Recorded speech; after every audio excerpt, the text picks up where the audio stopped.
with the mental side of tennis, from my perspective as a fan, if you like, the two things that strike me in tennis compared to lots of other sports that I think make it a big mental challenge is, first of all, it's an individual sport. But secondly, so there's nowhere to hide. Like in football, in a team sport, you can just give the ball to another, teammate, and you cannot call for it if you like. But there's nowhere to hide. The other thing as well in tennis is again in something like football, you can be really nervous, but you can get a bit lucky. And of course, that can be the case in tennis. But basically, your body could be shaking when you're about to take a penalty, okay?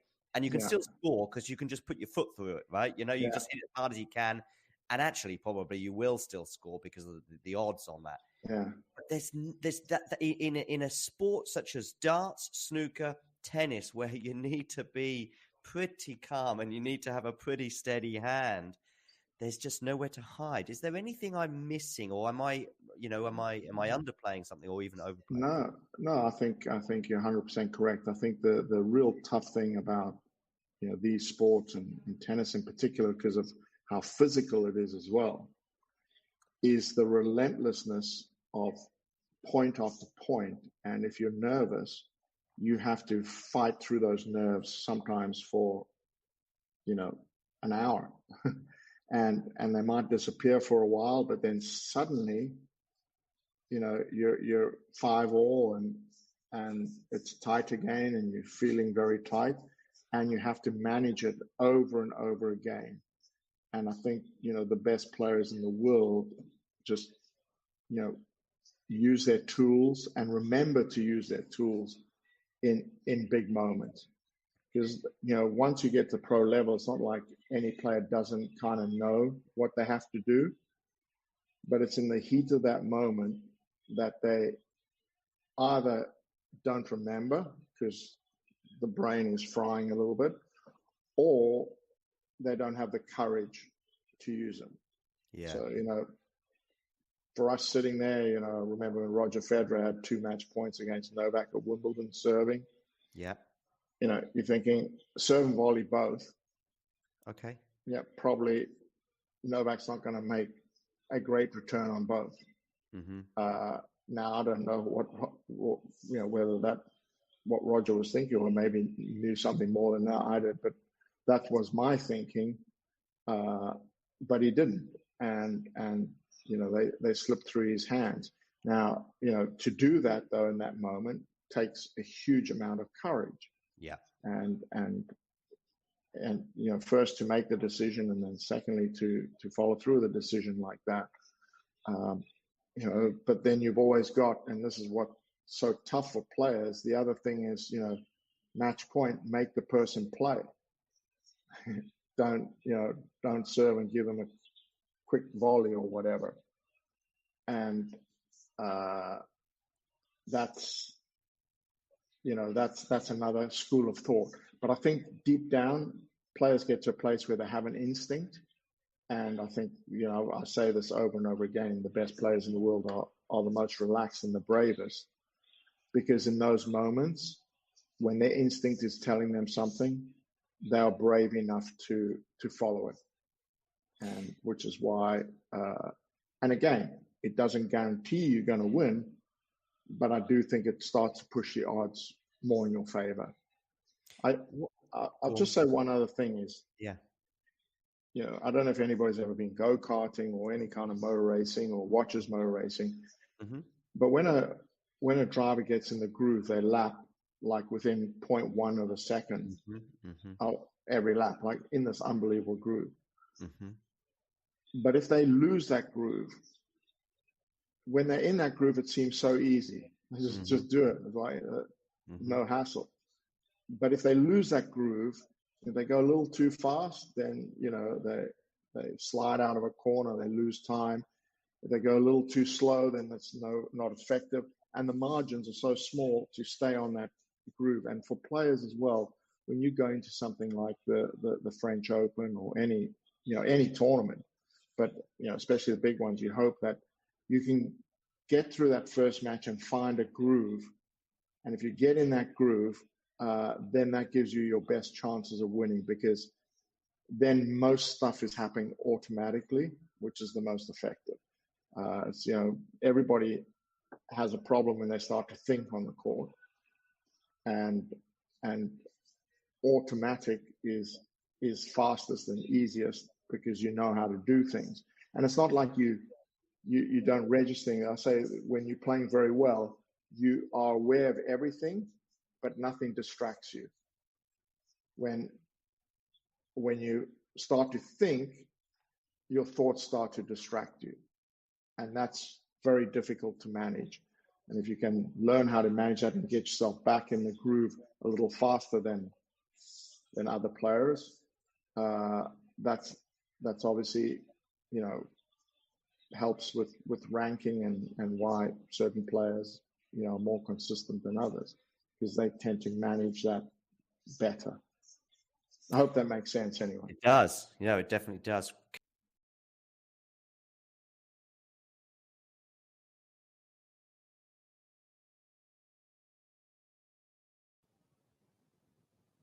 Hey, thanks for taking the time to, well, you haven't got any choice, actually. I'm just talking at you, if you like. But I'm here also to present to you why I think it's not a bad idea and not that expensive as well if you become a member.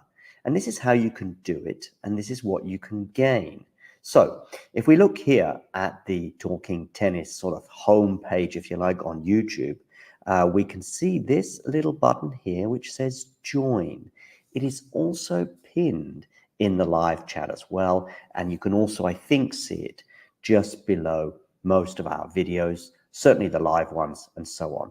Now, why is it a good idea to join and become a member? Well, in the live chat, you can add little funny things, you can add emojis and all sorts of things, but possibly more importantly, you can get to access some live videos, such as this one here, where we look back on the last sort of few moments from the Billie Jean King Cup. So there are little bonuses such as this one, but there are many, many more. And in fact, if we have a quick look at all of the members only stuff, I repeat, you will see very, very quickly some of the top stuff that we've had for members only over the last 12 months since the channel began. Remember, these videos are for members only. You can become a member from as little as about $2 a month, €2 a month, £2 a month, something like that. There are various different things. Oh, and by the way, you'll also be supporting the channel. So it's a win-win-win-win scenario. Let me just show you some of the members only stuff. For example, we've got an exclusive little clip there talking to Laura Siegmund, Laura Tsurenko, her encore interview, some doubles footage there from Monastir, the Germany press conference pre-tournament Billie Jean King Cup, Claire Burrell talking as well to the media in her press conference in Monastir, Storm Hunter and Alicia Parks interview, Rebecca Masarova, her press conference, Coco Gauff exclusive for members only, albeit it was in Madrid. But these are just some of the things, some of the interviews and etc. Like Lestien here, a chat with him, Emma Navarro, and so on and so forth. So many little bonus videos available for just €2 a month. So what are you waiting for? Become a member. Or don't. It's okay.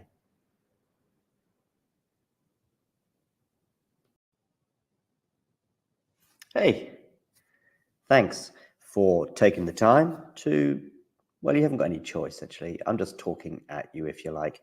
But I'm here also to present to you why I think it's not a bad idea and not that expensive as well if you become a member. And this is how you can do it, and this is what you can gain.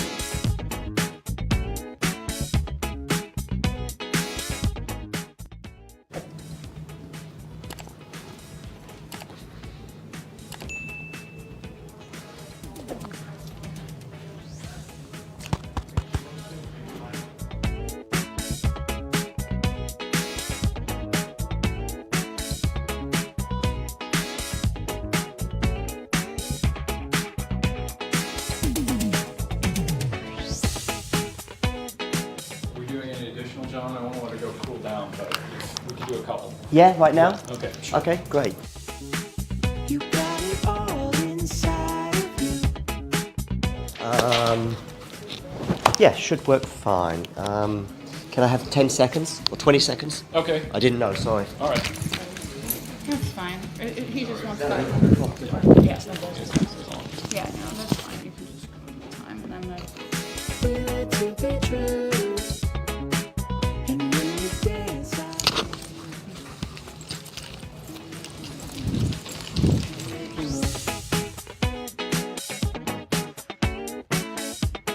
Yeah, sure. Is it okay to stand here or you'd rather sit down there? Where do you want me? Standing here? Here? Is Okay, yep. I don't want to, make you stand up for too long. Okay, let me just check the cameras on. Yes, it is.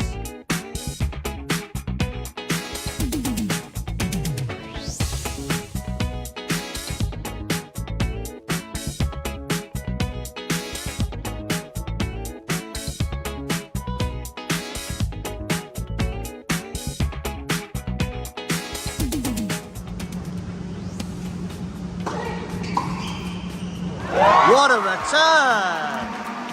Leila Fernandez. Take a bounce.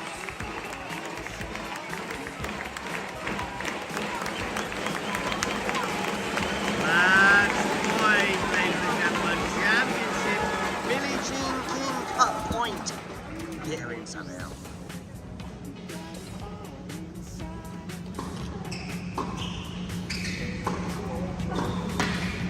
What attacking? What defense? Wow! Wow! Look at this!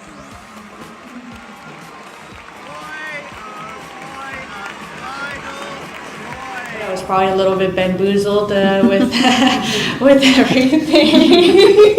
Sorry.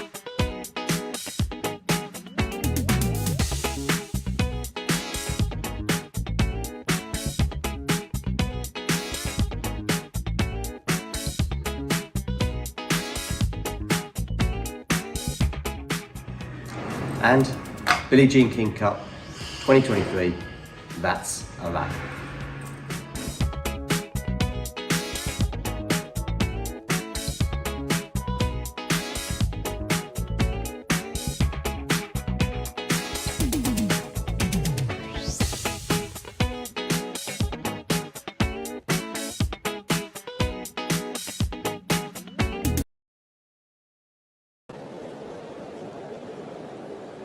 Play.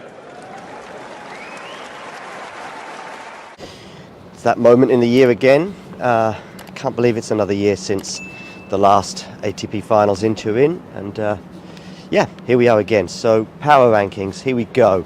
Number 8, the man who says that winning this tournament is more important than winning a Grand Slam, Stefanos Tsitsipas. Some of you might think, well, that's a little bit harsh given that he was in the semi-finals last week in Paris, winning 250 all year and not really making too much of an impression at many tournaments since Australia means that he comes in at number 8 for me. Anyway, also, by the way, I think Tsitsipas' sort of head-to-heads against players such as Rune, Alcaraz and Djokovic means it's going to be a tough ask for him to make it out of the group. Of course, the group, by the way, which will be drawn today as I record it in a couple of hours from now, but they haven't been drawn yet. And of course, this could have a slight influence on our power rankings, but listen, I'm going for it this way anyway. Number 7 on my list. John, count backwards. 7 on my list has to be Alexander Zverev. Again, similar reasons to Tsitsipas, but I think his form at the beginning of the Asia swing and also US Open, he made more of an impression there. I think he can trouble. It's kind of, sometimes when I'm making these lists, it's also like, how are you going to get on against Novak? How are you going to get on against Carlos? I think against Novak, he can probably trouble him slightly more than Stefanos can, but still, number 7 on the list. Anyway, let's get through this. Number 6. This was a tough one for me. Some of you might think I've placed Holger Rune too high at number 6, but actually I was considering him at number 5. And I went for the number 5 because of something recent that happened, and that changed my mind. But listen, number 6, Holger Rune. Again, I think when you're looking lower down the risk, again, it's kind of like, what can this player do if they're in the same group as Novak, or if they play Novak in the semi-finals? And Holger Rune, 2-2 head-to-head, could have beaten him in Paris recently. I know he barely won a match after Wimbledon this year, but for me, a power ranking has to be, what could they do? What are they likely to do? Well, I don't think he'll get out of the group, because I just think his form hasn't been good enough. But let's just say he's in the same group as Novak, and he beats Novak. You're basically 1 foot in the semi-finals, they're off. So for me, he's number 6. Number 5, Andrei Rublev. Okay, I told you that I was not sure whether to go for Rublev or Rune, but I've gone Ruby because of his performance last week, and also because it was also against Novak. And I know that's my gauge, basically, for a lot of this power rankings. So yeah, I think his performances in Paris and really throughout the year on both hard and clay have told me he is capable of easily getting out of the group, and therefore he's number 5. Number 4 on my list is, this was a tricky one, but ultimately I went for Daniel Medvedev, primarily because of his head-to-head recently changing against Jannik Sinner. Medvedev will still go into this tournament among the favourites. Of course, he's won it before, hard court specialist. I don't think the speed of the courts in Turin will trouble him too much in terms of it being a fast-paced court. We know how he wasn't too keen on Indian Wells with it being a bit slow and a bit gritty, but Turin, no problem, although he didn't get out of the group last year, but of course it was mighty, mighty close with 3 third-set tie-breaks, and his form this year was much better than 2022. So he's number 4. But number 3 on my list is Jannik Sinner, and the main reason is I just think that arguably he's the best, most informed player on the tour. Maybe I'm being a bit generous towards Carlos Alcaraz, who's number 2 on the list, bearing in mind he's not shown a lot of form post-Wimbledon, really, despite getting to the final in Cincinnati in the semi-final of the US Open. But of course there he lost to Medvedev in a kind of a jarring defeat, and he's had a few more sort of shocking defeats since then, or surprising defeats since then. Nevertheless, Carlos Alcaraz, his ceiling, his capability, his year has still been phenomenal, even if it's had a slightly disappointing end to it. But it may yet, of course, have an incredible silver lining should he go on to lift the title in Turin. I mean, pretty much the number 1 has gone for him now. I think Novak just needs to get 1 win, and 1 being the magic number. Novak Djokovic, I think, is an inarguable number 1 on this power ranking list. Won the top tournament last year. He's the world number 1. He won 3 out of the 4 Grand Slams, and it was very close to being a calendar year slam. And his form is still there. These courts are fine for him. Do I need to make a case for Novak Djokovic? Not really. So herein ends my power rankings for the ATP Tour Finals 2023.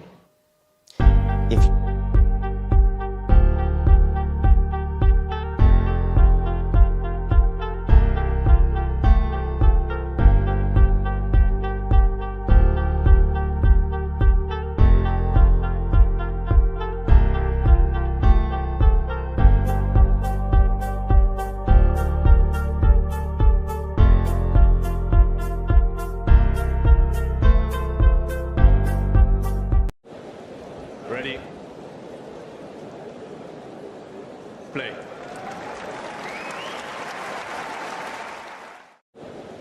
Ready? Play.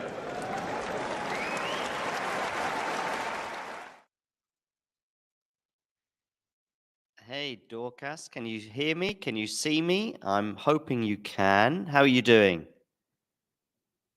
You're just on mute at the moment. Let me just see if I can maybe take you off. You need to click on unmute, Dorcas. I can see you wearing a Nigeria shirt, and I saw you. Yeah, you need to unmute yourself, Dorcas. So if you press unmute on your microphone, which hopefully you'll be able to see, that would be good. There you go. There you go. Oh, you've just muted yourself once more. Try again.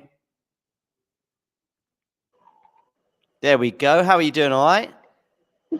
I did it. Yeah. Cool.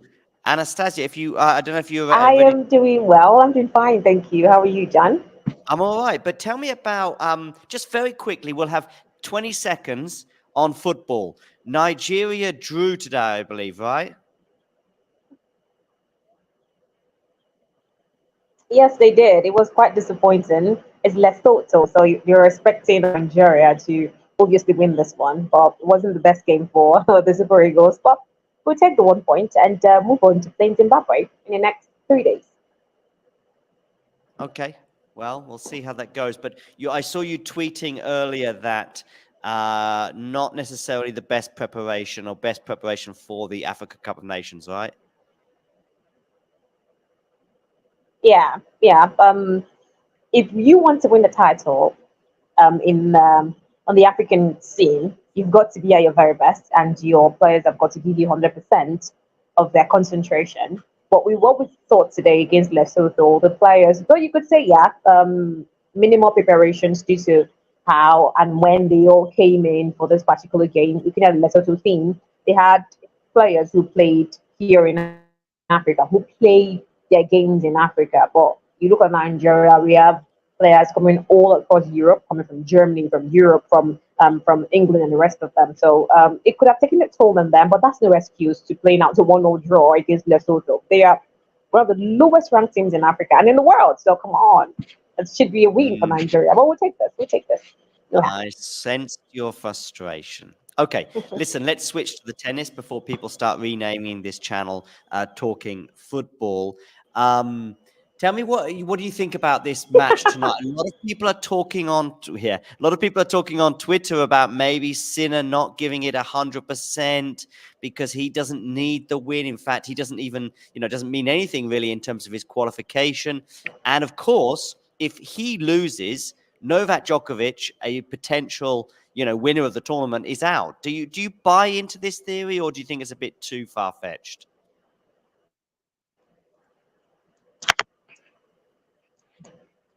Well, these theories, you can't exactly write them all. Well, it's tennis, right? It is a sport where would love to see the best of the best showcase your talents. And I don't think that because Sina has already qualified to the semi-final, the first time ever for an Italian, not ever, the first time in over 50 years for an Italian to qualify to the semi-final of this esteemed tournament as it is, would you want to sit back and let Holger Rune take everything away from him? So he would want to be at his very best before he gets to play in the semi-final. So I don't think he would want to not give his best and let Holger come into the game and push him around. So I think it's going to be, first of all, a very feisty game. It's going to be a very feisty match between those two. They are some of the best young talents who've got these days in tennis. So getting to see the two of them match up, some of the young best players across the world play against each other. Yes, Sina has already qualified for the semi-final, and I don't think that because he has qualified, he would want to now play less of what we saw against Novak, of what we saw already in this tournament for Jannik Sinner. So I'm expecting him to give his best, and Holger Rune to also bring out his best. Who's going to win?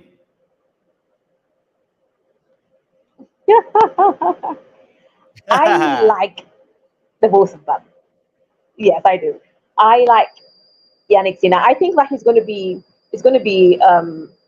one of those big players who gets to win Grand Slams in the future, right? But I still think that there is a lot to learn. There's a lot to work on with his game, as well as Holger Rune, right? Rune has to manage his temper better.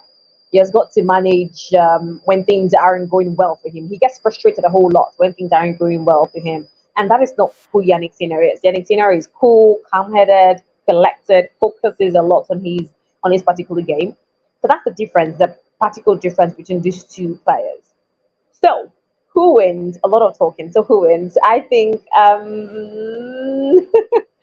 would love to give it to Jannik Sinner because I still do think that the ATP final this year is a little bit predicted because of Novak Djokovic and how he's currently playing. So I would want to see him go home. Not because I hate him or anything. I just want him to chill, right? You have the Davis Cup, he said, according to him. Yes, just chill, go home, rest. He says his two biggest goals, at least for now, is to finish the year as world number one and win the Davis Cup with Serbia. So you've already finished one for the 8th time, finished as a top-ranked player, first-ranked player in the ATP. So now focus on the Davis Cup so you can go help Serbia win it. So if he leaves now, it's going to give him ample time to get ready for the Davis Cup. So Jannik should win. So Novak can that go will home. mean if Jannik wins, if Jannik wins, then Novak will stay in the competition. So that's good news for Novak if Jannik wins Oh, in that sense. I don't want good news for Novak. Not because, like I said, I hate him or anything. I just think that he has made this tournament too predictive. I like the fact that the ATP final isn't something that is easy to predict because you get to see the first time ever we got to see Zverev win it. We got Sausage Tsitsipas winning it. We love to see these next gens win this tournament.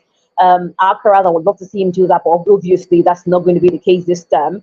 So, in as much as I want Yannick Sinner to win it, because I want Djokovic to go home, I would prefer to get to see Holger Rune win it and probably keep fighting because this tournament I practically want to think that it's for the next gens, it's for those young stars.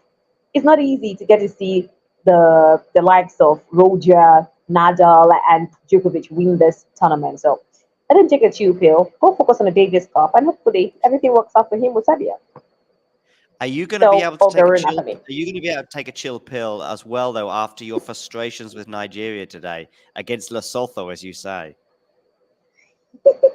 I'm already taking a chill pill. I was gonna go have dinner before I came in here to the chat room. So after this, I'm going to go have a very big dinner and just relax, and then travel back to where I came from for this particular game. So yeah, I'm taking a very chill pill.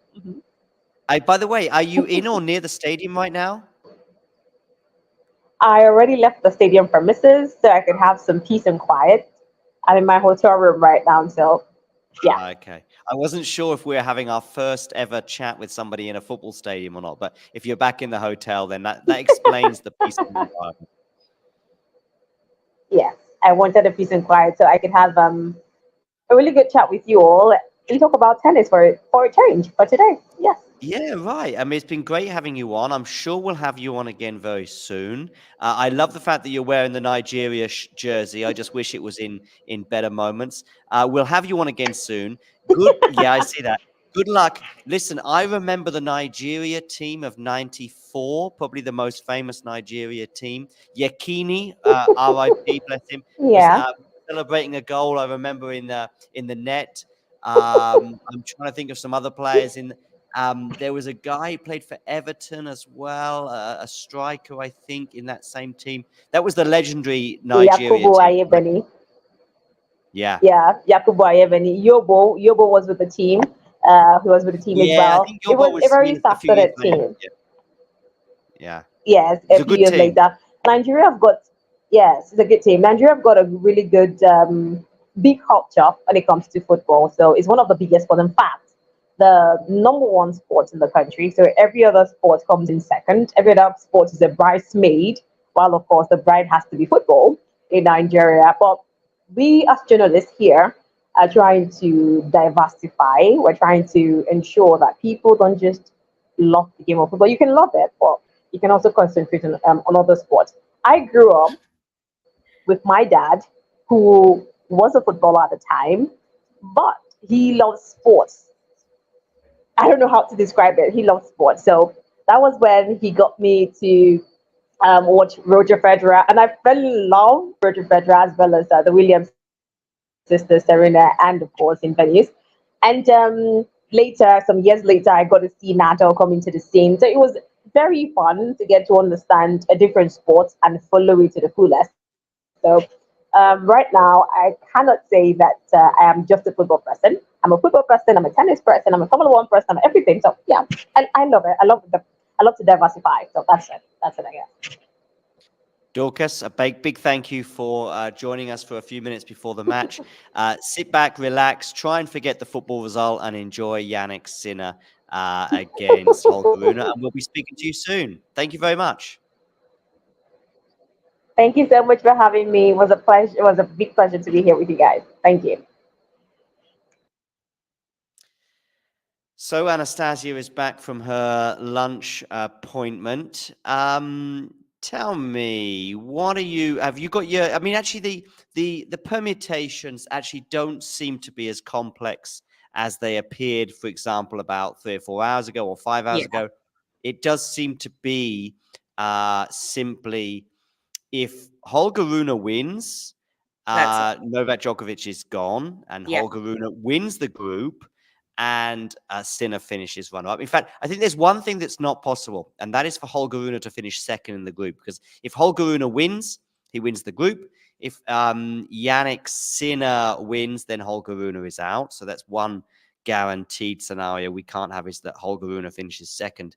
And therefore, yeah, of course, Novak Djokovic, understandably, was asked in his press conference today, does that mean you're going to be a fan of Jannik Sinner's tonight? And he actually said no. I not exactly, but it's like, and I kind of get it. I think if Novak Djokovic was in his first World Tour Finals and was seeking his first semi-final appearance, I get it. I get it with Zverev, for example. I know he's won the tournament before, but I get it that Zverev, of course, will be keen for a Medvedev win against Carlos tomorrow. But I think that Novak has achieved so much that he'll take whatever hand is dealt. Yeah. You're right in that, because I think Zverev said the opposite thing for his group yesterday. I mean, Daniel Medvedev said it, and I think maybe Zverev said it too. Who said it, or Medvedev definitely said it. I said I can imagine, Sasha, watching me and wanting me to win, but yeah. But yeah, he's done this numerous times. I think a lot of people feel like maybe he is trying to go for Roger's record with the finals there. So maybe, yes, he would be a fan. This is actually fascinating match. I mean, this is what I love about round robin tennis when it works out this way. Well, you say that. I saw the tennis podcast blowing back on that. They're like, I hate, or maybe it was David Law. I hate it was round robin. David Law. He replied, he said, I hate round robin tennis. And I quoted him and said, I love round robin tennis. Yeah. Because when it works out like this, where, it's exciting, I think for fans who, let's be honest, this is who it's for at the end of the day. It's exciting because you're sort of like, what happens here? Can Rune just find his best tennis and win this match? Or does Sinner say, you know what? I don't like this head-to-head and I'm going to fix it tonight.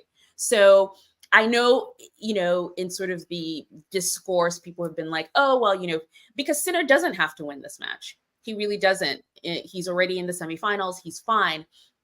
But I do think there is a level of pride there. He doesn't have a good head. I think it's 2-all? No, 2-0, right?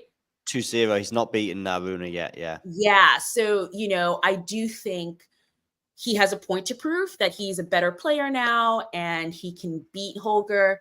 And Rune has, has everything on the line. Rune wants to stay in this competition. So I do think both players have different things to play for. And it makes me even more excited for what would have been just a dead match if, Novak had won. It could have been, yeah. And I mean, well, Novak did win, but I mean, I know what you mean. At some time, sorry, it's he had gone in straight. Sorry, yeah. Yeah, I remember Rafa, for example, having a match against Casper Ruud in the last, and Rublev is going to be playing a kind of, who's Rublev? Oh, well, it's not going to be a dead match because there's sort of something going on at this Zverev. The only thing is, I think it depends on who wins the first one. The problem is that they've put, and I understand the frustration of people on Twitter, they've put the Carlos match on first, which means, let's just, if Carlos wins, so in a way, they've put the deciding match that will determine first, second, and third in the group first, which is a pity that they didn't put it on second, because if Sasha's playing Rublev, that almost doesn't matter that much. All of the emphasis in that group is all about the match between Carlos and because if Carlos wins, so this is the thing: if Carlos wins, then there's nothing Sasha can do to progress. But just regarding this matchup here, and in terms of their head-to-head and how much stock we should take in this, I think we can take some stock, but not a lot. Normally, you would sort of look at 2-0 and go, oh, okay, that's something.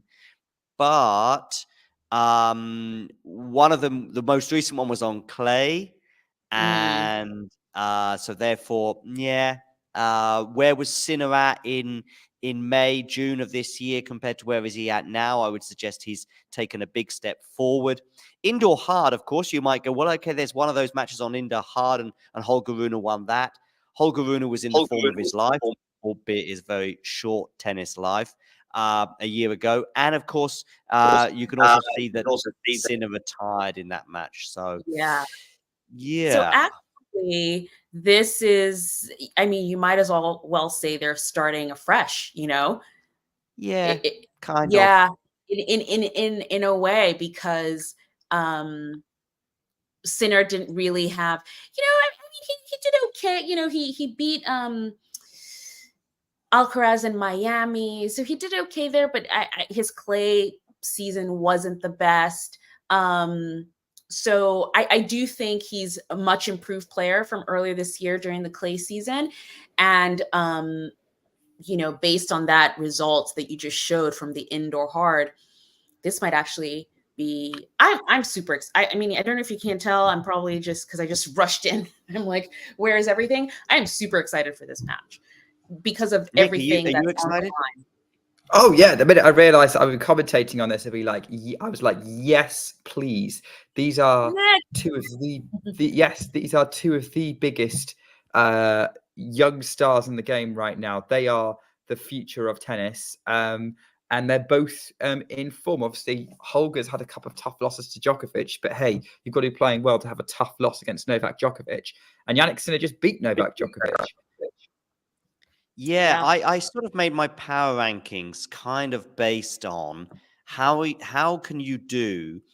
damage can you do to Novak Djokovic, and that was kind of how I did my other 7 players, which is one of the reasons I put Tsitsipas in number 8 in the list. Nothing to do with any injury concerns, because actually on Thursday morning when I made the power rankings, there was sort of little or no information regarding Tsitsipas. But I kind of put Rune at 6. I kind of ignored recent form and just went, you know what? If he's in Novak's group, he's one of probably only 3 or 4 players in the tournament, so less than half, where I would go, you know what? He's got a chance. Rune against Novak, there's a chance. Sinner, I thought, in the form that he was in, bearing in mind most of the Sinner-Novak matches either had been long enough ago to not be that relevant, or not on a surface such as indoor hard, where I thought that would be. So, like, I didn't really take a lot of stock in the Wimbledon matches, even though both were very close in their own respects.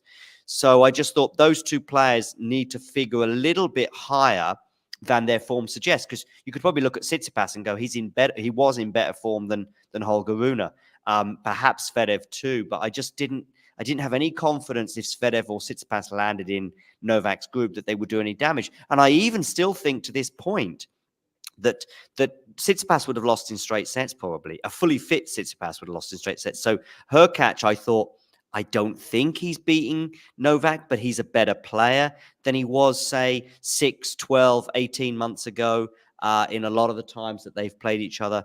So I just thought, you know what? Zverev and Tsitsipas got to be at the bottom of my list. But hey, I could have egg on my face because I put Alcaraz in number 2, and he may yet go out in the group stage. I have been on a monologue, and therefore I think what I'll do is I'll go backstage. I'll let you 2 talk, and then as soon as I see Miles come in, Anastasia can relax and enjoy the match. Shrihari's going to also... This monologue, by the way, is continuing so much the match might even be over by the time I've finished. Shrihari's going to take over for at least a couple of sets the production responsibility. So I'm going to go front. This monologue's still not finishing, is it? I'm going to go front, and therefore I'm going to be able to enjoy the match, because the match on my phone is about 30 seconds behind you guys. So that means I can just pause you on YouTube and watch you in sync. There you go. Like, there we go. So see you. Yeah. And you know who else is in sync? Myself and Anastasia, which is why we've started a podcast together. Always in sync. Apart from maybe our match streams. I've got to work out how to leave the studio now. I really am leaving. So welcome to Talking Tennis, where no one knows what they're doing. Hopefully 2 people who do know what they're doing are Jannik Sinner and Holger Rune, who we've got the head-to-head on screen of 2-0 to Rune. The two matches they've played in their careers, I mean, I haven't heard in the previous conversation, you may have already touched on this. The two matches they previously played in their careers, could have gone either way. And actually, both of them, Rune had to come from a set down to win. Yeah, we did talk about it then a bit. I believe Jannik retired from the first one they had on indoor courts in the third set. And then the other one was on 5-2 down. He was a game away from losing anyway. Yeah. And what's it called? The other one was on clay. So different surface, different environment. I do think, though, in both cases, these are two different players. I think the injection of Boris Becker into Holger Rune's team has actually been very helpful to him. I think it's kind of centered him a little bit as they start. Holger Rune here is serving first. But yeah, two different players, I think, are coming to this match, and it'll be really exciting to see who can step up to the line. I think they both have great reasons to win this one here. Look, let's face it, if they didn't have reasons to win, they wouldn't be here. They wouldn't be the Elite Eight. By the way, so we've had 2 points so far in this match. Ace from Rune, followed by a backhand wide from the Dane. So once they got into a bit of a rally, Sin had a bit more purchase on the return there. The camera is currently showing Boris Becker in the crowd. Obviously, Anastasia mentioned Holger is new coach, and he's serving again. Goes into the net on the first serve. Again, very, very rare to see a tennis player have a rocket start. Should be interesting to go. Got a backhand from centre, the forehand of Rune. They're trading cross court on the forehand. Rune's changing direction, got Sinner on the run cross court. Rune's coming to the net. Sinner's trying to pass him, and Rune doesn't have much purchase on that forehand. That volley goes wide, 15-30. We must be pretty much on sync, Anastasia. No, we are. Hooray! Exactly in sync. This again, I think this is the second time it's happened on the Talking Tennis stream, but I am in sync with you. We are on the same page here. Fantastic. It's not like the WTA finals where I was a point ahead of everyone else for some reason. Even the North Americans. Rune serves out wide. Sinner cannot get a racket on it. Well, not a meaningful racket on it, and it's 30-all. Meaningful racket. I should use that more. Meaningful racket, is it? I think you're right. Bless you. There is a players have to warm up a little bit into matches, and I feel like this is definitely a little bit of a warm up here for Rune, who's serving. It's this is his second serve. Second serve of the game, right? Not in a row. Of the game, yeah. Slice from Rune to the backhand of Sinner. Forehand Rune across court. Forehand Sinner up the line. Got Rune on the run. Who's coming to run for it? Sinner's going to come into the net to finish. And this time he does it. He manages to come into the net and finish, unlike Rune a couple of points ago. And Sinner's got a break point straight away. That was very well played from Jannik. Really well. And for anyone coming into this thinking, oh, Jannik's not just, no, he's coming to play. He's coming to play here. I wouldn't have picked this pre-tournament, and this is probably dangerous to say at this point in the match now, but after what happened 2 days ago, Sinner's my pick for the title. Oh, he was my pick after his first match. Oh, because he was coming in with such good form. So, coming into it before anyone had played, I was like, well, Novak's in the mix, so we might probably take it. After Sinner, he's got the break with a spectacular forehand passing shot. Oh my word, that was nice. Yes, Sinner came to play, guys. This is awesome. He's here. He's on home ground. He doesn't want to move. Holger is gonna need to do something special. I think Holger's going to have to do something really, really special to get the win here, because I think Sinner came to play and he's not just going to, take an easy walkover.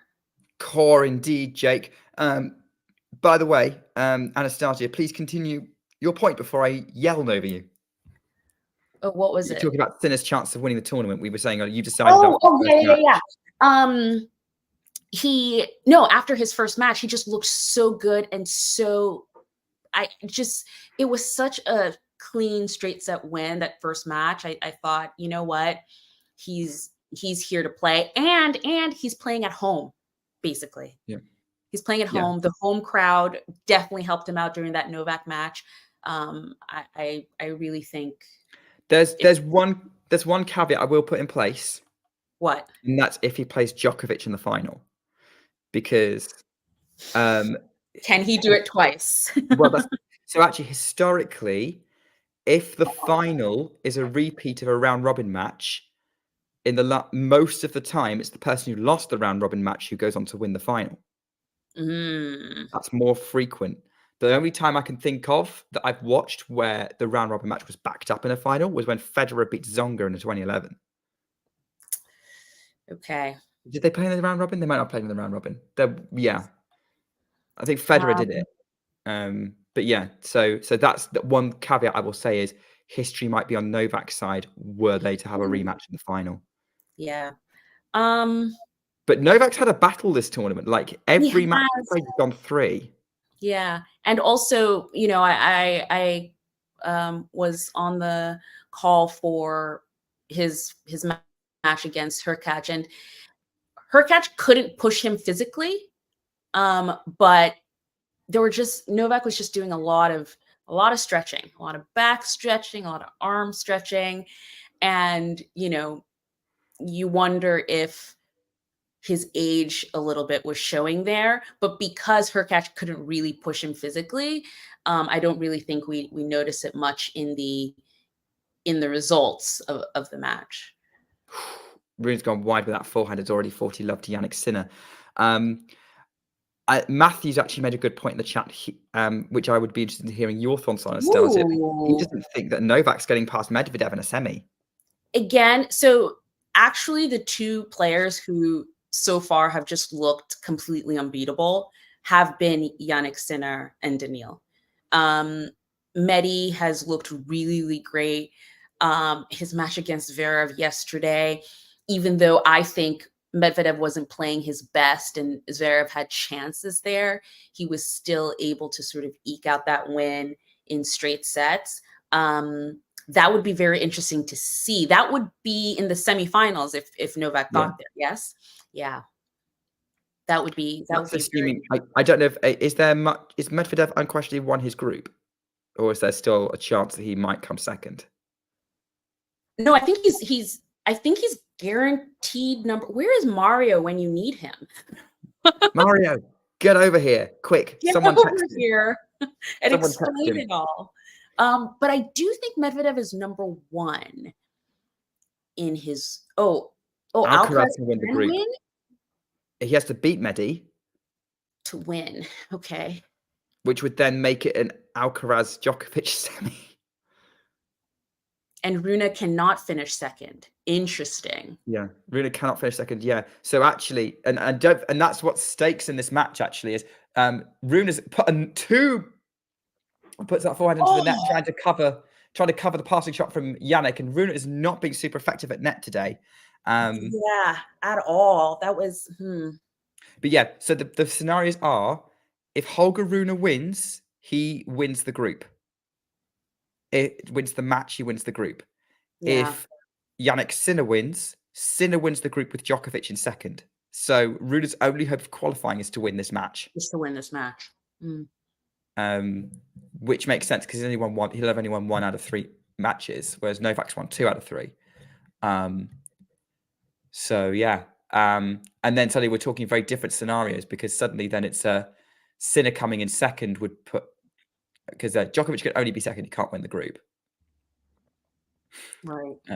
So yeah, Carlos Novak in a semi-final where neither are looking good would be interesting. Yeah. Sorry, just watching Rune put a backhand into the net. There's a lot of backhands into the net. Thumbs up from our put a thumbs up if you're ready to join, fellow guest. As we bring Miles into a critical point in this match where Rune's trying to avoid going down a double break. I hope he can, because I'm rooting for him to win this match. So Djokovic isn't in the semis. Bingo. Yeah. Welcome to the anti-Djokovic fan. I don't know if you're aware of this, Anastasia. Huge serve from Rune. Oh, I am. Yeah. I mean, he's gonna have to do something drastic, I think, and switch things around. Ooh, that's really interesting. I'm sorry. They just showed an overhead of Rune's team. I'm sure you saw this, Nick. I was looking at you. Oh, you were? Thanks.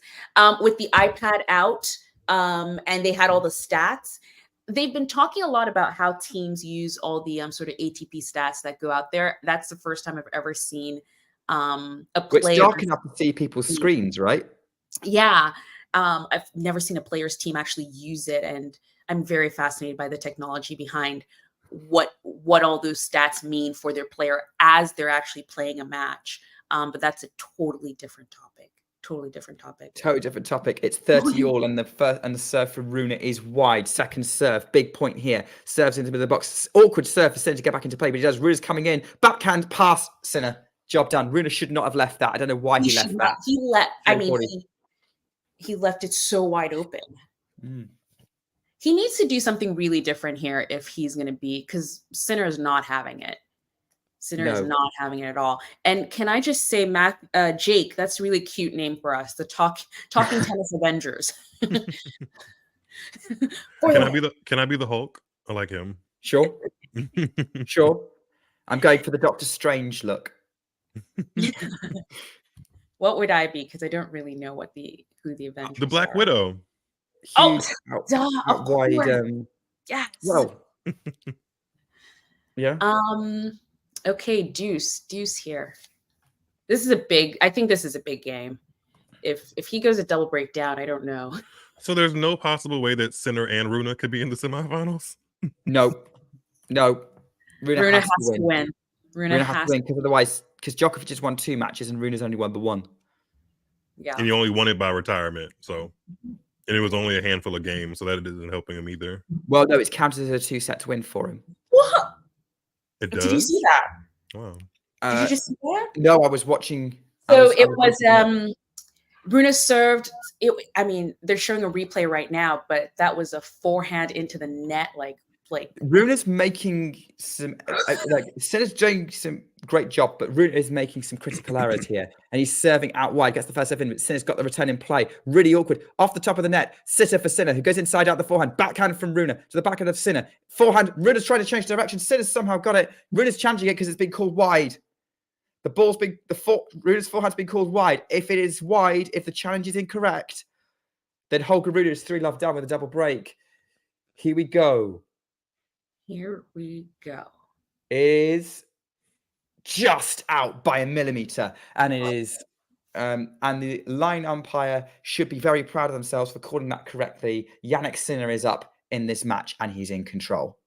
Isn't it wild that we have line umpires here at the ultimate ATP only event? I didn't think they would, but and in 2025 is when they announced they're going full electronic line calling for all ATP events, right?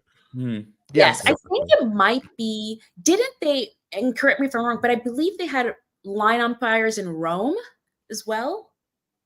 That sounds about right because it's still so play. Because Yeah. I think it's an Italian thing actually of them keeping the tradition. That sounds about right. The tradition and making sure they have the jobs. I believe I heard that a while ago, but. This is my time to exit. I was only here for the pre-show. It has been really great. Carry on, and I will be watching still. So I'll be in the background. Yeah. And we are guaranteed, if you've listened to the podcast episodes that I've done with Anastasia, that she's going to be very excitedly watching Jannik Sinner, because she's basically named him Player of the Week for a fortnight in 2 out of 4 episodes. He's been the player of the tour post US Open. I mean, that Toronto win before the US Open gave him officially his first Masters 1000 title, but those 2 almost back-to-back 500s in Beijing and Vienna and beating Medvedev in both of the finals, I think he has solidly laid claim to being if your last name is not Djokovic, he's been the best player post US Open for sure.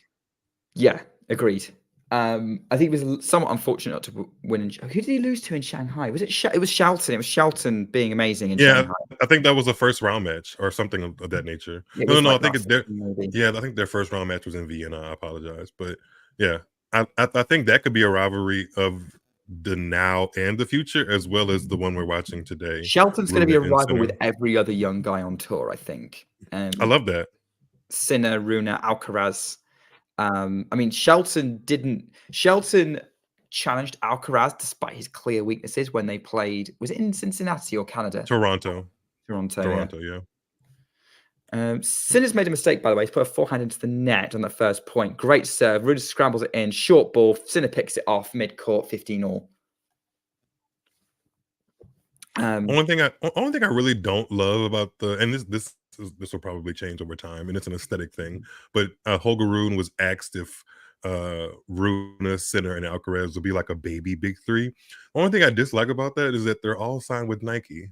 One of them has to go. What, all of the big three with Nike at one point? No, Djokovic was never with Nike. Has Djokovic never been with Nike? He started off with Adidas and then went to several different other brands before finally being with Lacoste for the last 6 or so years, something like that. Hasn't he switched again? No, he's been with Lacoste for at least since 2017, 2018. Okay. Interesting. Obviously, Lacoste, interestingly enough, actually set up by a tennis player. Yep. René Lacoste from the 1920s. Possibly the best of the Four Musketeers. So there you go. Djokovic turned down Nike for Uniqlo. They're into a rally now into that forehand. Got Sinner on the stretch, and Sinner puts it wide, 30-all. And Rude's pointing to his head. He's trying to convince himself he's still in this. And, he's not wrong. He did lose that first set in Monte Carlo 6-1 and came back to win. I agree. I think this could go 3. For the sake of me being cold in my studio, I would hope it. Actually, for the sake of me being cold in my studio, I hope it doesn't go 3. But for the hope of Rune winning, I would like it to go 3, given the trend of this first set. You've got to be careful what you say, otherwise our producer might end up muting you, Miles. Backhand from Shrihari to the backhand from Sinner to the backhand of Rune, which ends up in the net. Yeah, Shrihari's backhand is clearly better than Holger Rune's. I think he'll accept that. It's a bit of a Freudian slip there on my part. 40-30. Holger is starting to seriously hike up the shorts here, so maybe this is his version of leveling up. Maybe. I don't know. I do not understand. The hiking of the shorts does not look comfortable. I actually think it is comfortable for him, because sometimes when there's less fabric around the things that you're using so much on court, like your legs, sometimes that can free you up. It's just that he should just have the shorts shorter to begin with. I don't know how to respond to that, other than maybe he's going back to the 80s. Boris Becker, his coach, would like that. Yeah. He would like a transportation back to the 80s for more than one reason. The golden era for him. For love, Jannik Sinner, whose backhand up the line was too good for Rune to run down. So Rune is now trying to make sure he gets a game on the board. Otherwise, he's going to get Swiatek'd. It might work in his favor to just completely let this set go. Just get a skunk and start over in the second, because he started off so... He didn't start off nearly as sharply as Sinner did, and Sinner just came out of the blocks really, really well. So sometimes I think that age-old adage of, like, when you win a first set 6-love, you can't do anything better than that. So it kind of creeps into your head. So we'll see. I don't think he's listening to you, Miles, because he's just said 2 aces back to back, and then tries to go for another one, but goes wide. He is a fighter. He is a fighter. He just has to align his or find a way to let that fighting spirit go better with his endurance level, because we've seen way too many instances just this season alone where his endurance level isn't high. We could have said the same thing about, we're talking about, doing well to let the set go. Like, Djokovic is the master of starting momentum for the next set in the set he's about to lose. That's true. And also, Djokovic is someone who also said needs to fix physical issues when he was about Holger Rune's age. Yeah, I agree. It's definitely possible. It's just something that is clearly needs to be on the agenda for him to kind of level up and be a Grand Slam semifinalist, the same way Jannik Sinner broke through that quarterfinalist ceiling this year. I think it's possible for Rune. I think it's more than possible, actually. Double flop from Rune, 40-30. Yeah. Do you know what I'm really excited for? Because I'm pretty convinced we're going to get it one day. Is an Alcaraz Sinner final at Wimbledon. I'd love to see that. That given how good Alcaraz already is on grass and how Sinner's just seems to naturally suit it and do well at Wimbledon, I feel like that's going to happen at least once. I'd be sitting front and center for that one for sure. Well, any Alcaraz Sinner match you have. We spoke about him a couple of minutes ago, but I can't wait to see when Ben Shelton conquers the grass, because that's going to be something to watch. That serve should work so well on grass. When I first saw his serve, I was like, oh my gosh, I would love to see this on grass. Rune gets a game, finishes it with a forehand winner, mid-court, 4-1. On the board. But yes, I agree. Shelton's serve on grass just makes him a contender automatically. He should be able to serve his way to the second week. And it's then kind of a shame Shelton isn't playing in the next gen finals, but I mean, he's kind of not next gen in a way. He's kind like of right outgrown now it already. Yeah, like in the same way that Alcaraz, Sinner, and Rune have. Mind you, Sinner's too old, but he has a Grand Slam semi-quarter and an ATP 500 title. Like that's now. That's not next. So. John, no, I don't. I don't think he tanked any of those sets. He definitely didn't tank the fourth because he was fighting back. The fourth set was the first time he actually broke Federer in the match. So he was fighting back. And then the second set, Federer just outplayed him. Oh wow, you are talking to a Roger fan, of course, but yeah, the phrasing of Roger Federer just outplaying somebody is something I haven't heard of in a while, because I mean, obviously he's retired, but I miss Roger Federer showcasing that he's a class above the rest. I really do miss that. So do I. Federer for always for me, on the men's side. Yeah. I do feel like at some point we probably should get Shahiri on to kind of balance it. I mean, I don't dislike Djokovic. I actually quite admire him, but I'm never going to emotionally attach to him. On that same train with you, Nick. Mm-hmm. But different strokes for different folks. Are you sure? I feel like you're going to be you might be on the train behind. Yeah. I mean, we're on the same tracks. Different unit, same tracks. Yeah, so we're getting asked who's in Jeddah, playing Jeddah for the I think they just confirmed it. I have it pulled up here shortly. I know it's Arthur Fils is the number one. Yeah, because Musetti's not playing. Musetti, Shelton, Alcaraz, obviously they all didn't they withdrew. Yeah. Fils, Van Asch, Stricker, Kaboli, Michelson, Medjevic, Nardi, and then and the wild card. Shelby. Yep. Who was a lefty that I looked up some YouTube videos of, and I was quite impressed. Yeah, he's actually a genuine prospect. Yeah, he comes out of the Rafa Nadal Academy. The only person I would have liked to see, just based off of the past couple of weeks' performance and mainly just at his home tournament in Tokyo, was Shintaro Machizuki. I wanted to see him kind of sneak into there just to see if he can kind of continue that form he showed in Japan. I mean, I think there's a couple of challenges to go, but I think we're pretty much there with who it's going to be there. Yeah. It's pretty much set. But I kind of agree with Jake in the chat. I think I would also lean towards Dominic Stricker winning that tournament. I like Dominic Stricker. I mean, I have a soft spot for somewhat chubby left-handers because that is how I identify myself as well. So go Dominic Stricker. Oh my word! Great that defense from Rune, but he gets passed again by Sinner on the backhand. 40 love. Crowd's loving it. Yeah, that was, Rune playing a bit better at net, but Sinner was just, he was always on the defense, and Sinner just played a good enough shot to thread the needle and find a way through. So 40 love, 4-1. the ATP Finals in Turin. Jannik Sinner serves out wide. Rune chips it back into play. Sinner's at net. Rune can't really control the ball, though, to try and go for the passing shot. And Sinner gets the game, and he's at 5-1. This set's already getting away very, very quickly. Whose net play would you take right now, Sinner or Rune? Well, Sinner. And I'm a point behind you, so I'm just seeing Rune go to the net. Would you say? Based on the match, Sinner. Sinner's been playing. Gotcha. The big reason, I don't think Rune's playing his best right now. I will be fair to him in that, but based purely on this match and how they can play, yeah, Sinner, because Sinner's net play has been superior this match. I think I'd probably also take Sinner in general, just because I think he's much more comfortable on faster courts. Really? Okay. I think I would take Rune in general, not in this match, but in general, maybe like for the next 5 to 10 years, health being on both of their sides. I think Rune would be the better prospect to like put a volley away in the crunch time compared to what I've seen Jannik Sinner try to do in that regard.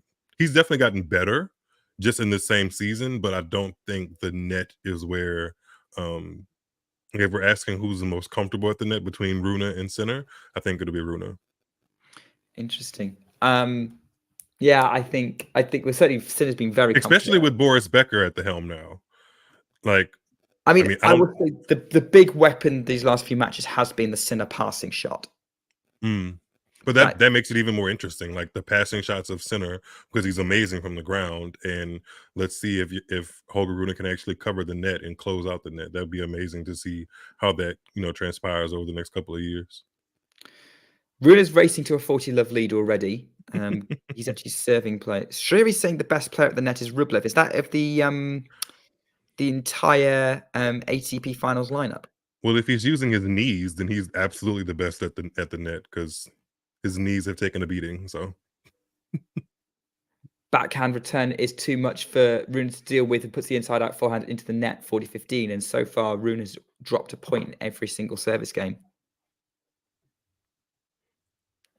Yeah, possibly. I don't think of Rublev being the best at net, but maybe you're right. I mean, I think Shriri was being tongue in cheek. I think he is. Yeah, I haven't watched any Rublev matches, to be fair. Yeah. To be honest, I've only been watching this group. I haven't really been watching the other group. I think the only other group match I might watch. I think the only group match I might watch from that group would be Medvedev Alcaraz. Isn't there somebody out of that group that still has to qualify for the semis? Because Medvedev already has. Medvedev is already through, and Sinner's already through in this group. So it's going to be either Djokovic or Rune or Alcaraz and Zverev? Yes. Lord, let it be Alcaraz. Yeah, your dream semi-final lineup would be Alcaraz, Medvedev, Sinner, and Rune. Yeah, I really wanted the 4 semifinalists to be. I want the champion to be somebody that hasn't lifted this trophy already. Like that would be ideal for me. So that would mean Sinner, Rune, Alcaraz, or Medvedev's already won it. I'll take him. I'll take Medvedev out of the other champions because Zverev has already won it. Yeah, Rublev can't go through. He's out. Yes. Yeah. That's true. So my hopes are with Sinner. My hopes are with Sinner, Rune, and Alcaraz to lift the trophy. Yeah. I would say of those, Sinner's the most likely. I would agree, based off of form this week and form over the past couple of weeks. Yeah, I would agree. And hometown energy, all of that. Although, having said that, I was just saying to Anastasia, historically, if there's a rematch of a round robin match, the person who lost the round robin match tends to win it. And that makes total sense to me. That makes total sense because I mean, it's a microcosm of just like the energy that you want to put out to beat somebody that literally just beat you times 10 because it happened only a couple of days ago, as opposed to like a standard week or two that may have transpired over the tour. And it's in the same venue. So like you can really, really identify what went wrong in that match and fix it under the same exact conditions where that thing may have went wrong. I was right. It was 2011. There was an exception. That was the only one I could remember, Shrihari. I went, no, Federer didn't play Tsonga in the round robin, but he did. He did play Tsonga in the round robin in the final. 2008, that would have been Djokovic and Davydenko. And then 2017 was Goffin and Dimitrov. Djokovic won the tour finals in 2008 because they were played in Shanghai. Yeah, it was the last one in Shanghai, and Djokovic beat Yeah. Davydenko in the final. He beat him in the final. Gotcha. Okay, Yeah. cool. So Davydenko, and then he would have beaten Davydenko in the round robin and the final. Anyway, Sinner's trying to serve the set out. They're into a rally at the minute. Sinner's mid-court, goes to the forehand, to the Rune forehand, and that forehand was wide from Rune, 15 love. That angle was not great for me to pick up what was going on, but judging by the body language of the players, Rune missed it, 15 love. The angle wasn't great for me either, Nick, because currently my screen was showing a turkey. It was still on commercial. Happy Thanksgiving. Happy Thanksgiving. I don't think we are anywhere near that yet. Next week. Okay. I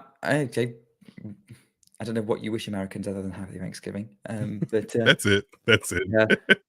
Congratulations, you're a country. Backhand in play from Rune is too good for Sinner to pick up. It's 15-all.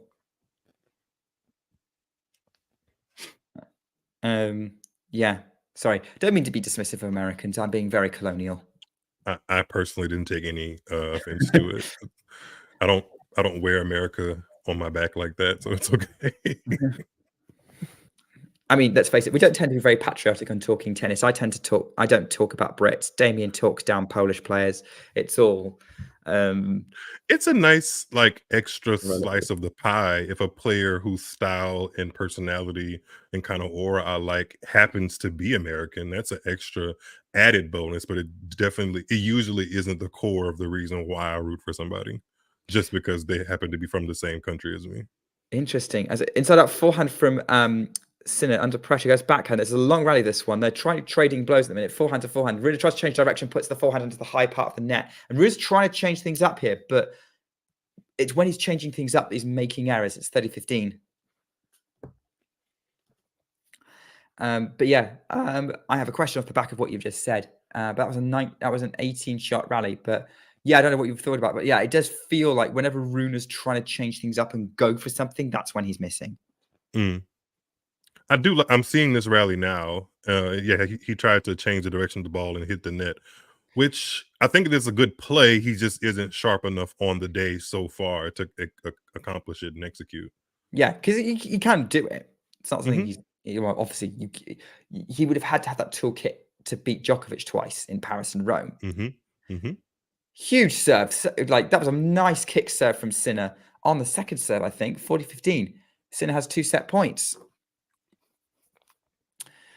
There you go. Jannik Sinner is about to put himself a setup because he's going to want to win the group. I'm sure Novak is sitting somewhere smiling. Yeah. I mean, look, Sinner's going to want to win the group as well because he'd rather play second place unless second place happens to be Alcaraz. Because the second place of the group plays the first place of the other group and vice versa. Yeah. Awkward return right at Sinner's feet from Rune. Sinner shanks the ball over the baseline, 40-30, second set point. So yeah, we'll close this game out before we kind of launch into kind of discussion stuff because I do have a question off the base of something Miles said about how he chooses players. Awesome. It might be circling to the WTA in a minute. Serve up the middle from Sinner, who goes inside out on the forehand. Too good. Rune can't pick it up. In the backhand into the net, forced error, and it's 6-2. Jannik Sinner, and he's up in this match. Very much. Maybe if I turn my head around like Rune does, maybe we'll sync each other and actually win this match. See if I can do that. I mean, okay. Do you normally root for Holger Rune when he's not got Djokovic's fate in his hands? Yes, I do. I mean, he's not my favorite, but I definitely want to see him keep improving. I don't have posters of Rune or anybody in my room anymore for that matter. But yeah, I'm rooting for Rune most of the time. Okay. Well then, our producer's taking a break. Maybe he's fed up of the anti-Djokovic propaganda. With the we're talking about your favourites, Miles, and circling back to the WTA. I know at the minute Coco Gauff's kind of your number one right now. So what made you choose her? What's the story? The story from the very beginning. I watched the 2019 Wimbledon run, and I watched her interviews with kind of a twinkle in my eye, and I just kind of started from there. And she's been pretty open about, very open about why she started playing tennis, and it's linked to why I started watching and playing tennis myself. So it was an easy route. Like, she started watching tennis because of Venus and Serena, and as did I. So it was pretty easy. There we go. Yeah, and I think that's it. If you connect with the story, that's often more important than anything else when you're choosing a player, including nationality. And she has the charisma. Like, her like, I don't, when I turn on the television to watch her, I don't feel like I'm being patriotic. I feel like I'm being Coco Gauff-otic. Yeah. So, and yeah.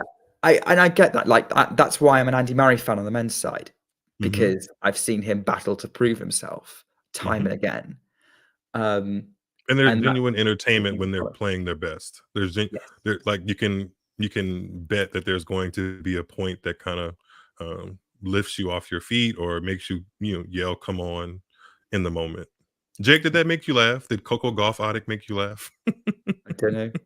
But then, I think my all-time favorite players tend to be the ones like Roger and Iga, and they're the ones I'm drawn, like, when they're playing, there's something about their tennis that makes me want to watch the actual tennis.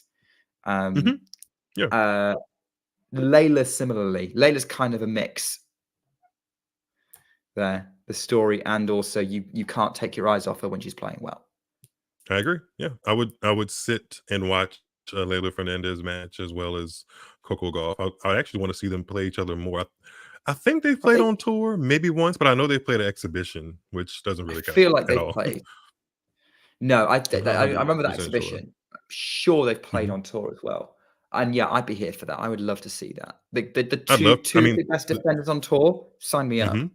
The tour would be instantly, not that it's not exciting now, but I think it would definitely go up a notch if Leylah Fernandez and Coco are playing well in the same season, for sure. And then we've got someone like Jake who picks how someone is off the court and sort of what kind of fair too. A person they are there. And I completely understand that. And yeah, Rafa and Kay, definitely. And actually, do you know what? Coco Gauff appeals to me on that level too. Yeah, she's I mean, no one's perfect at all, at all. But I mean, when you have the type of career where there's literally always a camera and mic in your face, it's kind of hard to always have a ulterior like person up. So or something that's not actually you or what you would think. I mean, I know some of these players are media trained because they have to be as part of the job, but you get a sense of who they are, and the sense of what I get from Leylah and Coco are people that, I mean, they're younger than me, so I couldn't get a drink with them at the bar, but when they become of age, we can like drink martinis at the bar. That's usually my gauge. If I feel like I can drink like a cocktail or a beer with you, then I'm perfectly fine rooting for you at a tennis match. Okay, that's an interesting way of looking at it. Yeah, that's really how I look at it. Yeah, if I feel like we would get along, then it's easy for me to root for you. Yeah, there we go. And yeah, that's fair enough. I think I find it hard to judge whether I get along with someone, even from interviews. Like, it has to be someone who really just wants to break out if they're. There was something in the comments that I wanted to talk. Was it about Raducanu? Yes. Yes, I would love to talk about that before we get into the second set. But it was Jake saying that his two favorite players are Rafa and Nishikori. And I've been watching a lot of content about players building their best or like their favorite player. And I think I would take Nishikori's double-handed backhand. I think I would take it. That backhand is a stuff of legend. Yeah, it doesn't have like the most glittering resume to it because he's not a Grand Slam champion. I don't even know if he has a Masters 1000 really. No, but he got very close to one and beating Rafa in the final in Madrid, and then got injured during the match. Yeah, it's kind of how I would pick on the WTA side when I think about two-handed backhands. I think of Jelena Jankovic. Jankovic got to world number 1, so her resume is a tad bit better than Nishikori's, but it also isn't like there's other players that have good backhands that have actually gotten them trophies and better accolades. So it's one of those things where it's like effective, and I'm kind of picking it based off of aesthetics more than effectiveness, maybe. Interesting. I don't know. Yeah, that makes sense. But yeah, that would be it. Jake, to answer your question, when I was with John, my choice of beverage was also a beer. However, I'm usually a cider drinker. I think English cider is different to American cider. Yeah, I was gonna say, because it's definitely that time of the year for ciders to be more prevalent. Like it's a fall winter thing here in the States. I grew up in a place. Well, actually, it's not the reason why I picked cider. I picked cider because it's sweet, or sweeter. And it's less alcohol content, so you don't get belligerently, you don't get exactly. belligerent. Yeah, that's also me as well. I'm Hey, a lightweight. Ghosty. I'm a lightweight. But also, As I is grew up in Raducanu's a lightweight too, so I've heard, but not in Really? not in terms of drinking. Oh,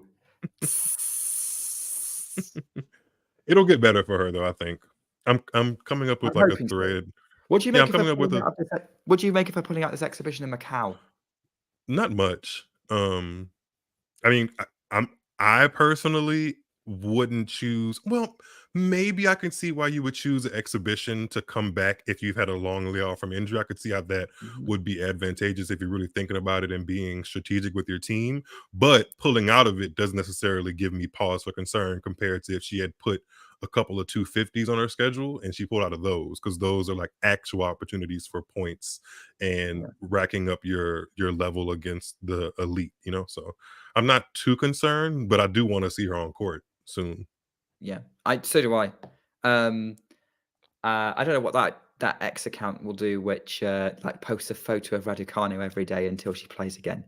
We'll do at that point. I have a Twitter thread / YouTube video that I'm creating and conjuring up about some players that I'm looking forward to in 2024 and who I just want to see get healthy and be back playing somewhere near their best. I would watch and she's that. one of them. Yeah, I would totally. I'm interested to see what that is. What do you make of this forehand that Rune just played that ended up in the net? 15 love Sinner. We're gonna see it. I'm gonna see it in a couple of seconds. Yeah, you're gonna see it. That's why I'm asking you now. That you're gonna see it. That was a weird one. Oh, don't tell me he misses this one. Oh my gosh, how did he miss that? It was sat there. Like it might be. Yeah, he got time. Maybe he got too anxious. Maybe he felt like, oh, this is my time to like really hit a highlight reel shot, or start changing the momentum. I mean, like in this also match, where he was aiming for threading the needle. Yeah, he was. Yeah, he should have gone cross court instead of back behind center. Yeah, I don't know what. Maybe he was just like. Sometimes when you're for a player, time is also almost their worst enemy. Agreed. They're into a rally now, keeping to the middle of the court. Rune is now trying to work the angle. Sinner puts the backhand into the net. 30-15. I feel like this rocket start from Sinner, the momentum's starting to wear off a bit. I agree. It's starting to be a bit more even, which might work into his hands because he likes to scrap. But then Sinner's been doing pretty well recently. I don't think Sinner's afraid of a scrap, but I don't think this particular match he would dig as deep. I mean, I know the crowd would will him. In my mind, the crowd would will him, but I personally wouldn't blame him if he doesn't dig to the absolute depths of the trenches of his intensity to pull out this win, because he knows he has to play another match after this, and it's a very important match. So but then if he loses, it's pretty much guaranteed to either be Medvedev or Alcaraz that he goes up against in the semi. Yeah, I mean, I don't think he would. If he wins, it could be Zverev. Honestly, I think he's the favorite in all three of those matches. So whether he wins or he loses, I think he's the favorite against Medvedev based off of the past couple of meetings. He's the favorite against Alcaraz based off the past couple of meetings. And Alcaraz's form generally.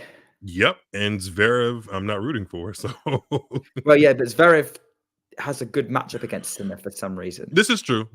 Yeah. But I think Sinner would want some revenge on that US Open 4th round. Yeah, that's true. Backhand to the forehand of Sinner, trying to get the game point. Really puts the forehand into the net. Game Sinner, 1-1. Jake, I'm totally up for having a beer with you at Wimbledon. I had the time of my life when I met Talking Tennis, the Talking Tennis crew this year, where we sat and talked about tennis for 8 hours. I would love that too. I just have to figure out a way to get tickets to Wimbledon that don't require me pitching a tent the night before. Find some competitions. Can I enter like in a sweepstakes and win that? I don't know how. There's probably ways around it. Maybe I don't know how you would do it, but yeah, it might have to involve you pitching a tent. I hate that. Tennis should be way. I mean, it's going to be 2024. I should not have to pitch a tent It's funny. to get inside of a tennis tournament. I've actually got this book, which is a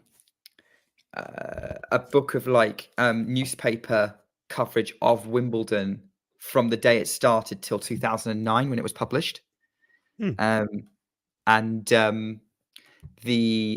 it was interesting. I was flipping through it earlier because I was trying to find something and came across a thing from the 1940s, which was also talking about it's insane. All these crazy tennis fans are pitching tents and queuing for ages. It doesn't make sense. And it would actually make more sense in the 1940s than it would now. So I just don't know how we're still doing this. Wimbledon maintains it is egalitarian. But it is expanding its grounds, which they've run into trouble with that. I thought they just passed an ordinance or something So they to give did them permission to do it. So they did with one local council, but there's a bit of land that they want to go into that's owned by a different local council due to where the London borders are, and they've just said no. So now apparently there's gonna be a vote, and then it potentially is down to the mayor of London to decide. Well, that was a really not good drop shot for Rune, but he covered it. That's his instincts at the net, just from a visual eye test, is what makes me feel like he's going to be the better player at net over his career over center. You think he's a little bit tight this match, Rune? Yeah, because he knows he needs to win it. Yeah, he has to win it. Yeah. But surely you have that with every tennis match. No, sometimes I feel like he looks, well, yes, I get what you're saying, but sometimes he looks much more looser, especially if he's playing against somebody or in a realm where he doesn't have much to lose. Like this one, literally his season ends if he loses this match, whereas if he loses in Munich or Stuttgart or where have you, like there's always next week, so his preseason probably starts next week or so if he loses this match. So that's probably why he's thinking about different things and trying to find a different level of intensity in his second set. Rune, I'm going to answer Jake's question in a minute. Out wide from, I have a great answer from Jake. I want to hear it maybe after this game. Change of ends 40-15 from Rune. So we'll talk because I want to do that one at the change of ends. But we've got more time. We're not talking over the action. Sinner's getting ready to receive serve. This is definitely a much more competitive second set. It's settled down a little bit right now. Rune serves. Backhand in play from Sinner. It's a brilliant backhand. That's a winner. Right near the baseline. 40-30. The crowd love that. That was a scooped backhand that was perfect angle. And Rune it was just too good. It was just too good. From Jannik Sinner. Whose backhand would you take? Oh, Sinner's. Sinner or Rune's? Sinner? Okay. Sinner right now, based on this tournament, his backhand's been phenomenal all week. Yeah. And I asked that as soon as I see him hit a scorching backhand return winner. Yeah. Which is the one that I just described. Yeah. Anyway, so Rune's challenging a serve because he thought it was in, but it was way out, so he's got a second serve.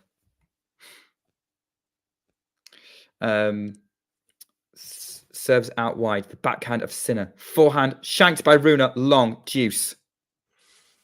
Point of contention in this set early. Yeah, and like going from a comfortable hold to a comfortable hold to this, and that's kind of been a bit of Sinner brilliance, and then Rune getting tight. What year was that Nadal Murray match in Rome that you watched, Jake? Definitely interested to see that one. You will hear from Miles and I what our favourite moments. Backhand from Sinner to the inside forehand from Rune. Drop shot from Rune. Passing shot attempt from Sinner is wide. Advantage Rune. Rune was there. He left the space open. Sinner put a little bit too much on the backhand. Just a little bit too much lift. It just went over the The tram line. So Is the advantage- tram line the baseline?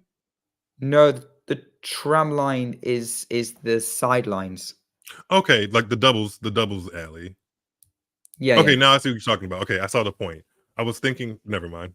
Yeah, Sinner can't get that Rune return into Rune serve into play. Rune holds 2-1 with a break, not with a break, 2-1 on serve. He's going to be relieved about that one. Miles, favorite memory of watching tennis in person, as Jake asked. One that sticks out to me is watching Bianca Andreescu at the Indian Wells tournament in 2019 because she was you were there for that.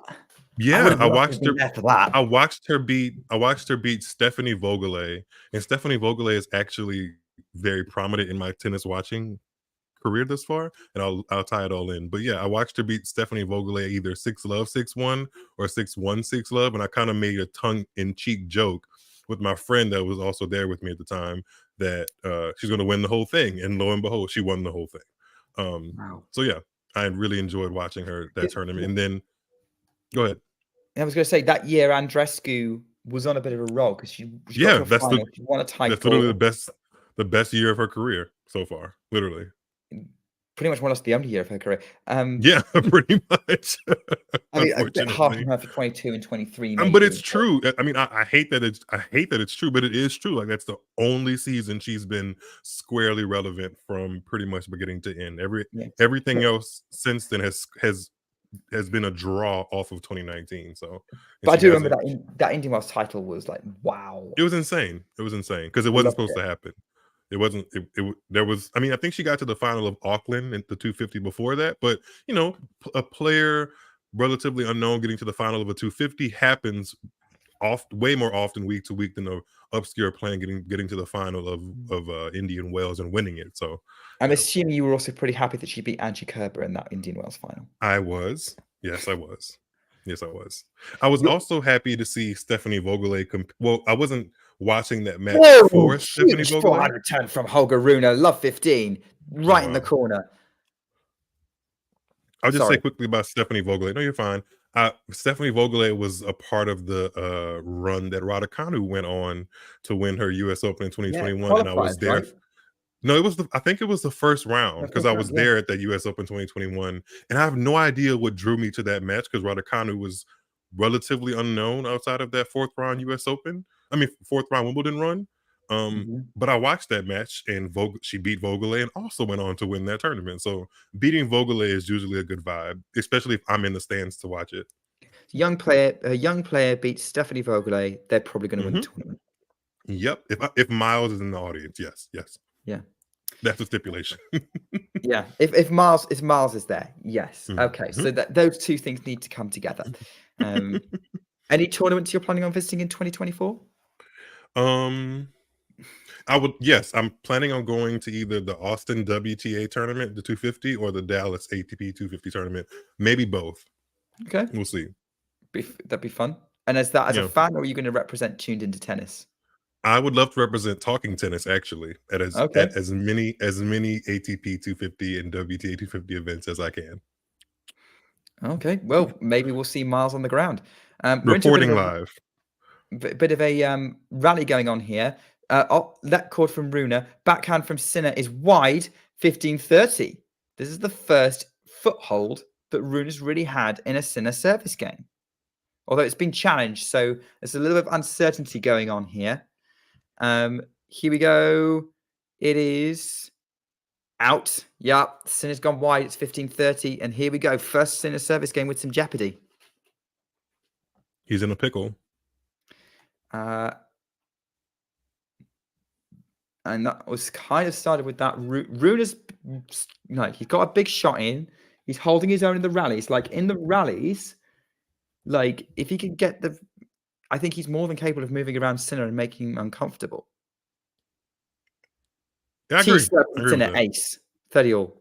Sorry, Miles. Go on. No, I was just saying I agree.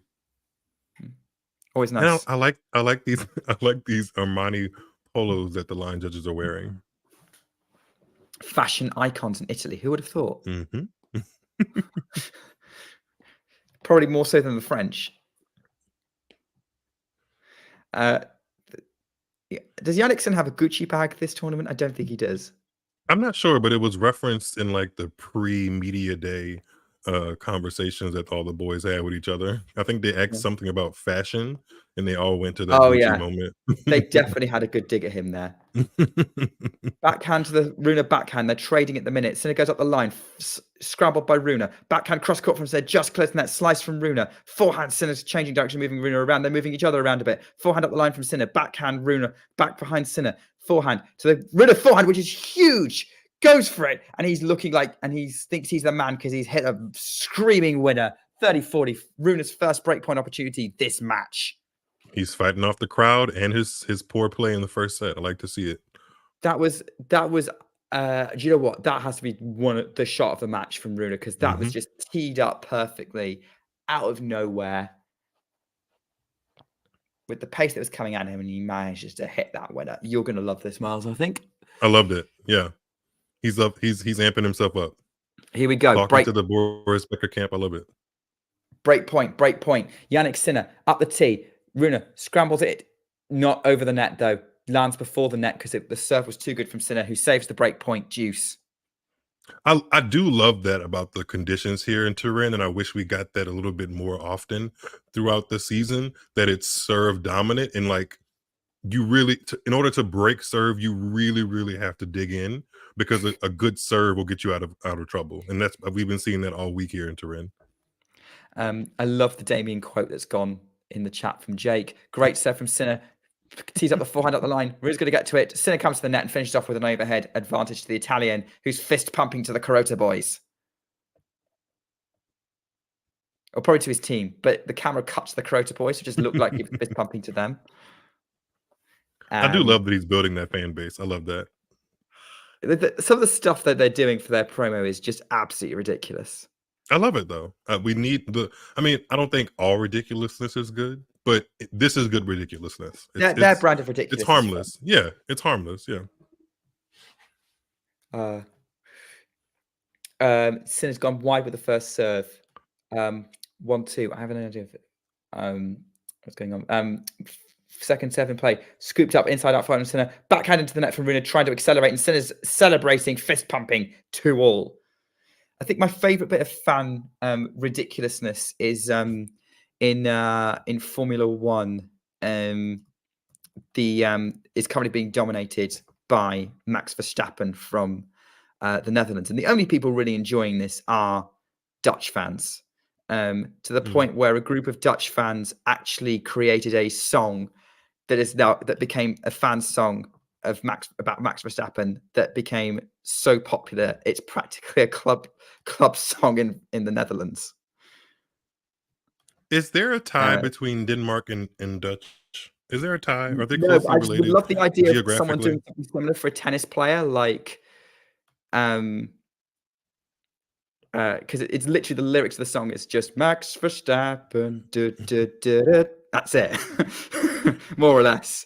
There's a few others in there, but that's kind of the kind of the main hook of the song. Huge forehand from Rune. Sinner's scrambling up, but it's going to have an overhead winner from Rune. 15 love. But yeah, I would love someone to do something similar with like Alcaraz or Sinner. Just because I think actually that would get some fan engagement. That would be quite funny. Or even on the WTA tour. The WTA tour needs some fan engagement. Yeah, well, it needs engagement, period. yeah. This is not the time, but I will mention the WTA tour at any given point I can. I'll do my bet.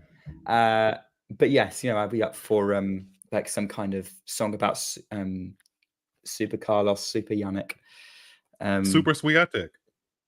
Oh yeah. Maybe this isn't the time, but I've been told I'm saying her name incorrectly. Swiatek. Yeah, because you have to pronounce the W like a V. Swiatek. Yes. Okay. That's it. Yeah, I mean, yeah, it's I think if you listen to the Swiatek, Swiatek. Okay, cool. Yeah, that's the key thing. I know. I don't speak Polish. I don't know how their kind of there, so they pronounce It is. things. I've It got is friends kind who's of funny half though when Polish. people tell me I'm mispronouncing someone's name, but in order for them to know that I'm mispronouncing it, they know who I'm talking about. Yeah, and also they have to be probably from that country. Yeah. Inside out from Rune, backhand from Sinner, forcing Rune to run, and Rune puts the forehand over the baseline on the run, 30-all. And it has to be said, Rune's not super effective on running shots, I've noticed, at least in this match. I don't know how he is normally to you, but in this match, I don't associate him with like on the run. I don't associate him the same way I do Carlos Alcaraz, Jannik Sinner, with like blasting winners out of the corner on the run, especially. So I think he would be number 3 on that list out of the 3. Sorry, Rune out of the 3 on the run. What is he? Why is he limping? Why Because he does that. Rune limps sometimes. Oh. He's probably got his shorts too tight. Backhand scrambled into play from Sinner. Forehand Sinner to the Rune, who's trying to come in, but like that wasn't good. But that wasn't there. He was trying to stand up inside the baseline, got caught in no man's line, put the ball over the baseline, and now it's break point Sinner, 30-40. Maybe that's a moment of what the top 8 were talking about collectively about Holger Rune getting the title of using the most mind games, because he does do that. But I think he does it to his own detriment a little bit. Like the whole acting like I'm tired, like maybe to throw off your opponent. But I think it's a mixture of acting and reality. But he shouldn't be tired of setting 2-all here. They've been playing for an hour, and he's 20 years old, 21 maybe. You should be unreturnable serve. Rune roars juice.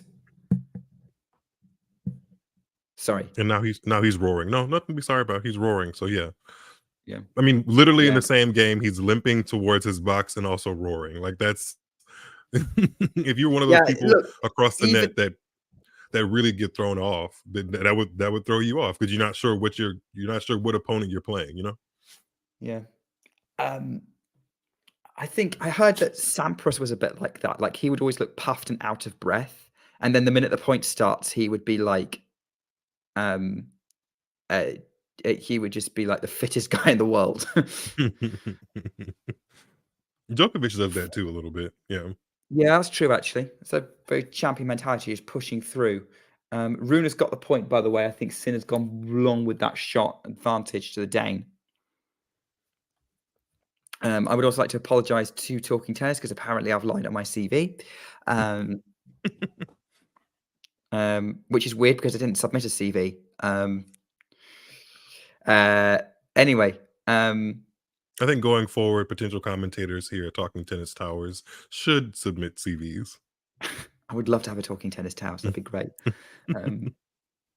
Out wide serve from Rune, who has to scoop up the turn from Sinner, who gets the ball but drags it wide because it was an awkward one, really low, and Rune gets the game. And now both players have saved break points this set. It's a much better set.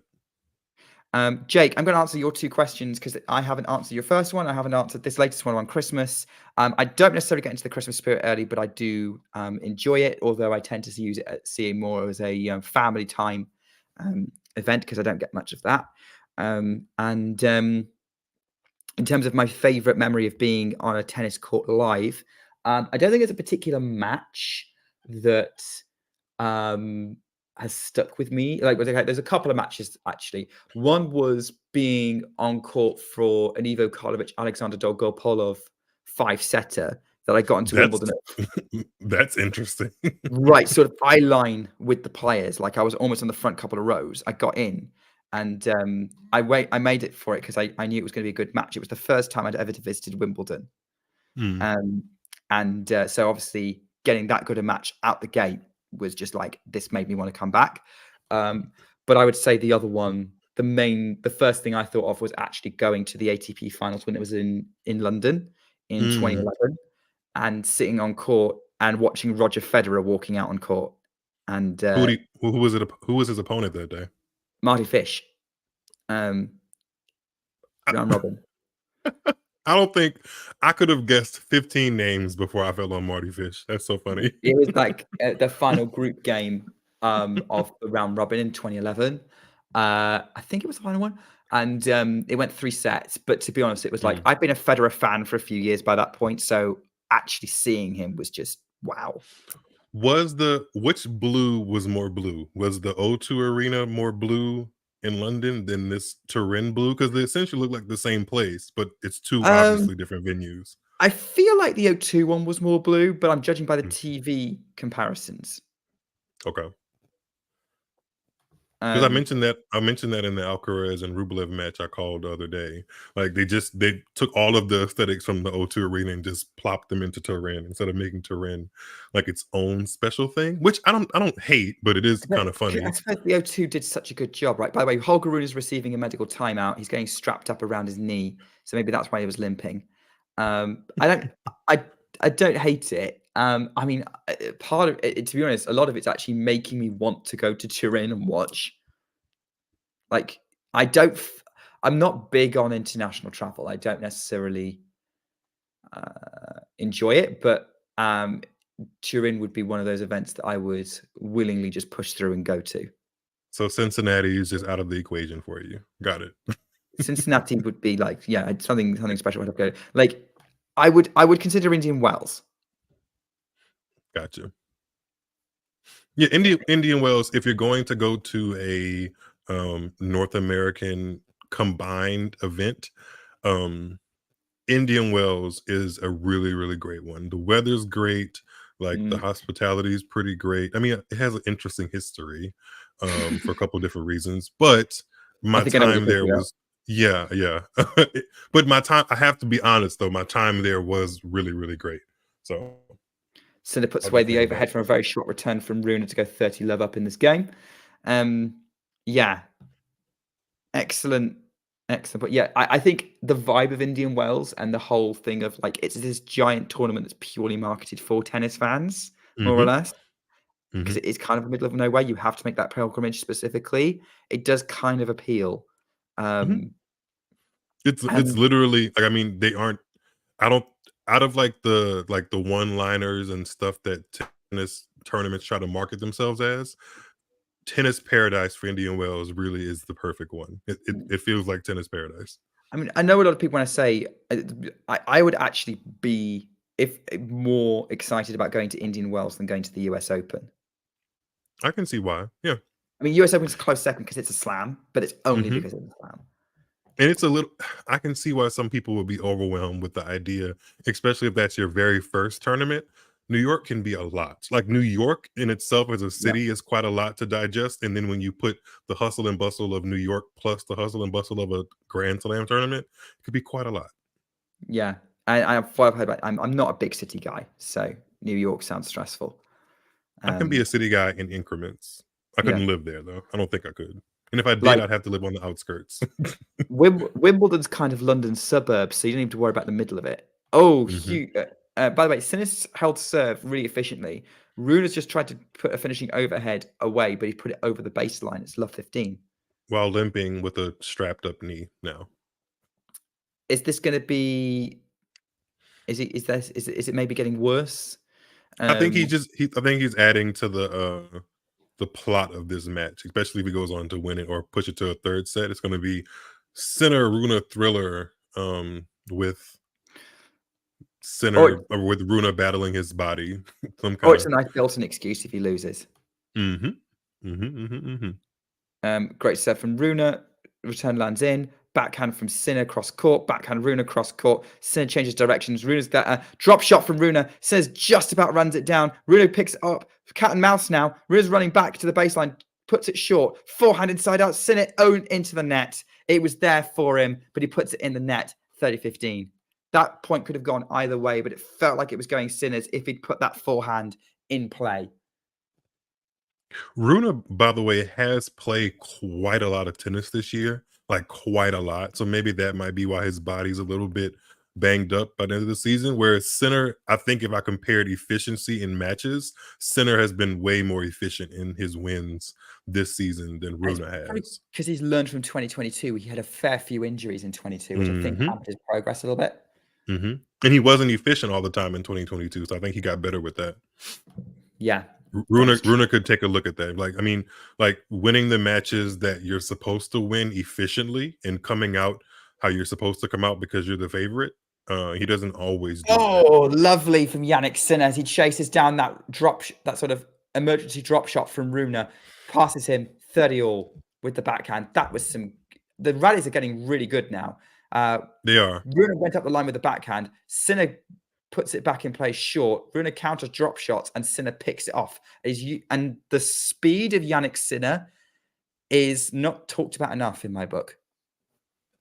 It's sneaky speed, like especially him getting up to that drop shot. And I'm not sure. I think it was Jim Curry who made this clear to me the other day in commentary. I love the way that Sinner can explode on his forehand or backhand without it actually looking like he's changing much about his stroke. Like, I can tell when Holger Rune is about to inject pace because it just looks like he's winding up different or he's leaning into the ball different. But Jannik Sinner doesn't really look much different between a regular standard rally ball and an explosive 102 mile per hour forehand or backhand. I love that. It's sneaky. Yeah, that makes sense. Great serve +1 from Rune. Huge, but really awkward return from Sinner right at Rune's feet makes it deuce. So I've just described 2 points in one there. Yeah, I think that's why my feed is a little bit behind, because they're used to such slow conditions all the time, and they're not used to tennis. They're not used to the points being over in 5 seconds, less than 5 seconds actually. I actually enjoy watching long rallies on fast courts when they happen, though.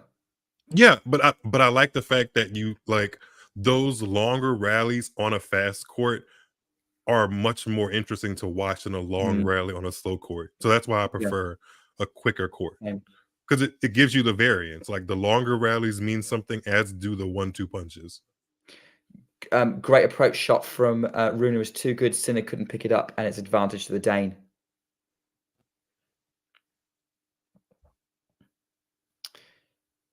We go. We've got some people in chef's hats sat in the audience. Rune goes out wide with the first serve. It's an ace, and they're walking to the chair. 4-3.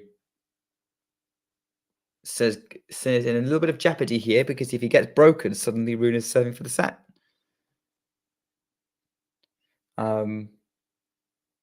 So yeah, that's a fun one. Oh, I now know what's going on here. Moving on. Because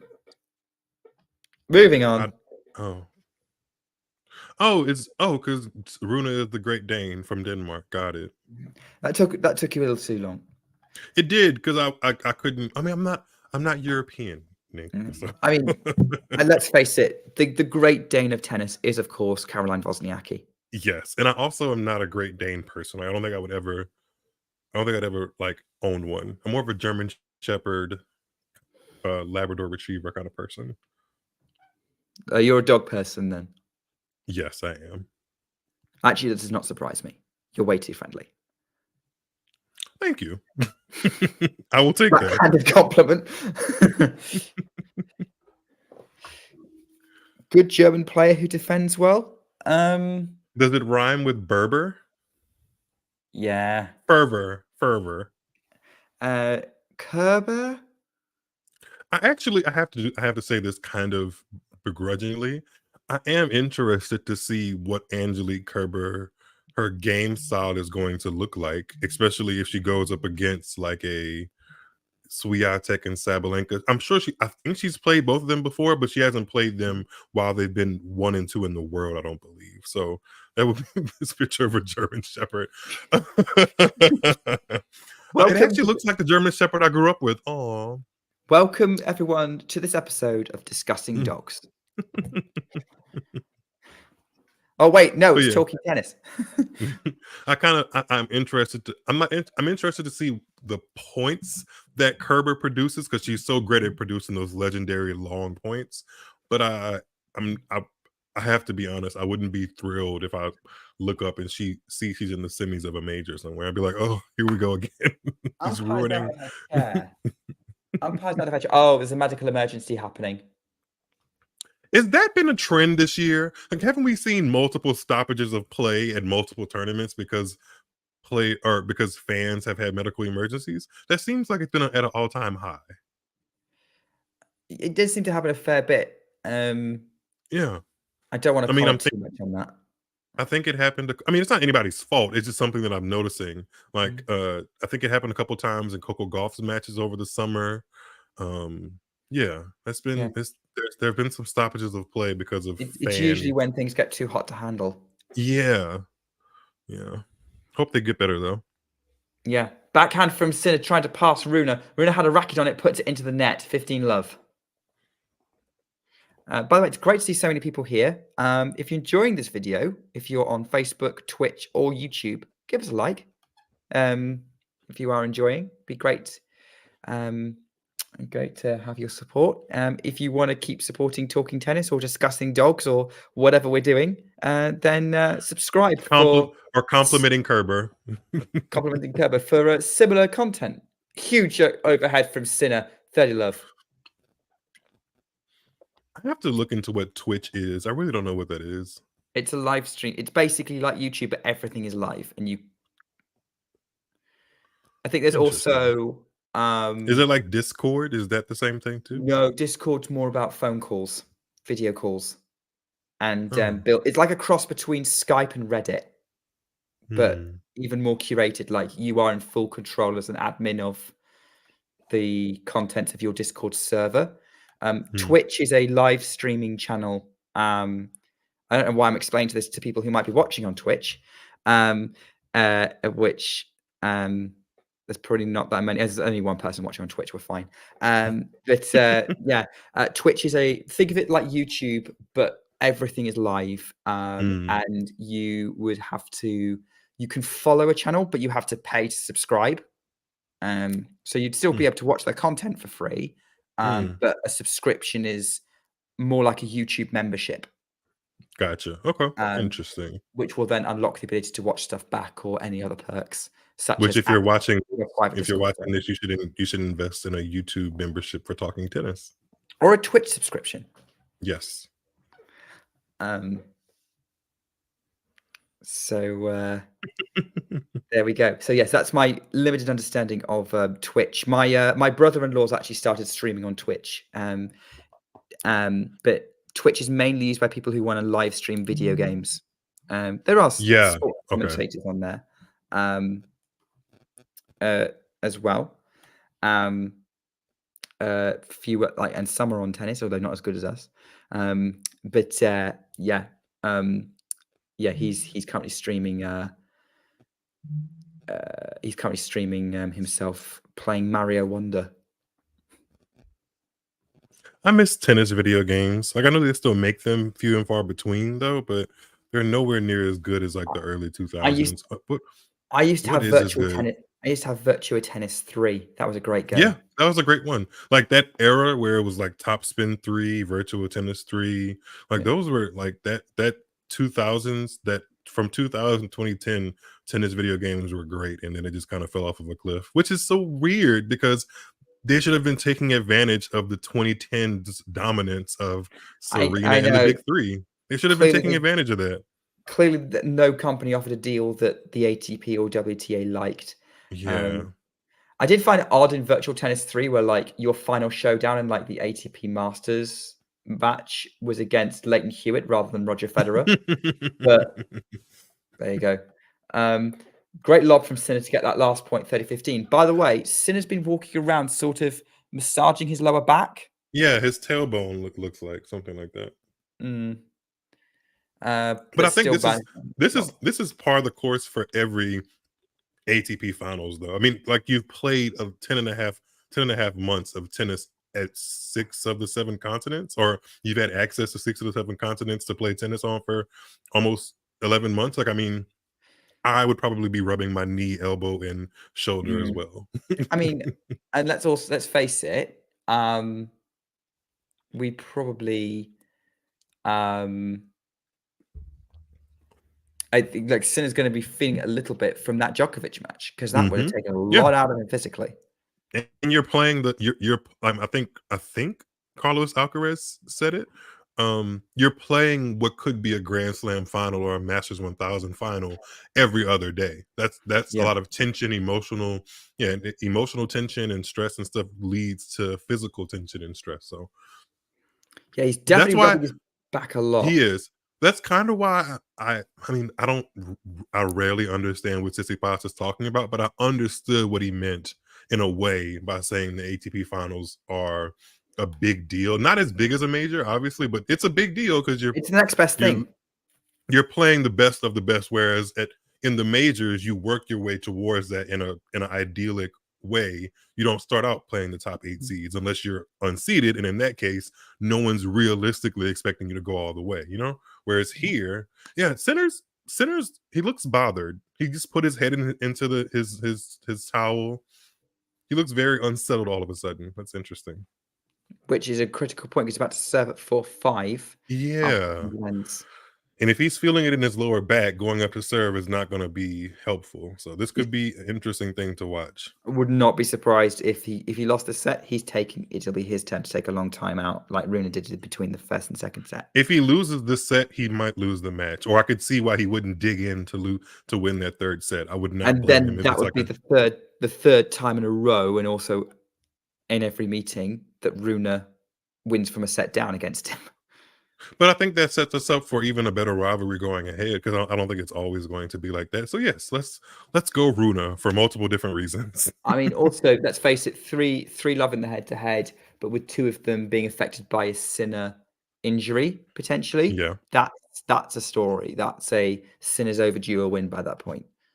Which is how it felt when he was going up against Medvedev, and we've seen him kind of turn that around too. So.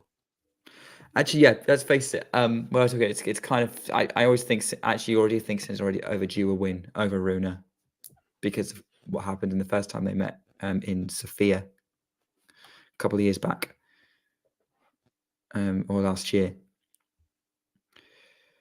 So it's getting up to serve, getting ready to go. Lovely to have everyone here to join us for this exciting moment in the set. First serve in play. Sinner comes in to the net.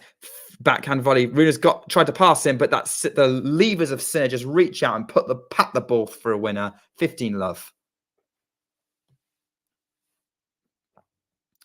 There we go. Moving pretty well still. That was a very confident bit of net play there from Jannik Sinner. Absolutely brilliant. Sinner stepping up to serve again.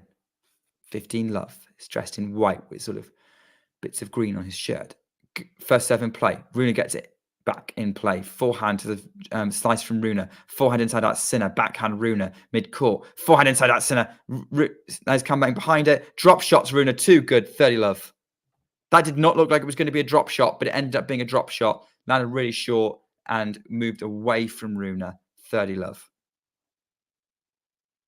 Excellent job from Jannik already. His first couple of points, playing through any discomfort that he might be having right now. And Rune's being a little passive. He's way too close to that Torino part of the court. He needs to step up to the baseline a little bit more. He's being a little passive, especially in those last 2 points. He's yeah, that's an ace from Sinner, by the way, up the tee. For love. Served a lot of aces this match already, has Sinner. Then goes out wide. Rune almost in play, but the backhand hits kind of the top of the net. 5-all. This is now officially a tight set. We love to see it. This is again resembling their Monte Carlo match, which Sinner won 6-1, but then Rune won the next 2 sets 7-5, 7-5. Hi, PC360. Oh, that's Peter Childs of Murray Musics. Oh, hi. I'm Talking Tennis fan. Yeah. Hi, Talking Tennis fan, all of you. Lovely to have you all here. That's the first time I've said that word, and it makes me sound disgustingly old. Because I'm pretty sure it's out of date. Forehand to the forehand of Sinner. Backhand Sinner into the net, under pressure, 15 love Rune.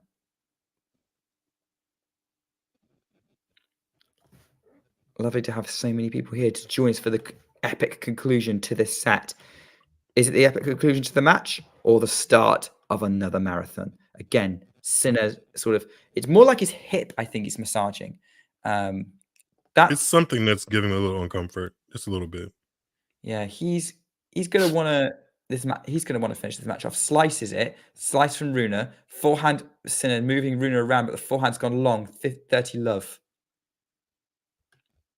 to the Dane. Yes, Camo, I do think Rune can steal a set. I definitely think that can happen. He's on the brink of it, I think.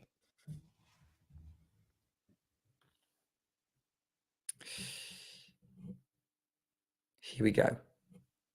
Serves up the tee from Rune. Backhand in play from Sinner. Forehand from Rune just wide. He's trying to be clever.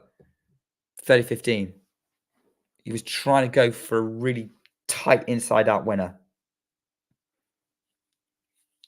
Gets Sinner on the board in this game and keeps the Italian within touching distance. By the way, Sinner has made 76% of first serve returns. Rune has made 58%. They're both returning super well today, but Sinner exceptionally well. Drop shot from Rune. Sinner runs in. He's going to try and pick him off. Was that passing shot in? It wasn't. 40-15. Rune again, 1 point away from putting Sinner under pressure. I mean, that was dangerously close from Sinner. That could have been good, but he didn't make the drop shot. His speed's been helping him out, but just wasn't quite enough on that one. Serve out wide from Rune. Sinner gets the return in play. Forehand up the line from Rune. Sinner still scrambles it. Forehand from Rune to the forehand of Sinner going cross court. Rune's moving Sinner around. Backhand Sinner to the backhand of Rune. Short. Backhand Sinner to the backhand. Drop shot of Rune. Sinner comes in. That's not going to be good enough. Counter drop shot. Rune lifts it up and it's wide. No control over it when he got there. Goes wide and it's 40-30. Get us to a tie break and see what happens. 5-all is really my favorite part of any set. WTA, ATP, doubles, anything. 5-all is where you really need to be tuned in. This is where we know it's super tight. Mm-hmm. Because 4-all feels like it could be tight or it could be over. 5-all is like, okay, both players are on the brink of doing something here. They both played well, almost well enough to win a set. Agreed. Moritz, I don't think it's a serious injury, to be honest. We don't need to be that catastrophic yet. First 7 play, but it's still rallying at the minute. Backhand to the backhand of Rune into the net. Juice! Again, running backhand into the high part of the net, trying to go up the line. Sinner able to soak up whatever Rune is throwing at him and keep himself in the point, and Rune going for too much. Juice. This is where things are really getting interesting now. The Sinner team's trying to encourage their man on. They know these 2 points away from potentially breaking, which would put him in a position to serve for the match. Holger Rune is stepping up. He's dug himself out of trouble already in this set. Can he do it again?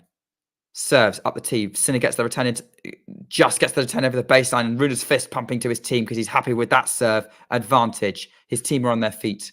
Boris Becker's on his feet. His fitness trainer's clapping in the air. Advantage to Holger Rune. Get us to a tiebreak. This is what Miles wants. Miles wants this most dramatic end to the set possible. Although I'd say a more dramatic end would... No, the second most dramatic end would be Sinner suddenly getting broken in the next game, given the trajectory of the match. First serve into the net from Rune. So he's going to have to do this on a second serve. Into play.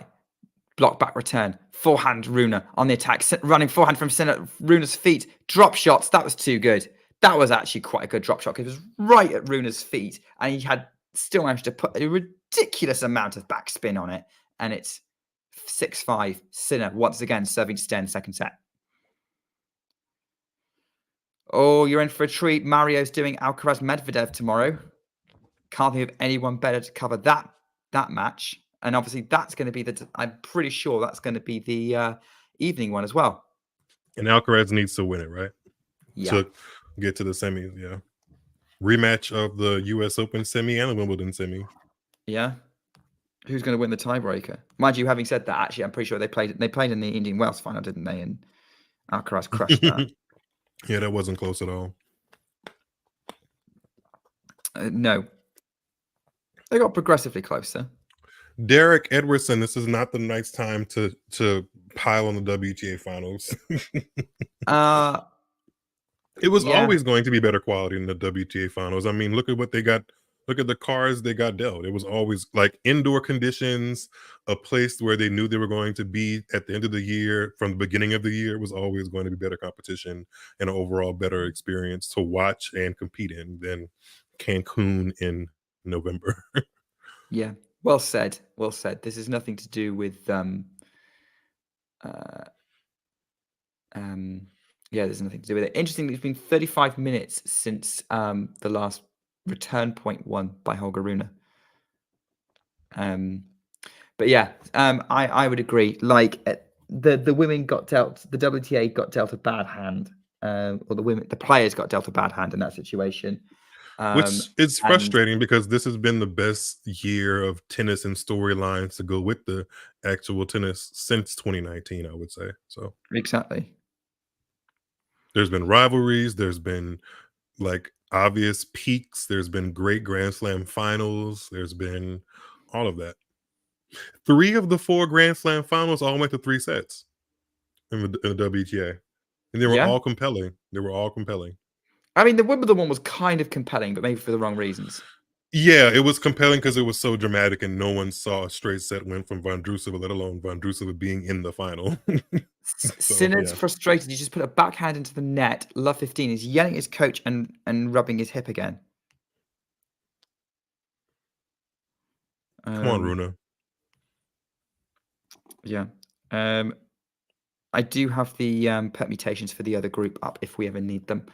But we're worried about this one at the minute because at the minute, Jannik Sinner needs to win to confirm him as first place. He knows he's in the semis.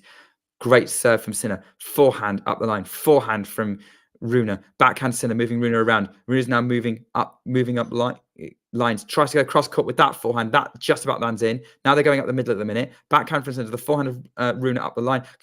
Sinner tries to go for the big cross court backhand. Drags it way wide. Love 30. Big chance for Holger Rune now. To steal the second set. I wouldn't say he's been the best player on the court in the second set, but he's competed much better than he did in the first set. I would say this would be, or if he does break, it's due to Sinner having a dip at the worst possible time. Agreed.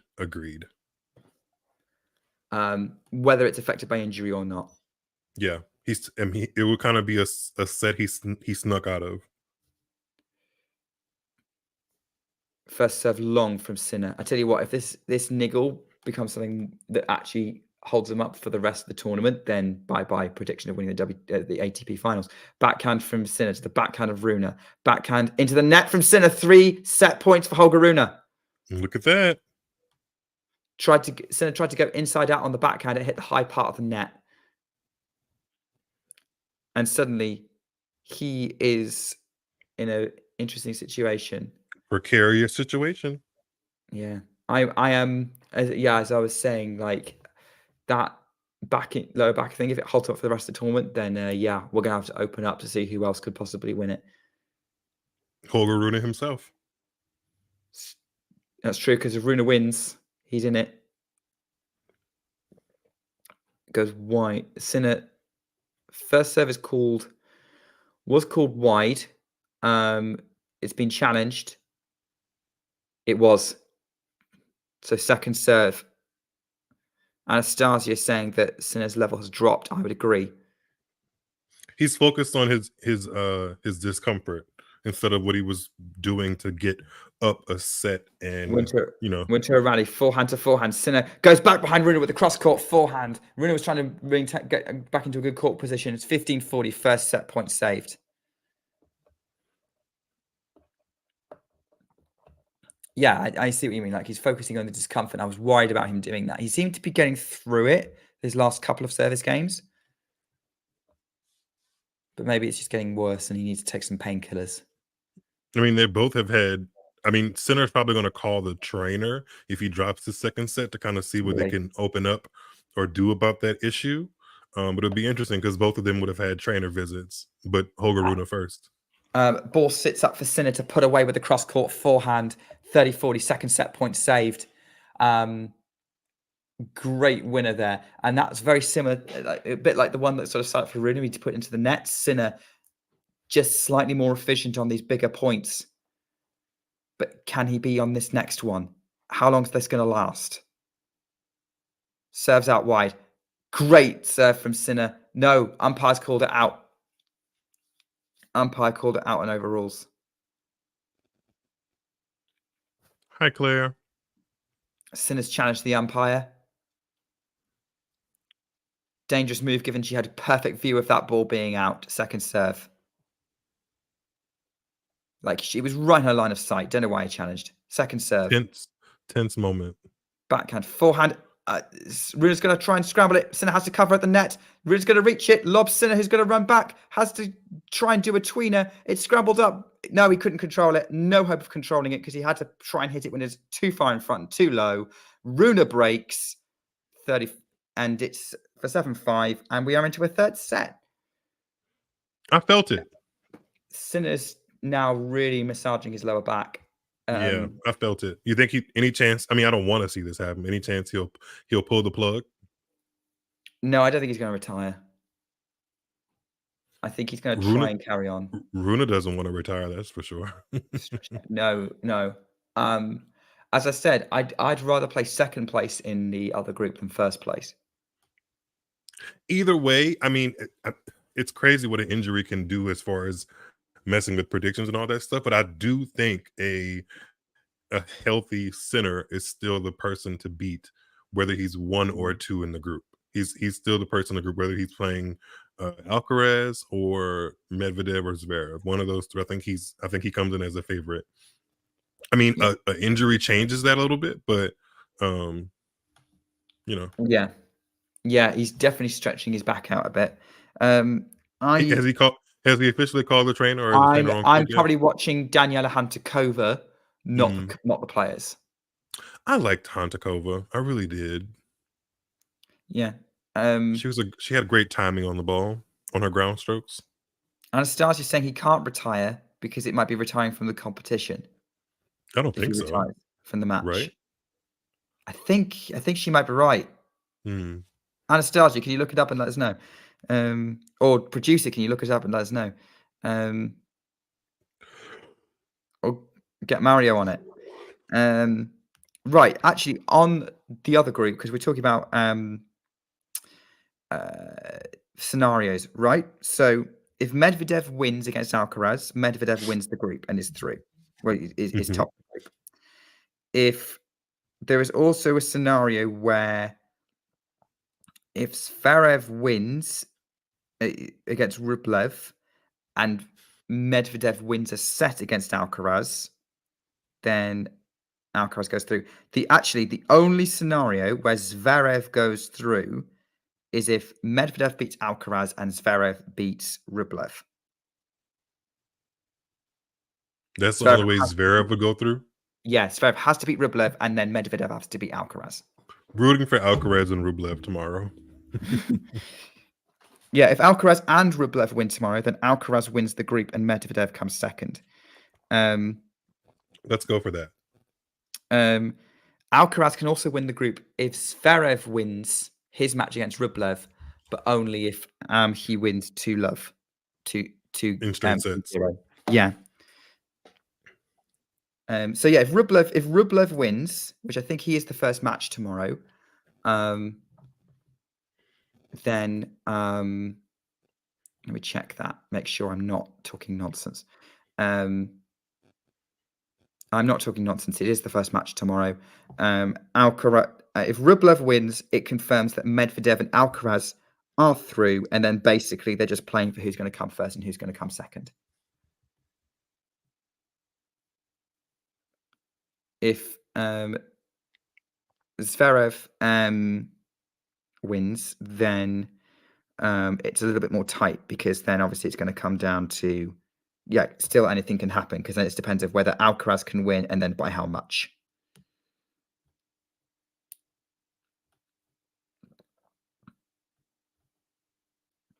I'm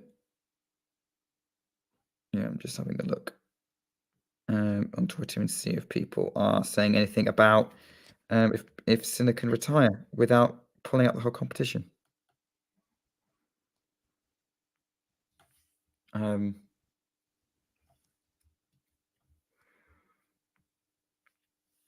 I don't know. There's a lot of people saying he's not tanking. They don't think he's going to tank. Well, I don't think he's tanking. I don't think nothing he's going to do is going to be tanking.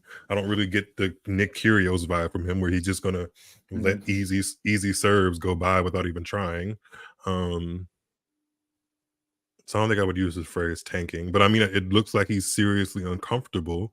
And if he's thinking large term about actually lifting the trophy, especially after he's just lost 9 of the last 11 points, excuse me, then I could see why he would be like, hey, let's lose this. Let's focus on recovery tonight and all day tomorrow and try to get in the semis. I wouldn't blame him for that. Rune's just held pretty efficiently. I hadn't realized the third set had started. I was expecting there to be some kind of break, but Sinner didn't really put up much of a fight either. So I feel like that might be a microcosm of what this third set looks like. I can't blame him for, like, I wouldn't call it tanking, but I couldn't blame him for not going to the depths of his reserves in this third set, knowing that he's already going to be playing in 48 hours anyway. So whether he's 1 or 2, he's playing in 48 hours come Saturday. So Rune puts the attempted second serve into the top of the net, attempt a return on the second serve into the net. So 15 love to Jannik Sinner in this service game. Definitely the first serve percentage has dropped. That wouldn't be surprised if he's nursing some kind of lower back problem. Again, first serve is into the net from Sinner. The levels visibly dropped from the Italian. Rune looks ready for this. Gets a backhand on it.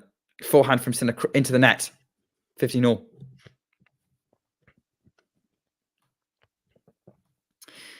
Who is Miles' favorite?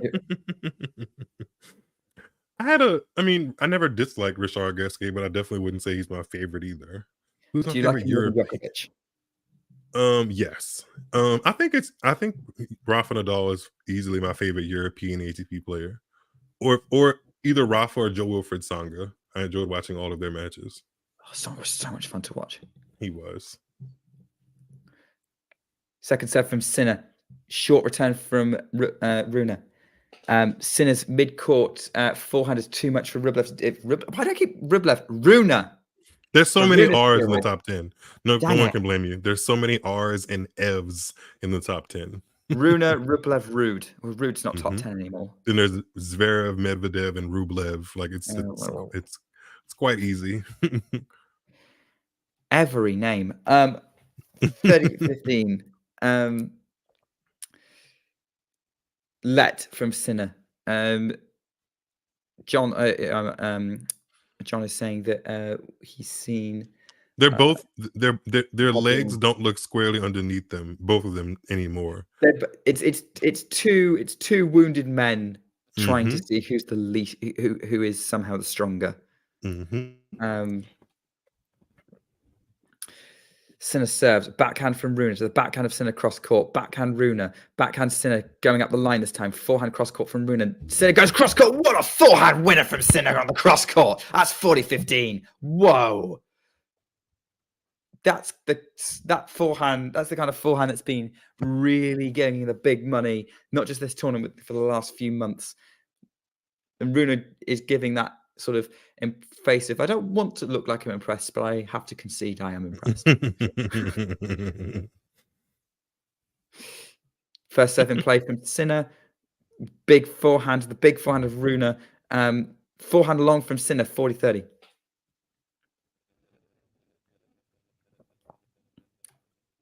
For Jannik Sinner.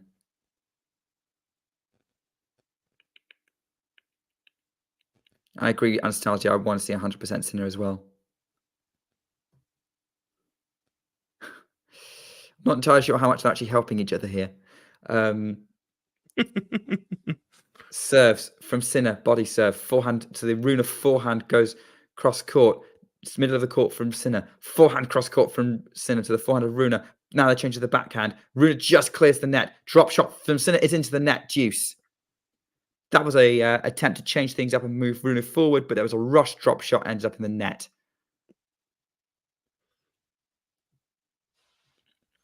Agreed, Jake. Agreed. Thank you. You're very kind. I'm hoping that people are appreciating that if they can't see it, given we've got so many viewers. I'm assuming a lot of you can't see it, so hopefully you've got an idea of what's going on. So Jannik Sinner's now bouncing the ball, getting ready to go. He is with Nike, unlike Novak Djokovic. Conversation for Mania. Out wide serve to the forehand of Sinner. Forehand Rune into the tram lines. And Rune's annoyed with himself. He's kind of doubled over now and holding onto his knee that isn't strapped, but I think that's frustration, not anything else. Advantage to Jannik Sinner. Everyone's limping. You're limping. We're limping. We're all limping. Who is the player at the minute who's still looking physically okay? I'd imagine it's probably Medvedev. Yes.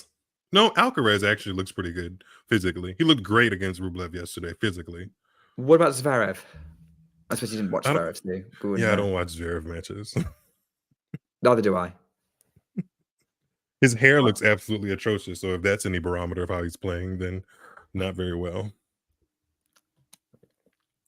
Yeah, I'm not. I'll watch Zverev if he's in a big match or I'm talking tennising. But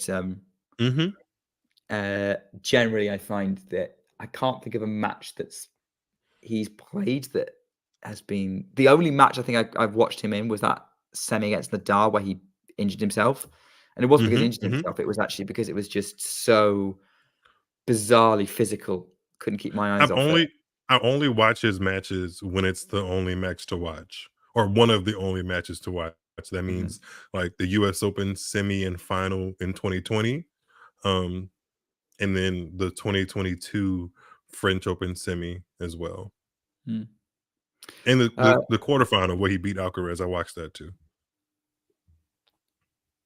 A couple of big serves from Rune to start this game off. 30 love. The serve's really kicking in for Holger right now. Come on, Holger. Am I supposed to be impartial? I don't know. Ask the producer. Did I sign an impartiality contract? I don't remember one. 30 love.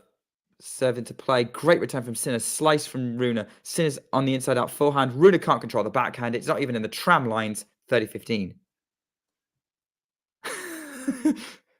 I think we should have a game called Tram Lines with Nick Carter and see how many times he says it. And each time he says it, we should take a shot of cider.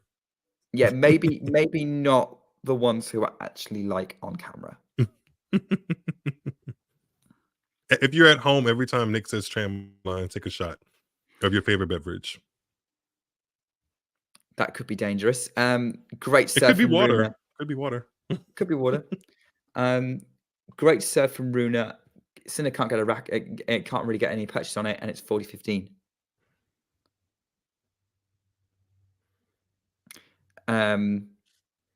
Is the producer taking sips every time I'm saying tram lines?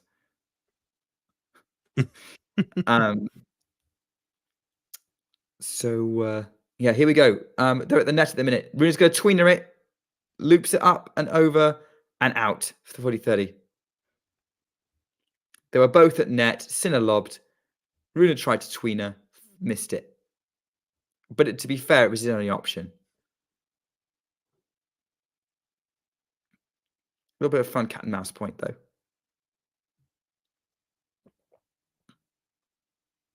To be honest, I would have been up for that tweener going in. That would have been so cool.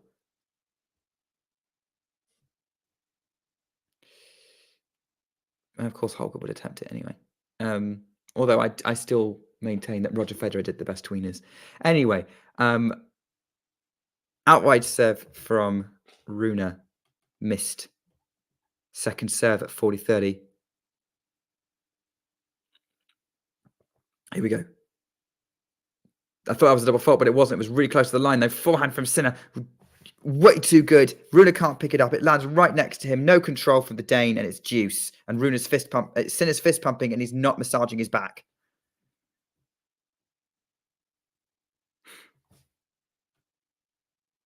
And then we've got Darren Cahill standing up, looking resolute, encouraging his man on. He's a really good coach.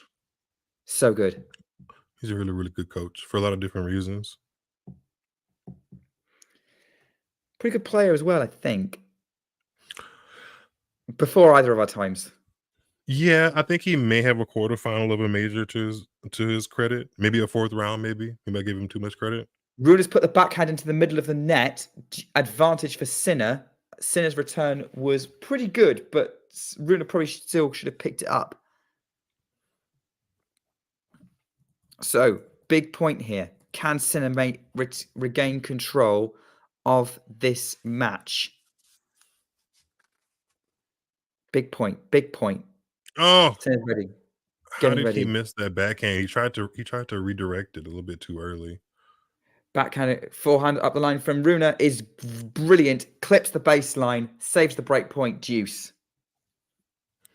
By the way, Darren Cahill was a U.S. Open semifinalist in the year 1988. So, yeah, doubles finalist the Australian Open of 1989 as well in the men's, and a mixed doubles finalist at Wimbledon in 1987, but didn't win a major.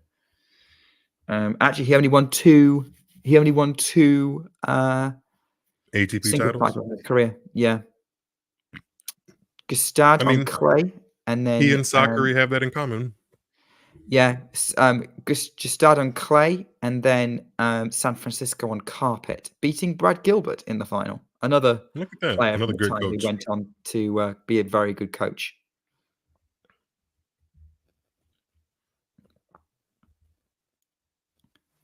Although I think Gilbert's resume probably a little bit more decorated. They work with the same player, Andre Agassi, so I feel like they can both use that as a claim to fame for their resume building. Yeah, that's pretty good. When did Cahill coach Agassi? I think after Brad. Okay. I think. Okay, so towards the end, the period where Agassi was kind of still golden. Oh, we're doing a video review. So the serve was good. Rune's challenging because he didn't think maybe he was challenging some kind of hindrance. I don't know what the review's of. Does anyone know what this video review is? Oh, we're having a VAR moment. Gotcha. Okay. Yeah, we are. I was busy chatting to you lot and looking up Darren Cahill's CV. Should probably focus on the actual tennis. Rune is arguing with the umpire at the minute. It's advantage Sinner on the scoreboard. Umpire's making an announcement. Does anyone know what's going on? They have to streamline this better. They have to. There's a continued argument going on, or discussion. The umpire's kind of being resolute, telling Rune that's how things have to be. Rune's not happy about something. Yeah, that return from Sinner's long. I think Rune. I don't know what Rune's complaining about. He's punching the air, sarcastic thumbs up maybe, but he's serving. Okay, so the challenge denied. Oh, he's saying it was Holger was saying he challenged late. Holger, you have a little bit more momentum in this match than you think. I'd pour that into battling Sinner instead of battling the umpire. Yeah, but it doesn't matter because Holger's serve. So he was challenging his own serve, saying it was long. Sinner's return was very good. Now Holger looks like he's baiting the crowd. He's giving them a like sarcastic clap. Oh, he's challenging the Medvedev. He's going for the Medvedev strategy. Holger's kind of walking around. I think the umpire's trying to calm the crowd down. Here we go. Third set drama. Por favor, or whatever that means in Italian. Sorry. Ace from Rune, who's got a smug smile on his face after that, saves another break point. That's the only thing I can say. That is the smuggest smile I've ever seen a tennis player have in my life. I can't think of many other instances where I've seen a player look smug. I think I've said that word 3 times in too short a time. Rune misses the first serve, trying to go up the tee. Gets ready for the second. Serves. Forehand from Sinner to the backhand of Rune, scooped up. Backhand Sinner cross court. Backhand Rune just clears the net. Slice from Sinner. Forehand Rune inside out to the backhand of Sinner cross court. Backhand Rune back to the backhand of Sinner. They changed, and Sinner tried to go in up the line, puts the backhand into the net, and now it's advantage Rune. Did the umpire actually use that word, John? I don't think they did. No, you are paraphrasing. Excellent. What's Behave. the Italian version of F? I think I actually know it, but I'm not going to say it on stream. Mm. It might be the word Raducanu said by accident in that interview. We should ask Fabio Fognini. I'm sure he knows. I'm sure Sinner knows too. He just probably doesn't say it that often. At least when there's a camera around. Oh my word, that was a Rune's frustrated there because the return from Sinner was right at his feet, and then he put the forehand into the top of the net. Again, very awkward shot, fourth deuce of the game. I think John is showing off how many different languages he can swear in. I would imagine it's at least 4. Forehand from Rune to the forehand of Sinner, cross court, trading cross court blows. Sinner changes direction with the forehand, goes long, advantage Rune. Just.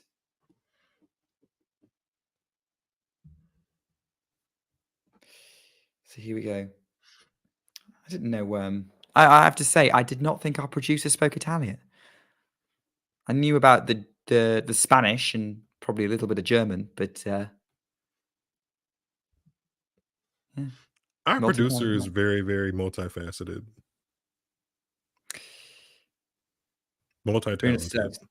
To the forehand of Rune. Again, same thing. Up the middle, not giving Rune enough time, really constricting his movement, and Rune's gone over the baseline with that forehand deuce. 10-minute game. Could it be the most important game of this set? Sinner getting ready to receive. Who's going to get this game? They've both had good chances.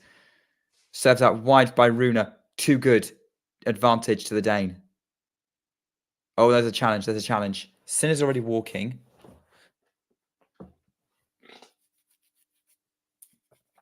Sinner's already walking. Maybe he's kind of preparing. Yeah, that clipped the line from Rune. Derek, I think people just don't want to see Novak in the semis, because if he's in the semis, chances are he wins the whole thing. And we've seen that scenario play out 40 or 50 times. So I think people just want something different. That's why they want. I also think they want Sinner to be fit and firing, because I think most people are on board with the Sinner story of winning this title. Second serve from Rune to the backhand of Sinner, cross court, backhand Rune to the forehand of Sinner, again to the forehand of Rune, who goes up the line. Forehand Sinner just makes it in. Drop shot from Rune, doesn't clear the net. It's back to deuce, and Rune's frustrated, and he's messing with the strapping on his leg. That was a golden opportunity for Rune, but the drop shot was not clearing the net. Fifth deuce, 12 minutes on this game. Anastasia's loving this. Derek, yeah, you very sort of blunt terms about on match fixing, really, because match fixing to me is deciding the result for financial gain, whereas this is just throwing it because it's I would call it a tactical retirement. It's probably splitting hairs, but I prefer to be precise.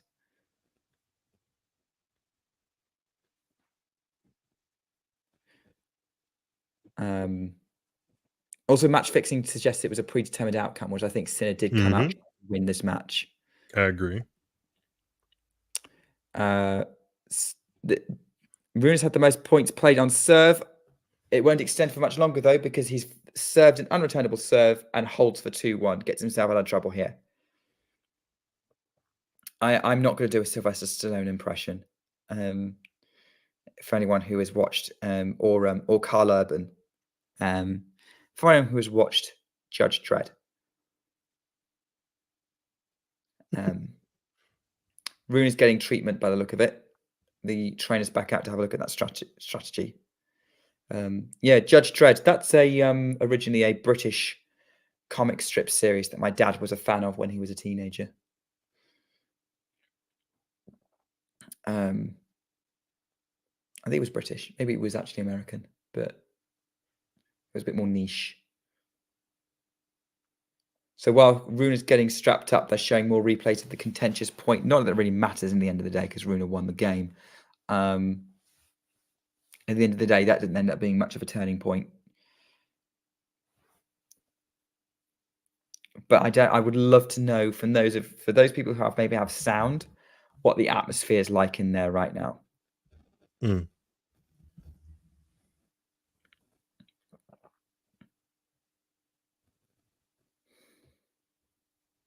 Sinner's got his face in the towel. He's not clutching his back anymore. I wonder if he took a painkiller or something. I wasn't watching between it, maybe because the niggle seems to have gone. Anastasia's saying the crowd are hyped. It's loud in there. It's what we want to hear.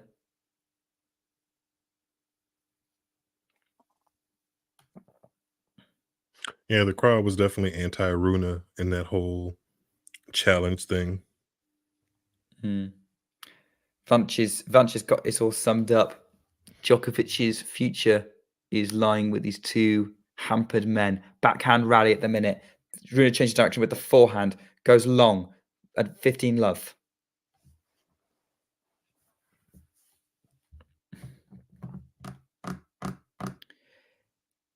Yeah, the rallies have definitely gotten longer in this match, for sure.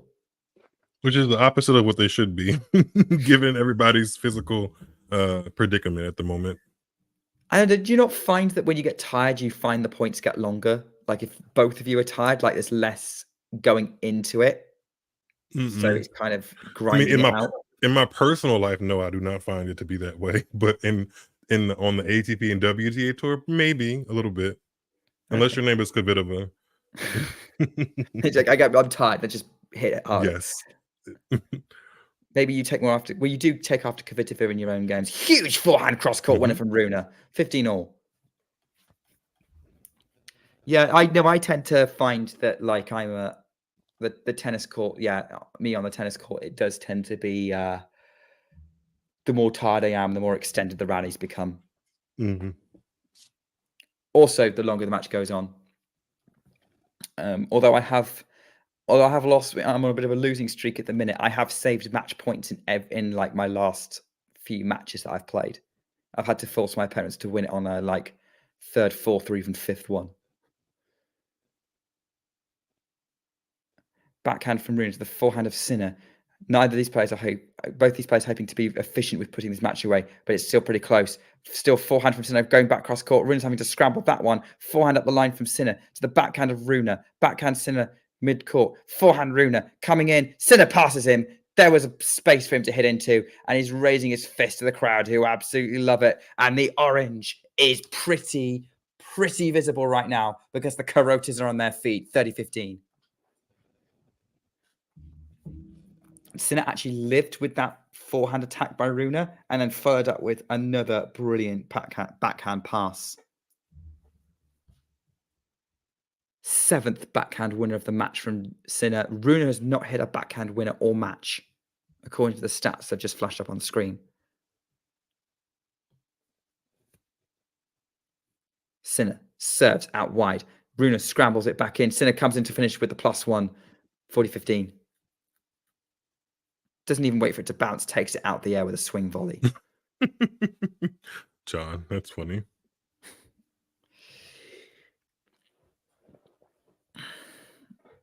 Just like, yeah, I win. Yeah, I should have won. I still maintain you want to play the person who comes second.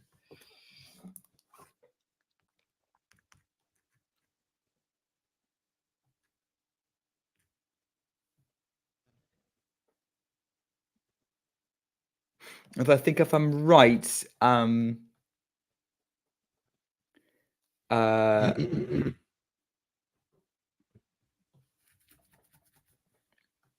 if I think if I'm right, I might be right in thinking that like if he wins, he could play any one of the 3 players who could make it through. Whereas if he comes second, it's either Medvedev or Alcaraz. I mean, like it's not a long shot for Zverev to get through, by any means. There are really only two players that I don't want to see lifting the title.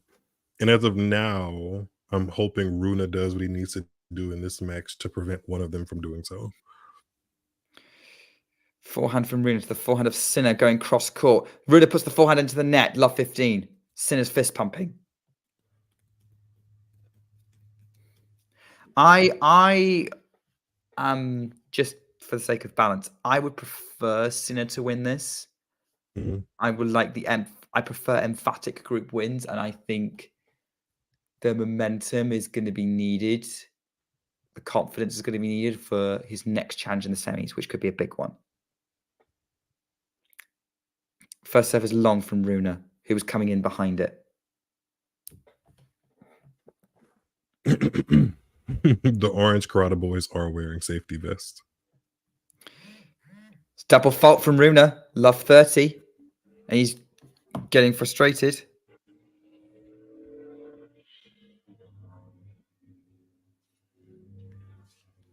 He's getting frustrated. Love 30.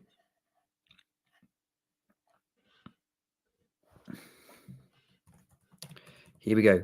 Big point here. Rune serves out wide. Sinner can't really get a racket on it. I mean, like, I don't know if he got a racket on it or whether it was framed, but either way, unreturnable serve from Rune, 15-30. Great response there. They both look so tired. Ace from Rune up the tee, 30-all. After a couple, like, his serve is digging you out of problems here. If it's getting into a rally, then it could go either way. We've got Djokovic fans in the chat who are rooting for Sinner.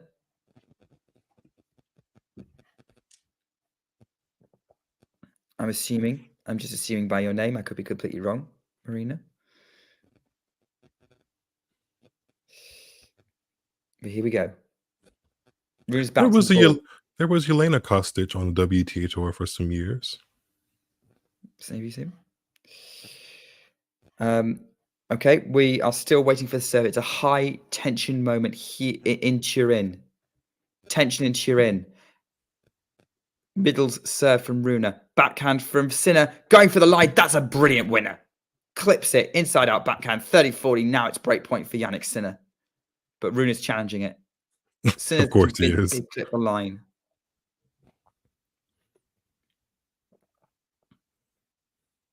He did clip the line. And Rune will now have break point to deal with again. I think he's had break points in pretty much every service game this set, Rune. No, the first one was efficient. He got through the first one, which pretty much love, I think. But Sinner's keeping himself in it. Rune serves. Sinner just gets it in. Short return, though. Holger comes in to pick it off cross court. Deuce. Break point. Another break point saved by Rune. And the more he saves these break points, the more I'm convinced this match could go either way.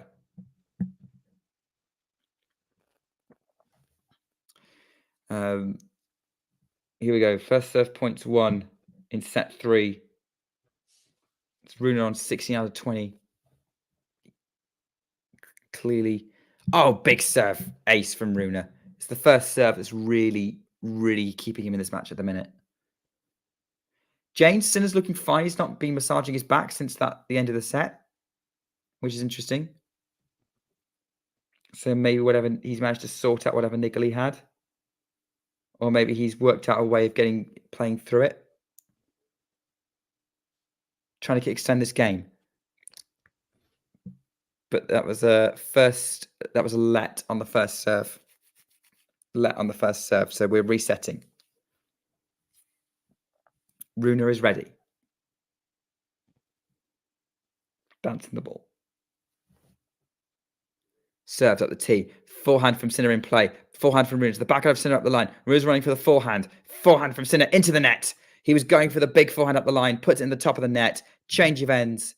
3-2. The players are going to have a break. And so are we. So are we. Be back in a minute. Thanks for tuning into this watch along. While there's a break in play, here's a reminder to hit the like button, subscribe, and click that notification bell. Your support helps to keep the channel going.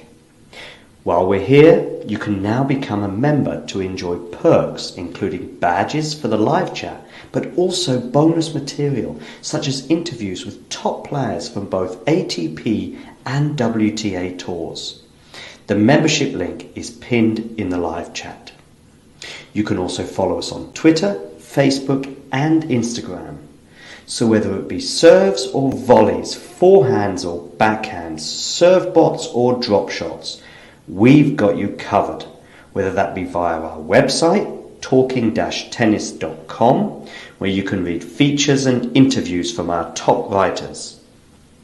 Or if you prefer us in audio form, you can subscribe to our podcast on Apple, Amazon, or Spotify, or wherever you get your podcasts from. Remember, we offer you wall-to-wall coverage via our regular watch-alongs, magazine shows such as Nick's WTA Weekly or Damien and Mario's ATP version. Plus, we deliver top content from people on the ground, actually at the tournaments, so you get even nearer to the action. So, what are you waiting for? Hit that subscribe button so you don't miss out on all things tennis.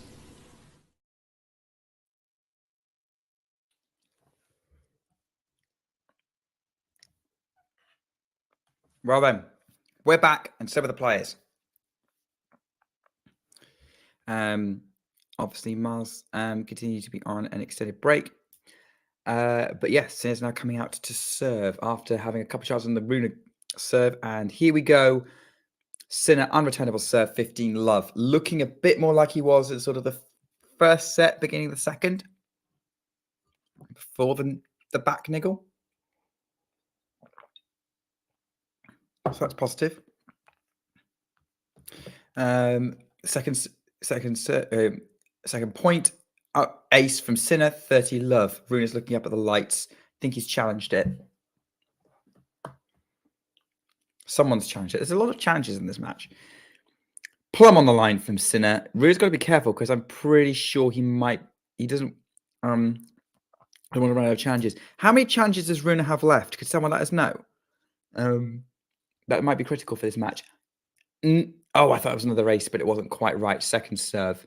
Just missed from Sinner. Serves out wide. Forehand from Rune, but it's too good. Sinner's served and volleyed. 40 love. Serve and volley from Sinner is too good. 40 love. Crowd are loving it. And yeah, they've both, interestingly, Sinner's won 18 out of 21 net points compared to 10 out of 21 for Rune. And the net play on the quicker court is going to be critical here. Huge serve from Sinner. Rune can't control it. 3-all. New balls, please. Sinner's changing rackets. He's walking a little gingerly, I think, but I'm assuming it's new balls because why else would Sinner be changing rackets?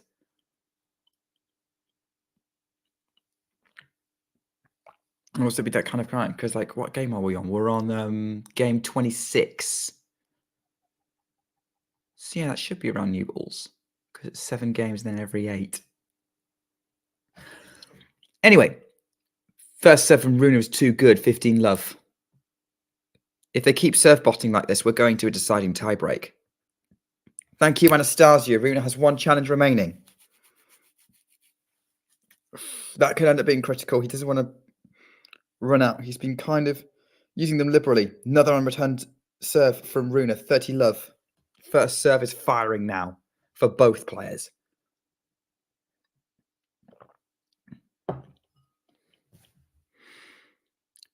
Gets ready to serve again. Puts the first serve into the net. Now this opens things up with a second serve. Rune, white cap, backwards, all wearing all black. Serves to Sinner, but he's double faulted. 35th. No, he's not. His second served aced it. 40 love. Just clipped it. I thought it was out, but no, 40 love. Sinner, by the way, wearing a white baseball cap facing forwards, white shirt with sort of a green stripe along the side and green shorts. Sort of dark green, not fluorescent green. First serve from Rune is way wide. Second serve, backhand in play from Sinner is way too good. That was a return winner on the backhand, 40-15. I'm not sure Sinner's managed to win 3 consecutive points on the Rune serve, even though he has broken Rune a couple of times and had multiple opportunities to break. I don't think he's won 3 consecutive points on the Rune serve. Rune has got 3 consecutive points on the Sinner serve. That one time he has broken. Unreturned serve from Rune. We're swapping sides again, 4-3. The pressure still on Jannik Sinner. Really hard to call which way this one's going. Miles needs a break, Jake. So you've just got me for a bit until he comes back.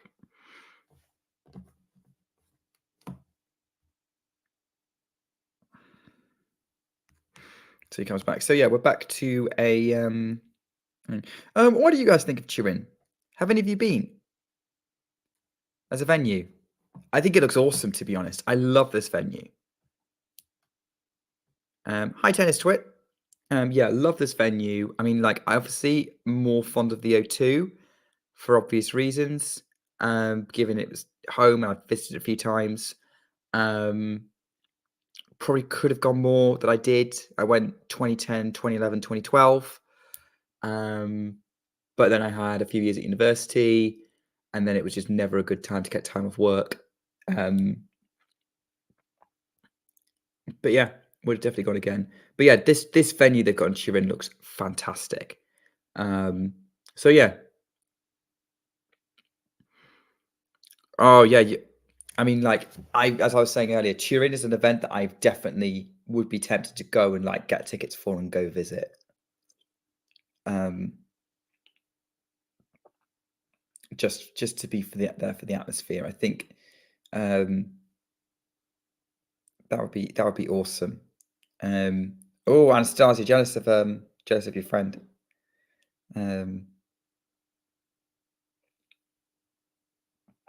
Yeah, long gone are the days where both the finals were held in Madison Square Garden. Different times, but first 7 play from Jannik Sinner. Rune can't get it back in court. 15 love for Sinner. Tennis Twit, it would be cool to have the ATP Finals back at the O2. I am a big proponent of the WTA Finals coming to the O2, to be honest. I think that would be awesome. I would love to have that there. Unreturnable serve again from Sinner, 30 love.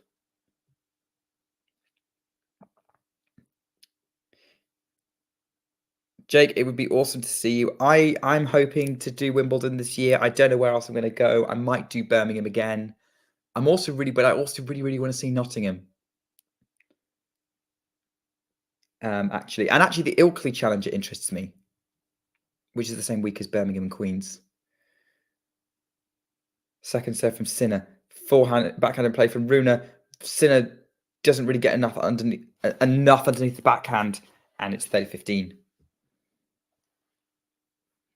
Yeah, where's everyone else's tennis plans for next year? Like, I asked Miles about his. I haven't really made mine yet. I keep putting off. I know I want to get Wimbledon again, but I don't know what else I want to do. Anastasia, what are you thinking for your tennis visiting? You doing New York again? Tennis Twit. What about you? Or anything else? Serves at the middle. The backhand of Sinner. Out. And Rune's fist pumping. 30 all. Oh, Wimbledon RG double sounds cool. Miami US Open for Anastasia. Good shouts. No apologies, Tennis Twit, for the Wimbledon ballot, by the way. I mean, look, I've messed up myself. I'm waiting to hear as well. I don't know if I'm going to get anything. But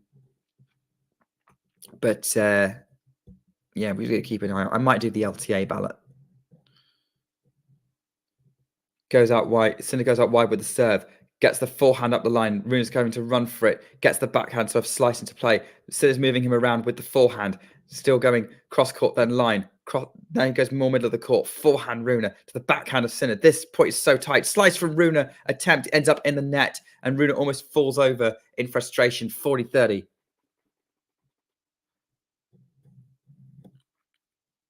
Estoril, great shout. I mean, it's going to be the last one as well, so take every opportunity.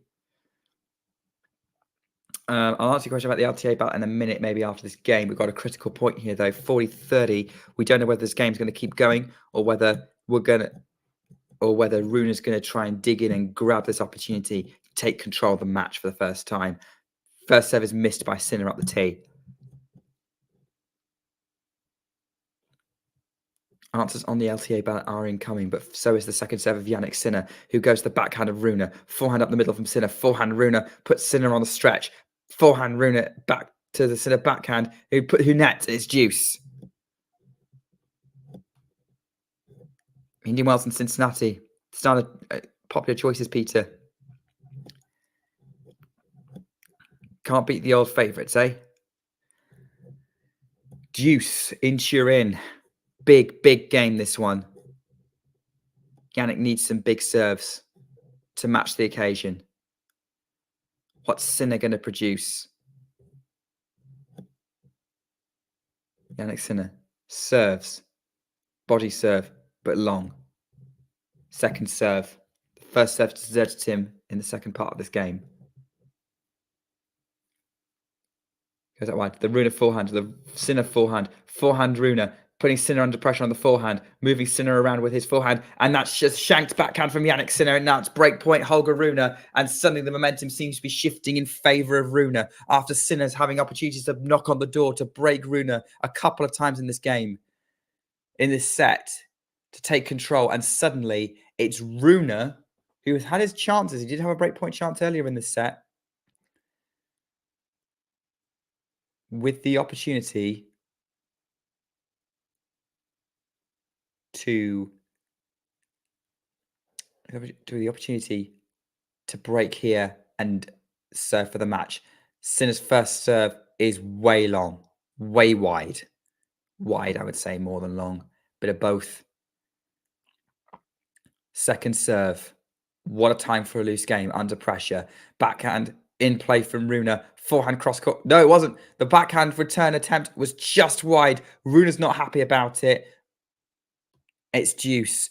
That was right there for Rune to take.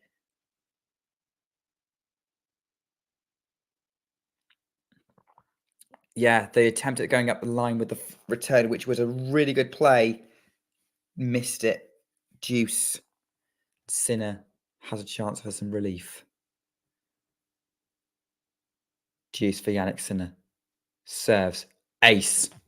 Advantage to Sinner.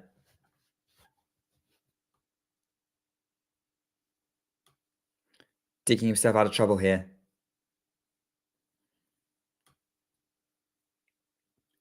(11-15). Aces. Both absolutely ace machines today. They both won 3 to 4 games worth. Just aces. Huge first serve, but Rune somehow gets it into play. Forehand from Rune to the backhand of Sinner. Tees up the Rune forehand, it goes inside out. Forehand Rune trying to change direction, puts it wide. Game for Sinner. Rune gives a sarcastic thumbs up. I'm not surprised. There were a couple of... He was in control at that point and dragged the forehand wide. He had opportunities there. 4-all. And now I don't think it's possible for this match to be closer. Rune is now yelling and shouting a lot. Very frustrated. LTA ballot tennis twit. So this is for the Brits who are watching. If you pay £20, it will give you entrance into the LTA ballot, which is smaller. It's not a guaranteed ticket. Probably better chance on the public ballot. But essentially think of it as a 20 quid raffle where you could win Wimbledon tickets. But you have to get LTA. Basically, the 20 quid is for paying for LTA Fan Plus membership. The LTA being the Lawn Tennis Authority who governs British tennis. Forehand is long up the line from Rune. It's love 15, and Sinner's fist pumping because he knows he's got to make the most of his opportunities. He's had opportunities in a couple of Rune service games. He knows this is critical. Yeah, you have to join the LTA on a Fan Plus membership, and then it should be on the website. I've not done it yet. I'm considering it. I haven't looked. Serves, forehand of Sinner in play, backhand Rune to the backhand of Sinner, forehand Rune up the line, forehand Sinner, net cord. Rune puts his forehand into the net. Sinner apologizes for the way that his let cord disrupted the point, but still was makeable forehand for Rune, love 30.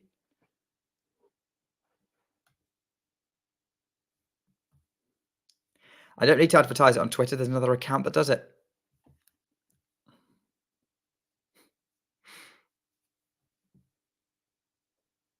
Love 30. Here we go. Another love 30 game opportunity for Sinner. I say he hadn't won 3 consecutive points on the Rune serve yet.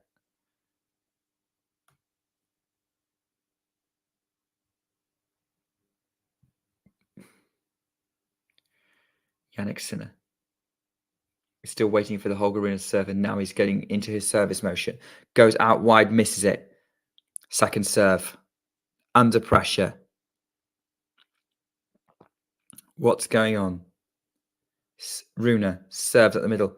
Backhand in play from Sinner. Too good. The backhand was really awkward. Rune struggled to pick it up. It's love 40. The Carota boys are loving it. Sinner is 1 point away from breaking Rune's serve and getting into the mat and getting to serve for the match. He has 3 bites of the cherry. He's broken Rune twice this match. Rune's broken him once.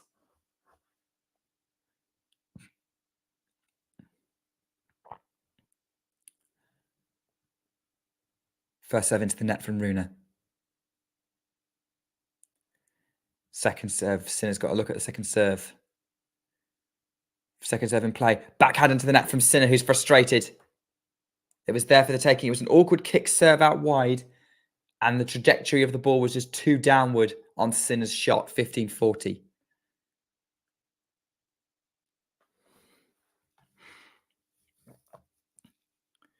Sinner's frustrated. He's still frustrated. He missed that, but he's got to move on. He's got to hope if he wants to break the serve of Holger Rune.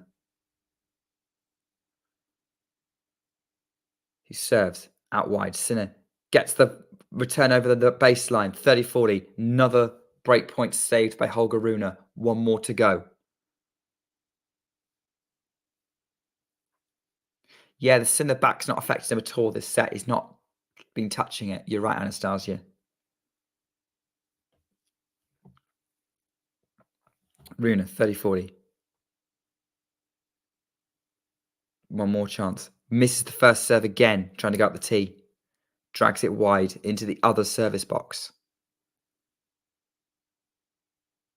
Sinner now knows he's got an opportunity. Second serve. Backhand again. This time it's in play. Forehand from Sinner. Just clears the net. Rune runs for it. Sinner's going inside out on the forehand. Now he's going to come in behind it. Just gets the volley. That was beautiful.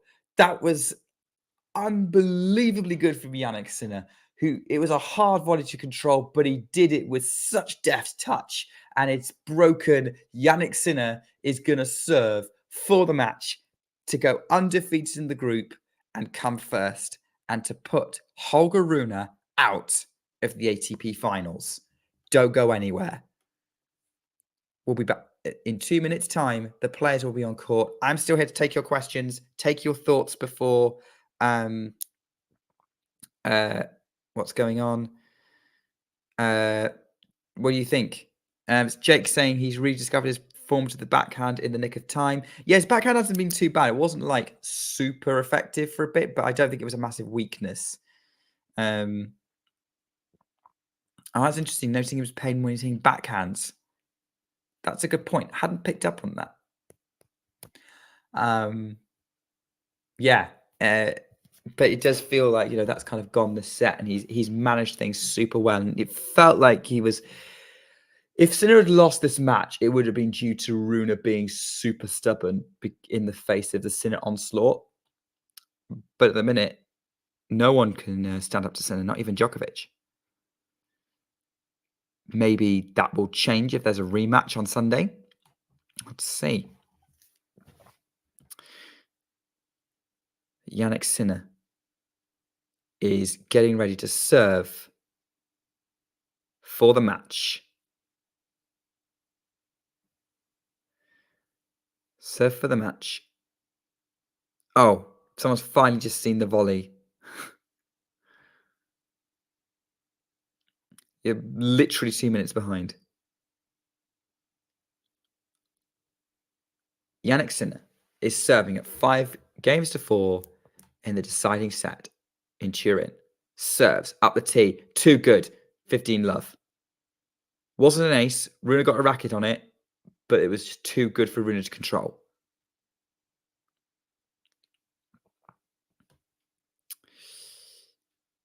Yeah, good point from Matthew. I did wonder if Rune lost his head a little bit after missing that second serve return at break point, because this could have been very much the opposite situation with Rune having already won the match. Great return from Rune, though, off the first serve of Sinner. Backhand Sinner cross court, moving Rune around. Forehand from Sinner, moving Rune from side to side. Still going cross court. Goes long on the forehand, aiming more for the middle of the court, and it's 15 all. He was trying to move Rune from side to side. It was a good tactic, but just overpressed on that forehand. And Rune's a little bit of a fist pump. He knows he's not out of this yet. It's only 5-4. He does have to break, but he knows that he's got himself into Sinner's service games before. Sinner. 5-4, 15 all.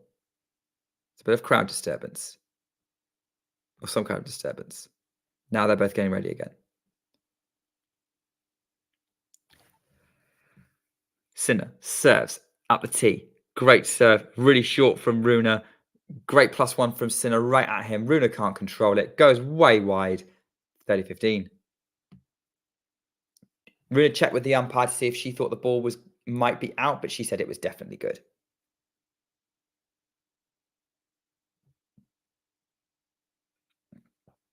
$30-15.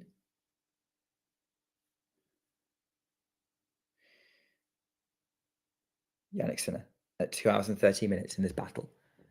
Goes out wide with the serve. Rune gets it in play. Goes back out up the line from Sinner, who goes back behind up the line to Rune. But Rune's celebrating because the backhand from Sinner is in the tram lines.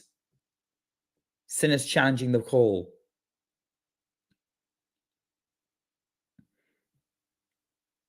Which is just out. I feel like it was over-enthusiastic celebration from Rune for what was essentially an unforced error from his opponent. But maybe he's just celebrating the fact he's still in the match. 30 all. Big tension here. Jannik Sinner's made a couple of unforced errors in this game trying to close it out. He needs to be clutch here. Serves. Goes out wide. Block back return from Rune. Forehand from Rune up the line. Backhand Sinner cross court. Rune's really having to run for it. But the scrabbled forehand hits the net post almost. 40-30 match point for Jannik Sinner.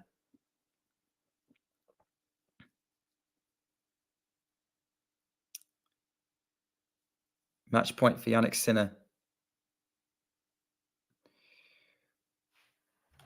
We don't know yet, May. It's match point. Jannik Sinner might be about to win, though. Jannik Sinner might be about to close this out. First serve into the net from Sinner. So he's going to have to do this on a second serve where he has been more vulnerable. Rune steps in to receive, gets the backhand into play, the backhand of Sinner mid-court, forehand inside out, Rune trying to go for the winner, but it's wide. Sinner points to the ceiling. He is through. He wins the group. The green group. He is undefeated. Rune congratulates him. They half-heartedly embrace the net. Definitely mutual respect there. But Jannik Sinner is the green group winner in Turin. He is undefeated. He's seen off Holger Rune. He's seen off Novak Djokovic. He's seen off, well, it probably wasn't that much of an achievement with Stefanos Tsitsipas. And he is through. Novak Djokovic is going to be in second. Holger Rune is out. Damien Kust, what are your thoughts on that match? Honestly, I'm having a very good tennis day. You know, I watched 2 absolutely unbelievable matches in Danderit at first, and now I also got this, which was so exciting. I actually started watching like at the end of set 1, so I'm not really sure how Jannik beat Rune in the opening set, but I think that there was a lot of correlation potentially between their match in here and their match in Monte Carlo, where, like, you know, Sinner starts well, dominates, is just so violent with his hitting. Rune cannot do anything on the defense. And then suddenly sort of plays himself into the match. He manages to wait out the offense from Sinner a little bit. And then, wins in Monte Carlo, doesn't win here. But I love it that Jannik just played a normal match. You know, he did not calculate. He just got out there. He competed. He played, you know, incredibly well in all of the matches in the group stage. I mean, fantastic round robin campaign, super quick courts at home. He loves it. He is absolutely one of the favorites to take the title. Of course, there will be just 4 players left, and he will probably be the second sort of front runner after Djokovic. Still, you would probably say that. And yeah, if that means having to play Djokovic again, so be it. I mean, bring it on, right? Like, that's literally what Sinner says with this.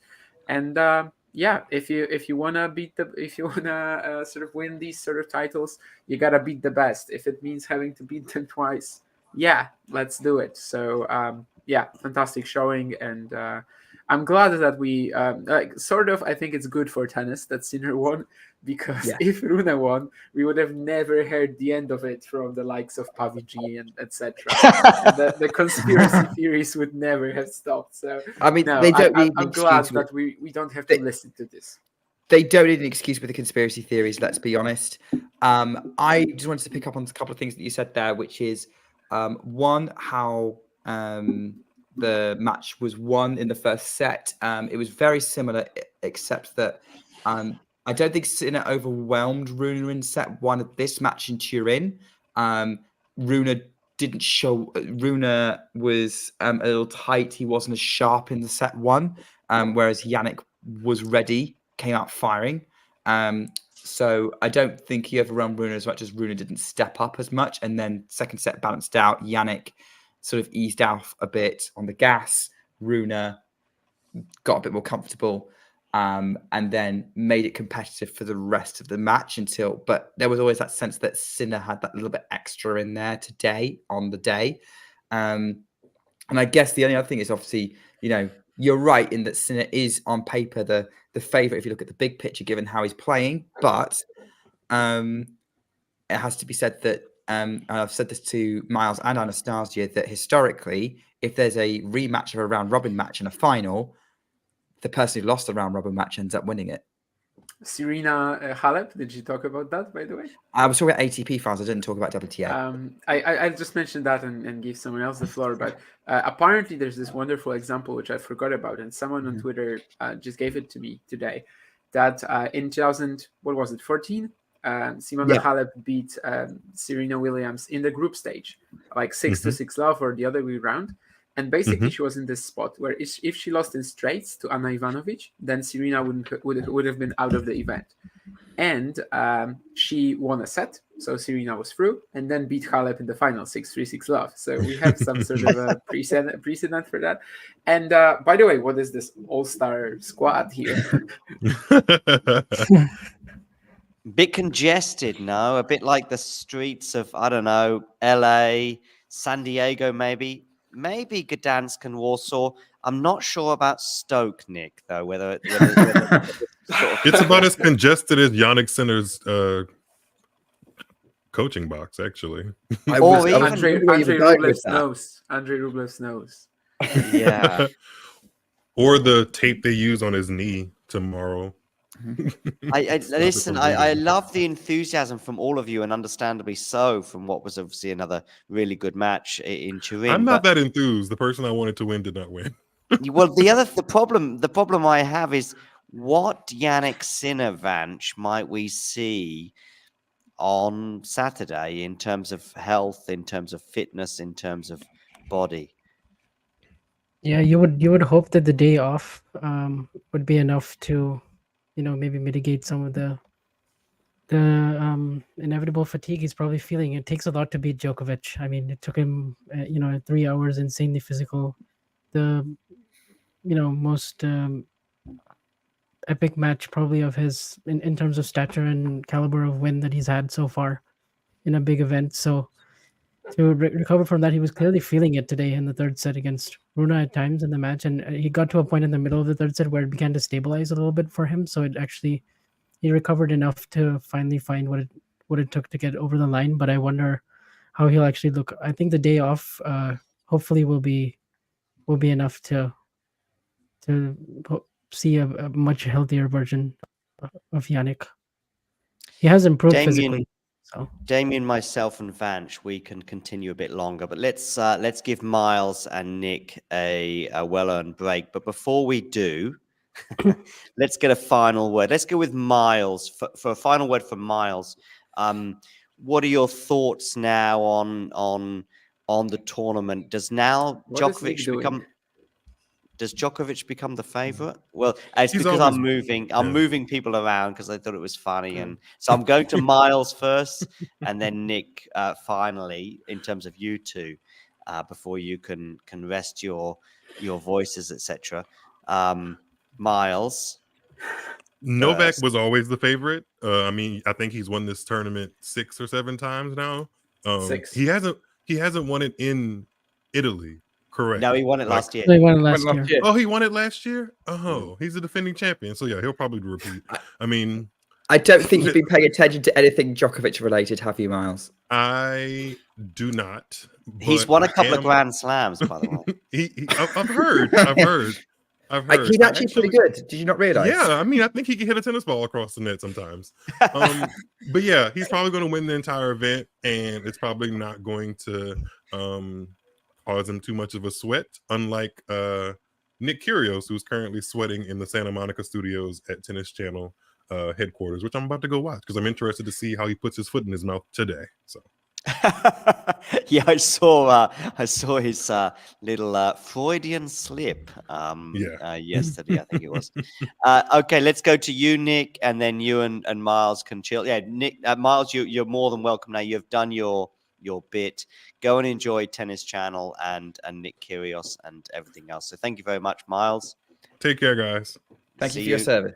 Thank you for your service. Yeah, very good, Nick. Very good. You're becoming Americanized there, Nick. I would argue in terms of that expression. I'm not sure we use it. It's all the Americans you keep pairing me with on commentary. I know. Nick, what are your thoughts on that match and maybe even anything else that's happening tomorrow? Match today. I definitely felt like Sinner had the edge for the whole match. I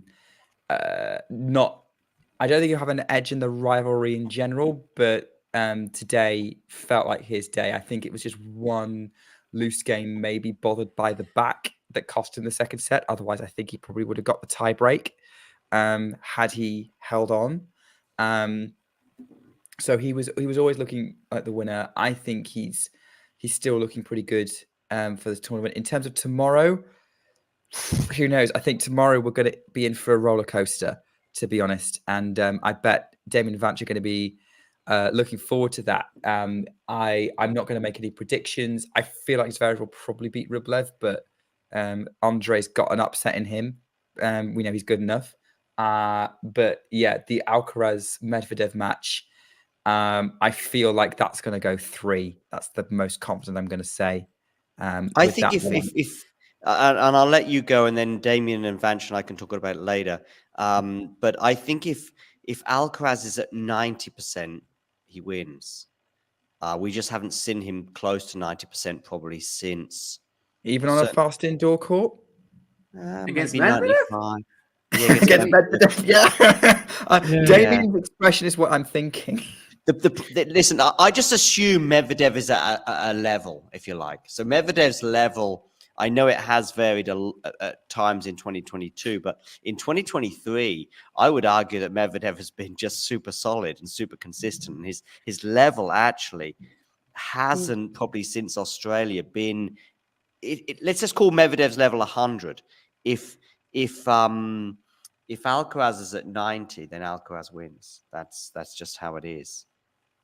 Bold. That's me. bold, and in Turin especially. I'm not sure on these courts. Yeah. How I feel about that. Well, I think Nick thinks I the know same how way. I feel about that. Yeah, it's 3 against 1 on this one, John. I'm edging Medvedev. Okay. The problem is Yeah, you me can too. all win this, because if Alcaraz wins, then you say, yeah, but he was at 110. And so I need Alcaraz to basically throw in 50 unforced errors but still win to somehow prove the theory. Anyway, Nick, big thank you for this evening, and I'm sure we'll be seeing you again soon. Very welcome. Not for WTA Weekly, because that is now hibernating for 6, 7, 8 weeks. I don't know for how long, but some period of time whilst that chills out. But ATP Weekly still to come, of course. And also I'm going to talk to Craig Shaughnessy sometime next week. Well, Tuesday, actually, I think. So anyway, Nick, big thank you, and we'll speak to you soon. Sounds good. Thanks, guys. See you. See you. We'll come back, Damien and Vanch, to tomorrow, because I think we should really stick with Sinner and Rune first. Vanch, I mean, Rune, he played a couple of good games maybe at the end of the second set. I do think that Nick had a good point regarding the fact that really it was on Sinner's racket and that Sinner was kind of in charge of the match. There was a moment at the end of the second set when it sort of got away a bit from Jannik, and the back became an injury, and then it sort of disappeared for Jannik a bit in the third set. Is that a fair sort of rough assessment? Yeah, I mean, in general, Sinner looked like the better player. He looked like the one who had the most confidence. He looked like the one that the court seemed to be suiting better, and he really steamrolled through the first set. Holger stepped up his level a little bit better, started serving better in the second set, and managed to put some more scoreboard pressure on Jannik. And then at 5-6, that's when we really saw Jannik play a couple of loose points, and that's really all it took for Rune to get back into this match. And he even had a break point at 3-4 in the third. And Jannik had a second serve. So that was kind of really the only scary moment for him in the match, where you kind of felt like the match was on, maybe not so much on his racket anymore at that point. But once he won that point, once he got out of that game, once he hit that awesome inside in backhand in the ninth game, and then once he broke, then you kind of knew this was about it. And at points his back was definitely bothering him, but it got to a point where it stabilized enough, and he managed to, and he always has that even keel temperament and calmness. And Rune is just a little bit too tightly strung. He was also struggling with his knee and leg at times too, clearly feeling it physically.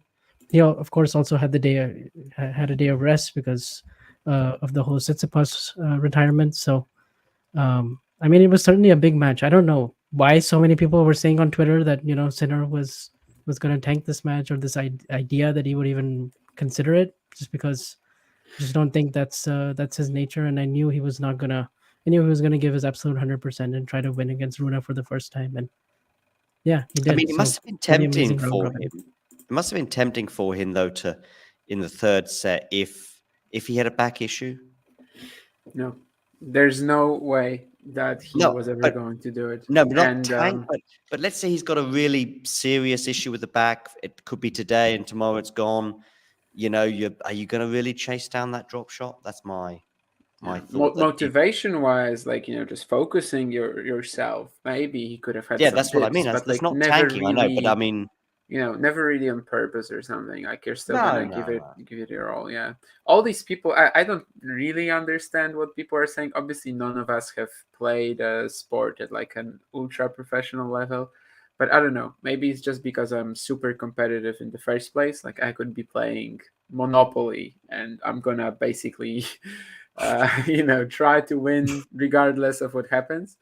And the stakes involved don't really matter. I'm just gonna want to win whatever we're playing. We could roll the dice, and I'm gonna be desperate to win. And I don't know. Maybe that's why I just never felt like this was any possibility. Of course, I definitely can see they definitely can see an option where Sinner just sort of can't find himself in the match because there's this, just the stakes are a little different than usual, so maybe you cannot focus yourself. That is possible, but it was never going to be by design for sure. And clearly he had no issues like that. And Nick mentioned that back thing, you guys as well.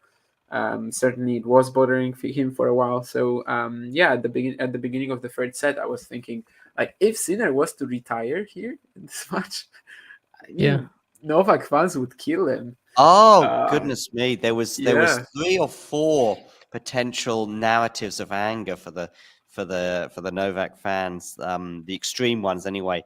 Of first of all, you've got Tsitsipas, and what happened there in terms of the fact that Tsitsipas retires against Rune, giving him a straight sets win, whereas of course things could have changed differently. Then of course that means Hurkacz plays Djokovic, and therefore he ends up getting a set off Djokovic.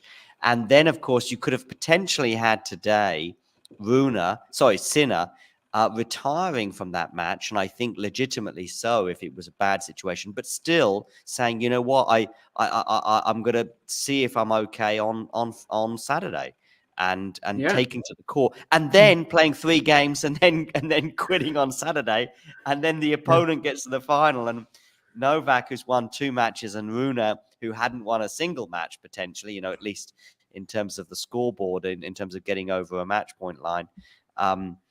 So there's all sorts of stuff, but fortunately that's been put to bed, and all of the people that have been accusing all sorts of different people will retract their statements, of course, as they rationally will. They'll be taken to Twitter right now to apologize to Jannik Sinner and to and so on and so forth. That'll all be out there. Of course, they're all rational human beings and recognize the error of their ways. But anyway, I digress. Vanch, any final thoughts on today's match? Anything we've not addressed that you think we should? No, it's just I think we're just seeing all the improvements that Sinner has made in his game really come together at this tournament in front of his home crowd against the very best players. I mean, that's kind of like my major takeaways. Like some of the volleys he was hitting, backhand volleys. Tactically, his serving performance has been kind of unreal. Like basically since the U.S. Open, and so. Yeah, we're just seeing kind of the full package of what he's capable of, and these conditions suit him really, really well, and so he definitely has a chance to go all the way if he's fully fit and 100%. Yeah, I just want to say something actually just very quickly on the Rune and Becker thing. Just I think all of us in the tennis world were kind of surprised when Becker rocked up for a variety of reasons. But anyway, we were surprised. I think there were sort of 3 or 4, real possibilities. One was that Becker was going to come in and have a slow burning improvement to his game, that would be 6, 12, 18 months, if you like. And that may end up being the case. I do take on board something that Damien said, I think, a week or so ago, regarding the biggest issue that Rune seems to have, and it reared its head again today, was lasting more than an hour. I mean, it was an hour and 3 minutes today when I saw the clock when the bandage was applied to the knee, and it does seem it's not always just a direct injury. Sometimes it's exhaustion, sometimes it's fatigue, sometimes it's cramps, and so, by the way, that may, and we have seen it with many other players, clear up as the years go on.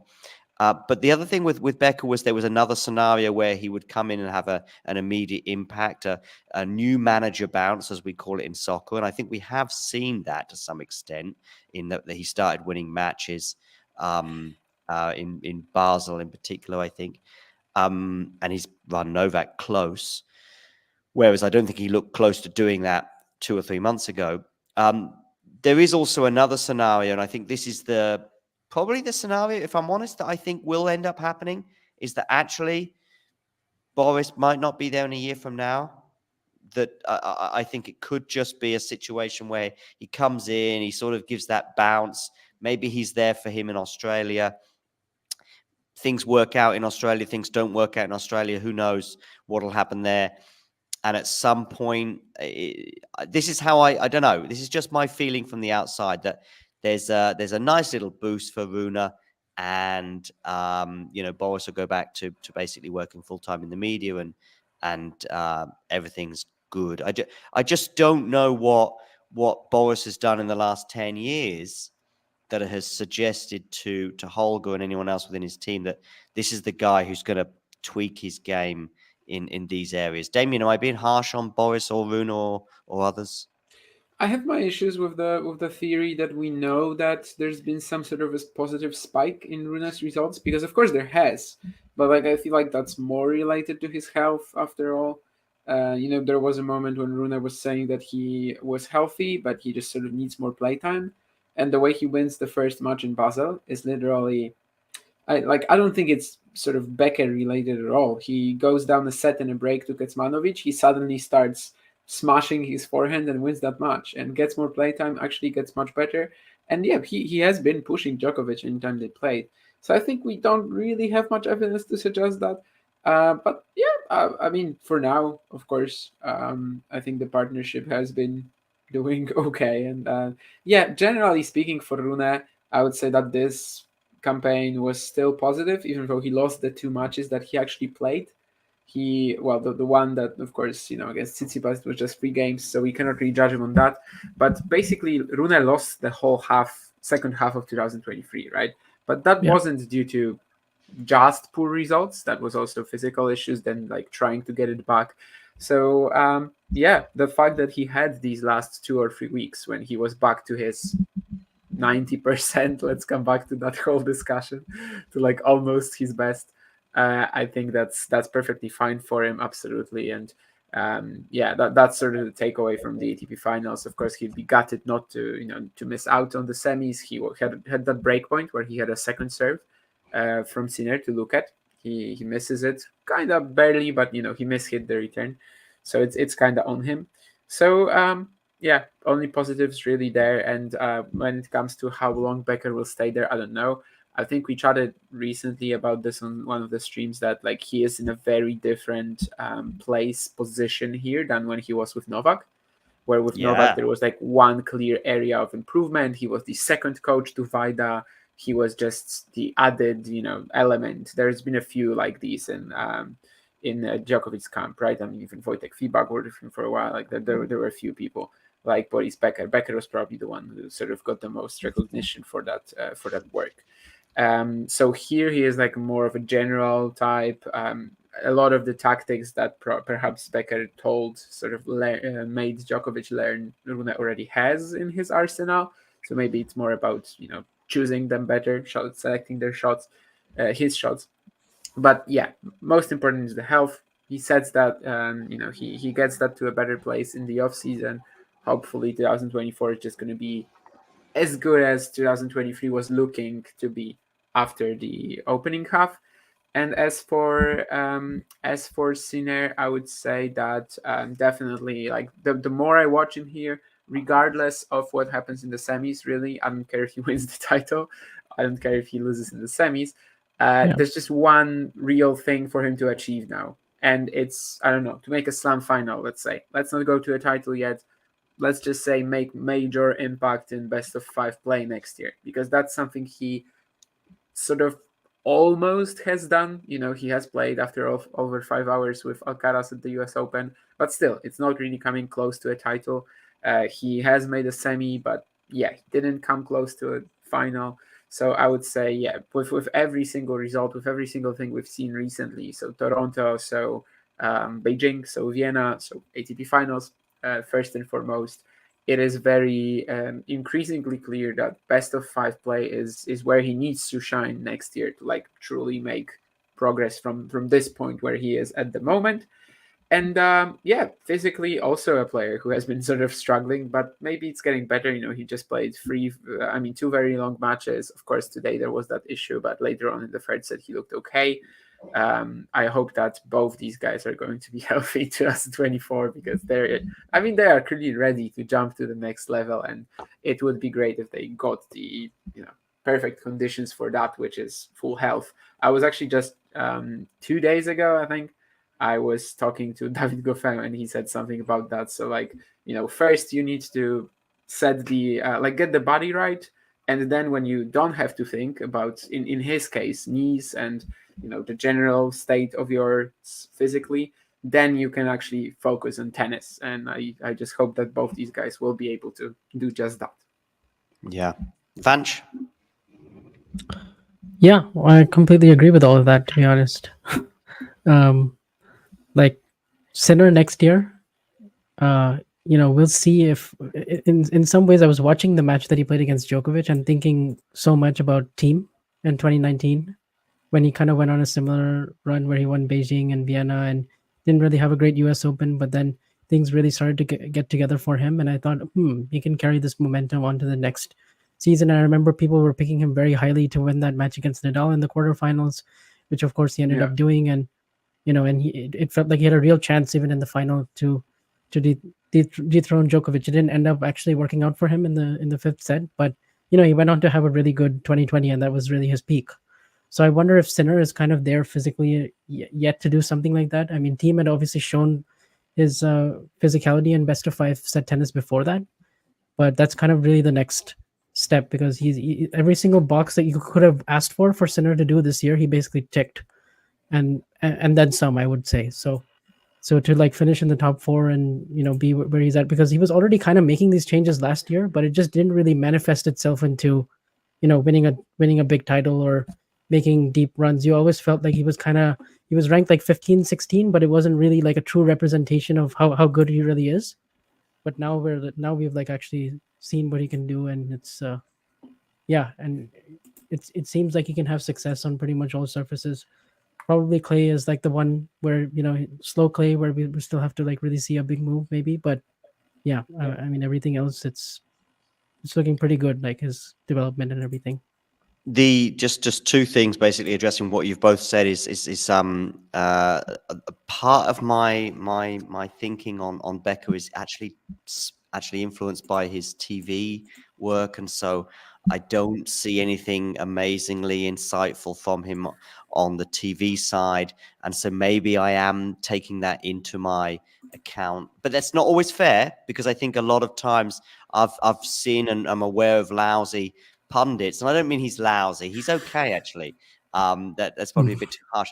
And yet they're actually just much better on the training field or on the practice court and so on. So I'm sure it doesn't always translate, but that is part of my reasoning there.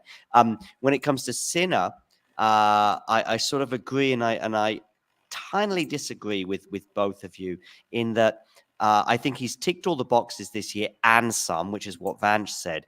But actually, I think as a result, Damien, I think he's moved the goalpost slightly to where we were 3-4 weeks ago. So you want the title? I think he's now moved the goalpost because of his exceptional performances in the last 5 to 6 weeks. It's almost now like, because 6 weeks ago, I think we were here on a show saying, yes, he just needs to go another step further, and we'll still say that next year's a good year if he gets to a final. But because he's been so sensational the last 6 weeks, I actually think a Grand Slam final is almost the minimum. Interesting. Sort of progression. I'm actually not quite there, but yeah. The other issue I have is what Matthew is, which is also sort of counteracting that, but is this still this 2-week every second day thing? And Sinner's just saying, Matthew's just saying that Sinner needs to avoid unfortunate occurrences, whether he's playing 5 sets against Zverev or lengthy match. Yeah, but you can't rely on that unless you're Rafa at Roland Garros and even then it would have to be a specific year, or perhaps Novak in Australia, which Sinner is just may never get to that sort of level of domination. He's going to have to win matches in 5 sets, maybe on a Tuesday and then again on a Thursday, maybe on a Wednesday and again on a Friday. And until he's there, so that's the thing. But he's set the bar so high, I think, in recent weeks. Damien, one more point on this, perhaps, because you want accountants, maybe what I've said, and then we will definitely move on. No, I mean, I get that.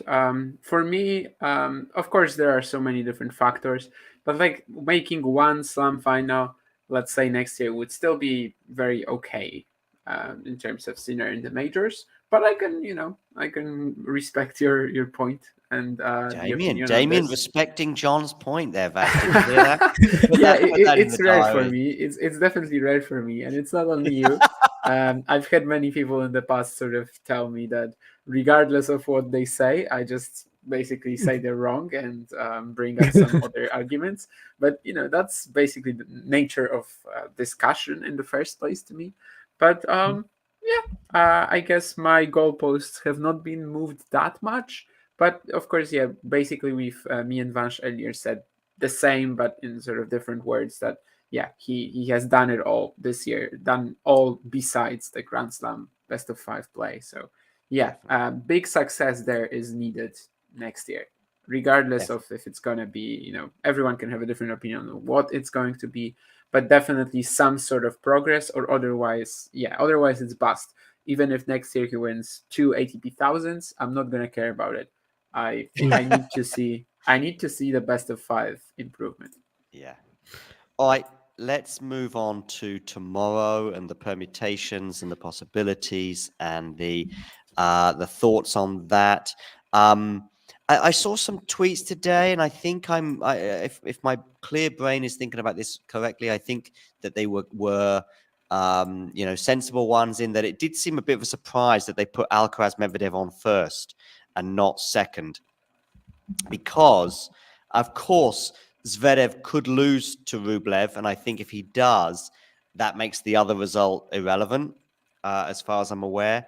So you would have that danger if you put on Zverev Rublev first, that Rublev beats Zverev, and then the night match is just a match to see who finishes first and second, which I think is still within Alcaraz's reach. And now you have that danger too, as well, right? No, the reason I'm thinking is, if Alcaraz beats Rublev, if Alcaraz beats Medvedev, the night match is irrelevant. Yeah, and I think that's a bigger possibility than Rublev beating Zverev. And not only that, even if Rublev was to beat Zverev, I still think the Medvedev Alcaraz match is interesting. It's still to play for first place in the group. It's a chance for Alcaraz to sort of reassert his authority. It just makes sense for me to put that on second, because of the various possibilities that could happen. But maybe I'm wrong, Damien. Maybe I'm going to respect your point. Maybe I'm going to respect Vanch's point. I would swap it, but I think that it makes sense actually to put it first, because you also want to give them enough rest probably for the semis, and they only have, they have to play the very next day, versus and also because it's kind of Rublev can't go through. Might make it. Could be Zverev who's playing until 1 a.m. or whatever. Yeah, that could be. But Rublev, for instance, he can't get in no matter what. So for him, it's it's a dead rubber. And I think traditionally they've always put those second as opposed to first, because they want to know the matches that have the most really. stake. No, I mean dead rubber was always first, right? Yeah, I mean, if there's a situation, possibly. Yeah. I mean, I remember last Hurkacz year, Djokovic was going to go first, that's true. always, Rafa because Ruud the dead was in the rubber goes afternoon. first. Yeah, Rafa Ruud was a dead rubber. The dead rubber is actually always in the afternoon, and then you get the match with stakes. But you're right that Rublev cannot go through. So if we're talking about rest, maybe they are learning from last year, because I don't know if you guys remember, but there was maybe it was 2021, but certainly there was a very stupid thing where one of the players, I mean, obviously I cannot remember much, but there was definitely no, I can't remember now. But anyway, there was definitely a situation in the last few years at the ATP Finals where the rest time for one of the players was awful. Anyway, I would have to look through. I know Zverev has suffered from that in Madrid, and that was actually part of my thinking at one point as I was making that. But anyway, that aside, the most likely scenario would appear to be, Vanch, that Medvedev and Alcaraz progress. I guess it's because Alcaraz needs to win that match, although he could lose it and still do so if Rublev did him a favor. But even if you just called everyone X player and didn't think about their capabilities, that would mean a 2 out of 3, I think, likelihood, more or less, of Alcaraz progressing, in that he could win and definitely progress. He could lose and still progress if Zverev didn't beat Rublev. Is that how you see it, or do you actually see Alcaraz losing to Medvedev and Zverev beating Rublev? Well, I think in order for Zverev to get in, Medvedev has to win and Zverev has to win. Like, that's the only way, right? There's no other scenario where Zverev actually goes through. So, but if Alcaraz if Alcaraz wins 2-1, then Alcaraz will come out of the group, and he'll be second. But if Zverev wins, and Alcaraz wins in straights, then Alcaraz could actually top the group. So, I mean, if Alcaraz, what about if Alcaraz wins in straights? Then he'll top the group. Then he'll come out number 1 in the group, and then we'll have an Alcaraz Djokovic semifinal. Yeah, because we already know now that Sinner's obviously first, Djokovic second. Yeah. I'm more or less across this. I know that Rublev is not making the semis. But actually, if Rublev wins, then Alcaraz doesn't really, then Alcaraz is in. So yeah, exactly. Yeah. But of course, that will come after. That will be after. So, I mean, how do we? Okay, I guess let's get to it then. How do we see you guys think Medvedev is slight favorite? Do you for the? I do. I think it's the courts, it's the conditions, and the speed. I think the faster courts will just work to his liking. It'll probably help the serve and return dynamic a lot. The one thing though for Medvedev is that he does have to win a lot of second serve points still, which at the U.S. Open he did like an amazing job of in that matchup where against Alcaraz, where he ended up winning. Do you not also think that form, fitness, and well-being are also influencing your thoughts on this outcome? As in, like, if it was 3 months ago, indoors, hard, would you have still made Medvedev the favorite? I don't think you would have done. No, it would. In Turin, of course. Pre-US Open. In Turin, yeah. I mean, because we hadn't seen Alcaraz like play.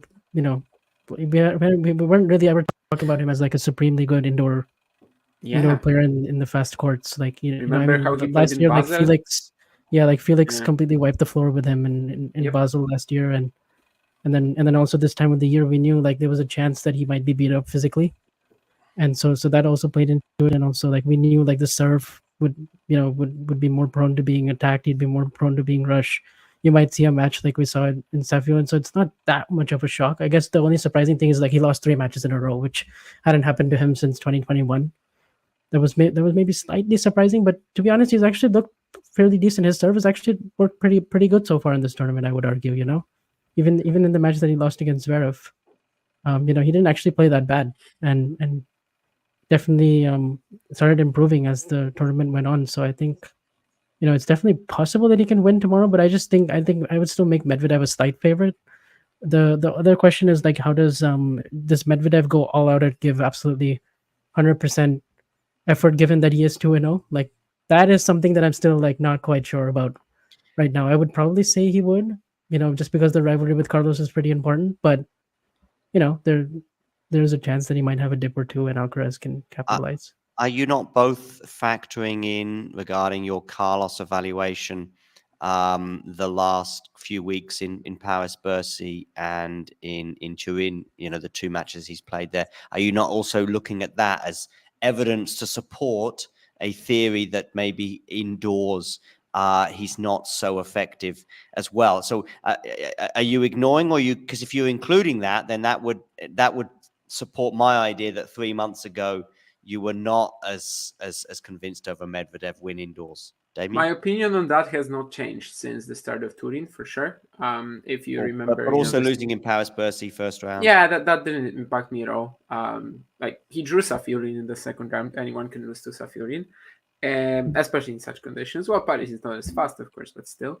And what I've seen so far from Turin more so maybe could confirm what I was thinking of Alcaraz earlier, but I think we had just a little quiver of info from Basel, for example, and also just the fact that generally speaking, in faster conditions, he has been prone to being overwhelmed by even someone like Emil Rusufori in Madrid, and he barely escapes him hitting some ridiculous shots breakpoint down. It wasn't actually a convincing win of any kind. Of course, then he wins the title. He actually won the tournament back to back. But if you told me 3 months ago, I don't think it matters really when the match is played. It's just where the match is played. And I do think that the serve edge for Medvedev, the fact that maybe the court positioning, which usually Alcaraz sort of is able to expose of Medvedev, it's not as easy to pull it off on a court like this, where everything is just so rapid and you're not gonna really throw in many drop shots or anything. When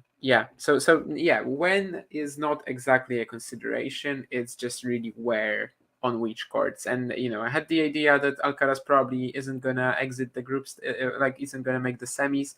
I am definitely disappointed with how Rublev performed, but if he has a cold and etc., maybe that explains it a little bit. Certainly he was extremely lacklusterish in the first two rounds, in the first two round robin ties. So all in all, of course, Alcaraz by now he has a fine chance of making it. But I would still say that in both matches that sort of needs to go, well, one of them needs to go right for him tomorrow. In both of them, he is actually the slight underdog. So in one case, it's him. In the other case, it's Rublev. But of course, if you combine these two, as you said at first, if you combine these two and it's sort of a 2 out of 3, then he is actually more likely than Zverev. Yeah. Yeah.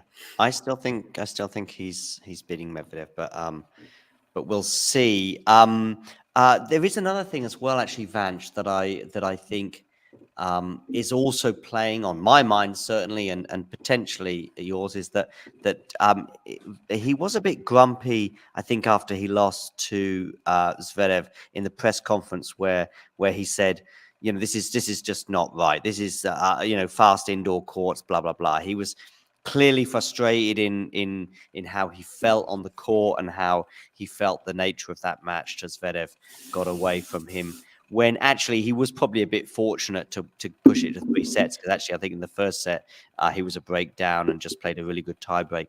But he was clearly annoyed, clearly frustrated. People have talked about Rafa Nadal indoors, etc., and made that comparison, rightly or wrongly. But he didn't seem to be a happy bunny in these conditions, right, Vanch? Yeah, I think I think what he was saying is that the courts, the indoor courts and all the hard courts that we play on during the year are much slower, and then all of a sudden we come to Turin and it's speedy fast, and so I think so maybe, but then like everyone that has to deal with that. So I don't know if I have any sympathy for him. I think for his game and his style, it's probably more uncomfortable for him to adapt to that more quickly than some other players, like Djokovic, for instance. So I think he's probably just like in that learning mode where he's trying to figure out the best way to return and read serves and get into that rhythm. I mean, he was kind of struggling in with his movement and stuff in the early rounds of like Queens, for example, when he was playing Rinderknecht, where he almost lost, and then also like the Rusevori match. So this kind of stuff, kind of he's playing it for the first time, like he's never been in Turin, so that probably also is a factor to it as well. And then it also takes some pressure off. And I see people's point about the whole Nadal thing. I just think the sample size is too small right now. Like we still need to wait wait another year or 2 or 3 and see how it plays out, because he has a lot of things in his game that could work really well indoors, except for the spot serving. Like he does like to come forward. He does like to finish points at net. He does like to play on the front foot and attack, and all those things are pretty good. And I thought his defense looked a lot better actually against Rublev in the second set. Some of that defensive prowess and the gets he was coming up with and the sliding shots, we actually hadn't seen him look quite in that zone for some time, like maybe since Cincinnati and the US Open. So maybe it could actually turn around for him. But I still it's kind of like a bonus at this point this season. Like it would be cool for him to get out of the group and make a semi or a final and maybe even win the whole thing. But I don't think it really changes my impressions for him long term or how he does next year. Yeah, that's something we brought up on the Igan Carlos tennis show as well. I remember that basically this week doesn't really matter for 2024 for me with Alcaraz. Like maybe if he wins the title, that's amazing, and of course it can just give him even more confidence. But like even if he is to go out and not make the semis, I don't really think it changes anything in how I perceive him in 2024. And that's not necessarily to say that I think he's going to be a top one. Well, let's say that he's going to be one of the top 2 contenders for Australia or something. Although, well, he might be, but it's not going to be like a very clear top 2 at least. So I'm just talking about the whole year. And regarding indoors, like these sort of fast indoor courts, I think he is actually perfectly right about one thing. We should have another event on this, or another 2 events along the way, because it's just kind of ridiculous that we have all of these slow indoor hard courts on tour, on the ATP tour at least, and then we suddenly have the ATP finals. And like someone like Alcaraz in his life, he basically hasn't competed on something like this besides Basel and Milan, the next gen ATP finals, of course. So like one event a year, more or less, on a rather fast indoor hard court. This is probably faster, but of course he's not the kind of guy who played like Ismaning or Ortisei ever. I was just about to say maybe next year he should enter in Ismaning and try to get some on the Challenger form. I'd love to see him on an indoor carpet. Can you imagine if he does that? That would be so funny. I actually don't know if he even played a single hardcore challenge. No, he probably played like 1 or 2, but basically even on the Challenger Tour he was just playing clay, right? So yeah, he's just not very used to this. It's perfectly fine for him not to do well, and I think in the long run he is obviously going to win more indoor titles than Nadal. He actually, if you want to count next gen finals, he already has as many indoor hard titles as Nadal. So let's just have any other thoughts. I think we're done with that, so that's good. Let's just go to some sort of randomish comments in the chat that was semi-related but still kind of interesting. Mouth-watering semi-finals seem to be a thought process in that it is a distinct possibility now that we've got 3 out of the 4 semi-finalists confirmed. I think as Medvedev is confirmed, so we've got Medvedev, Sinner, and Djokovic. And then it's either Alcaraz or Zverev. And of course, if it is Alcaraz, I think that's what makes it mouth-watering. No offense to Zverev and his supporters, but it may be for you. But no, like in Turin, the I just don't know. He's already won twice against some of the top guys. I think people would be more excited to see Alcaraz and Medvedev. I mean, of course, people would be more excited. Just because of the matchups, like potentially with the top, it would be all the top 4. If Zverev qualifies, you've got a potential Zverev-Medvedev final. No. No, we don't want that match. Exactly. So there you go. So therefore, that's one I'd very be happy good if I don't reason. see that match for another 2 years. Like just please don't. Okay, so actually yes, but I could go for something like Zverev Djokovic in the semis. Is that possible? No, that's not possible. So I could go for something like Zverev. No, that doesn't make sense. Yeah, you're right. It should be Alcaraz. But that's a scary proposition. I mean, no. And by the way, I checked, and Alcaraz indeed only played 1 challenger of clay in his career. So yeah, basically. Oh, wow, only 1 off clay. Yeah, Mallorca 2019. Does Medvedev just need a set to finish top? I'm not sure. I think if Alcaraz wins in 3, he finishes top, right? If Alcaraz wins in straights, then he finishes at the top. But if Alcaraz wins in 3, then Medvedev still wins. Yeah, Medvedev still wins the group.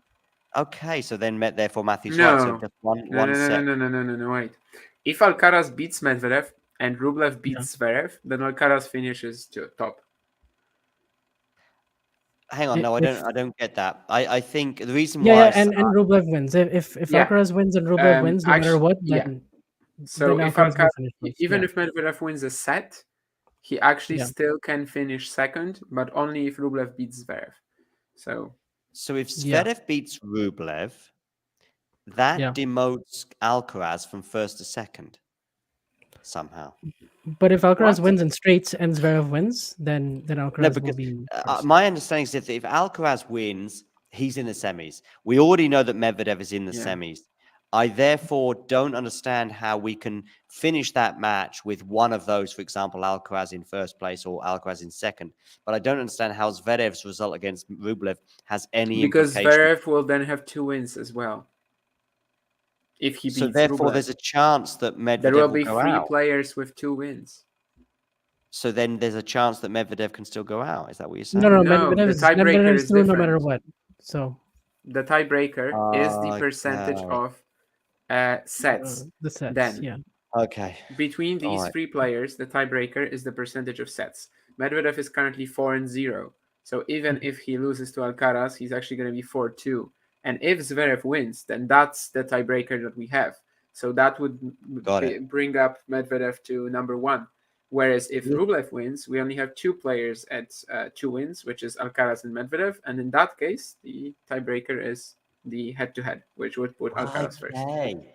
Well, that's also now that's okay. That's a rule that at least my initial feeling is I don't agree with. Which one? That it shouldn't change. It shouldn't change from head to head. It should just be it's either head to head or it's sets. And then because I don't think the result of Rublev Zverev should implicate who finishes top or second between Medvedev. Yeah, but it's only between 2. If 2 players are tied or if 3 are tied. So if 3 are tied, you cannot lose head to head. Which is quite a frequent. Yeah, I agree. But if 3 are tied, then you cannot use head to head because how are you going to do it? Exactly. So my point is, you don't use head to head. You don't use head to head even if it's 2. Just go on. But isn't that the sets first 1 thing and that then you should use? not Yeah, necessarily. I agree. Like actually, if my take is completely different. Like if it's simply if it's possible, just use the head to head, regardless, of the situation. If it's possible, but if it's a three-way tie, of course, that's not gonna happen. Matthew lost the will to live. I know. I don't my blame brain him. hurts from thinking even blame him. about these calculations. But Let's go it's always a bit of a bummer if you go 2-1 in your group and you don't come through. I mean, like I And looked sometimes at, you get one win and you come 2019. through. like And if you remember you're Nadal in Agnieszka 2019, Radwańska. he was in a group with Zverev, Medvedev, and Tsitsipas, and he didn't win the first match, but then his two wins were sensational in it, but they were sort of he got world number 1 and it was a great year, and those wins still mean something to him and his fans. I think his fans. I wonder who might be one of those. Listen, there's a random question or two, or one in particular anyway, in the chat that we can address and talk about. That might lighten the mood, which is about Nishikori. What was the year that Federer lost to Nishikori in the opening match and still made the semis? 2018. And that's the reason. Yeah. 2018 was it? Yes. Yeah, when he lost his Zverev later. Because Alcaraz has lost to Zverev is reminding him of that. Coming from Nick. He beat Anderson and someone in the and stage. Team. Yeah, Team in the group stage too. Yeah, but then Anderson, I remember the, crushing Nishikori like 0-1, and it was like, that was quite surprising. I mean, thank God we don't have like the 2014 type situation where those courts were so slow, and every single match was just basically so one-sided. Yeah, apart from Federer that, and Djokovic destroyed the whole competition, and then of course there's no final. And then all we had was just that dramatic, drama-filled Federer Wawrinka, and then basically no final after that. So okay, on Crybaby. Yeah. Has Medvedev figured out how to deal with a player serving and volleying against him? Well, I think tomorrow will lend itself one way or another to that, but I still think it might be an issue going forward. We'll find out in 2024 as well. Okay, listen, that's it. We are done. It's been a stream that's lasted 4 hours that included a preview, the match, and then a review. I was going to call it a post view, but a review, which I think is different to a review, but I don't know what that is right now. It's 12:39 in the morning, and it is my native tongue, unlike Damien's allegedly Polish, so he should get more of a pass on these things, but sometimes his English expressions surprise even me and make me wonder whether he really is Polish.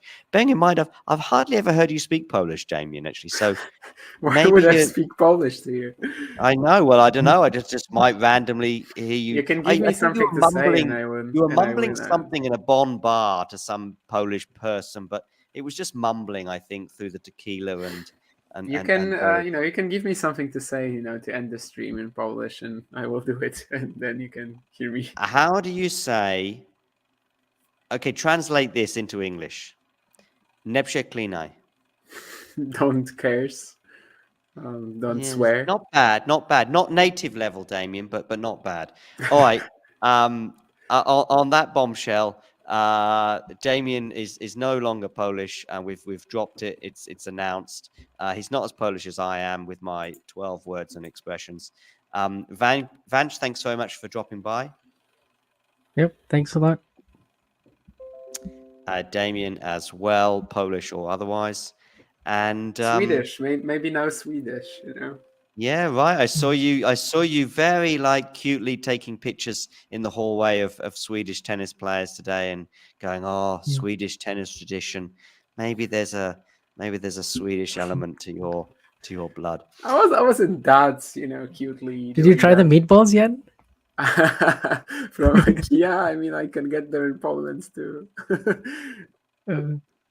Oh yeah, IKEA and meatballs, yeah. Oh yeah. Very good, Ranch. All right, listen, my battery's about to die, so I'm gonna bring this to a close. Thanks everyone else, and you know the drill. If you enjoyed this video, make sure you hit that like button. Don't forget to subscribe and click that notification bell so you don't miss out on all things tennis.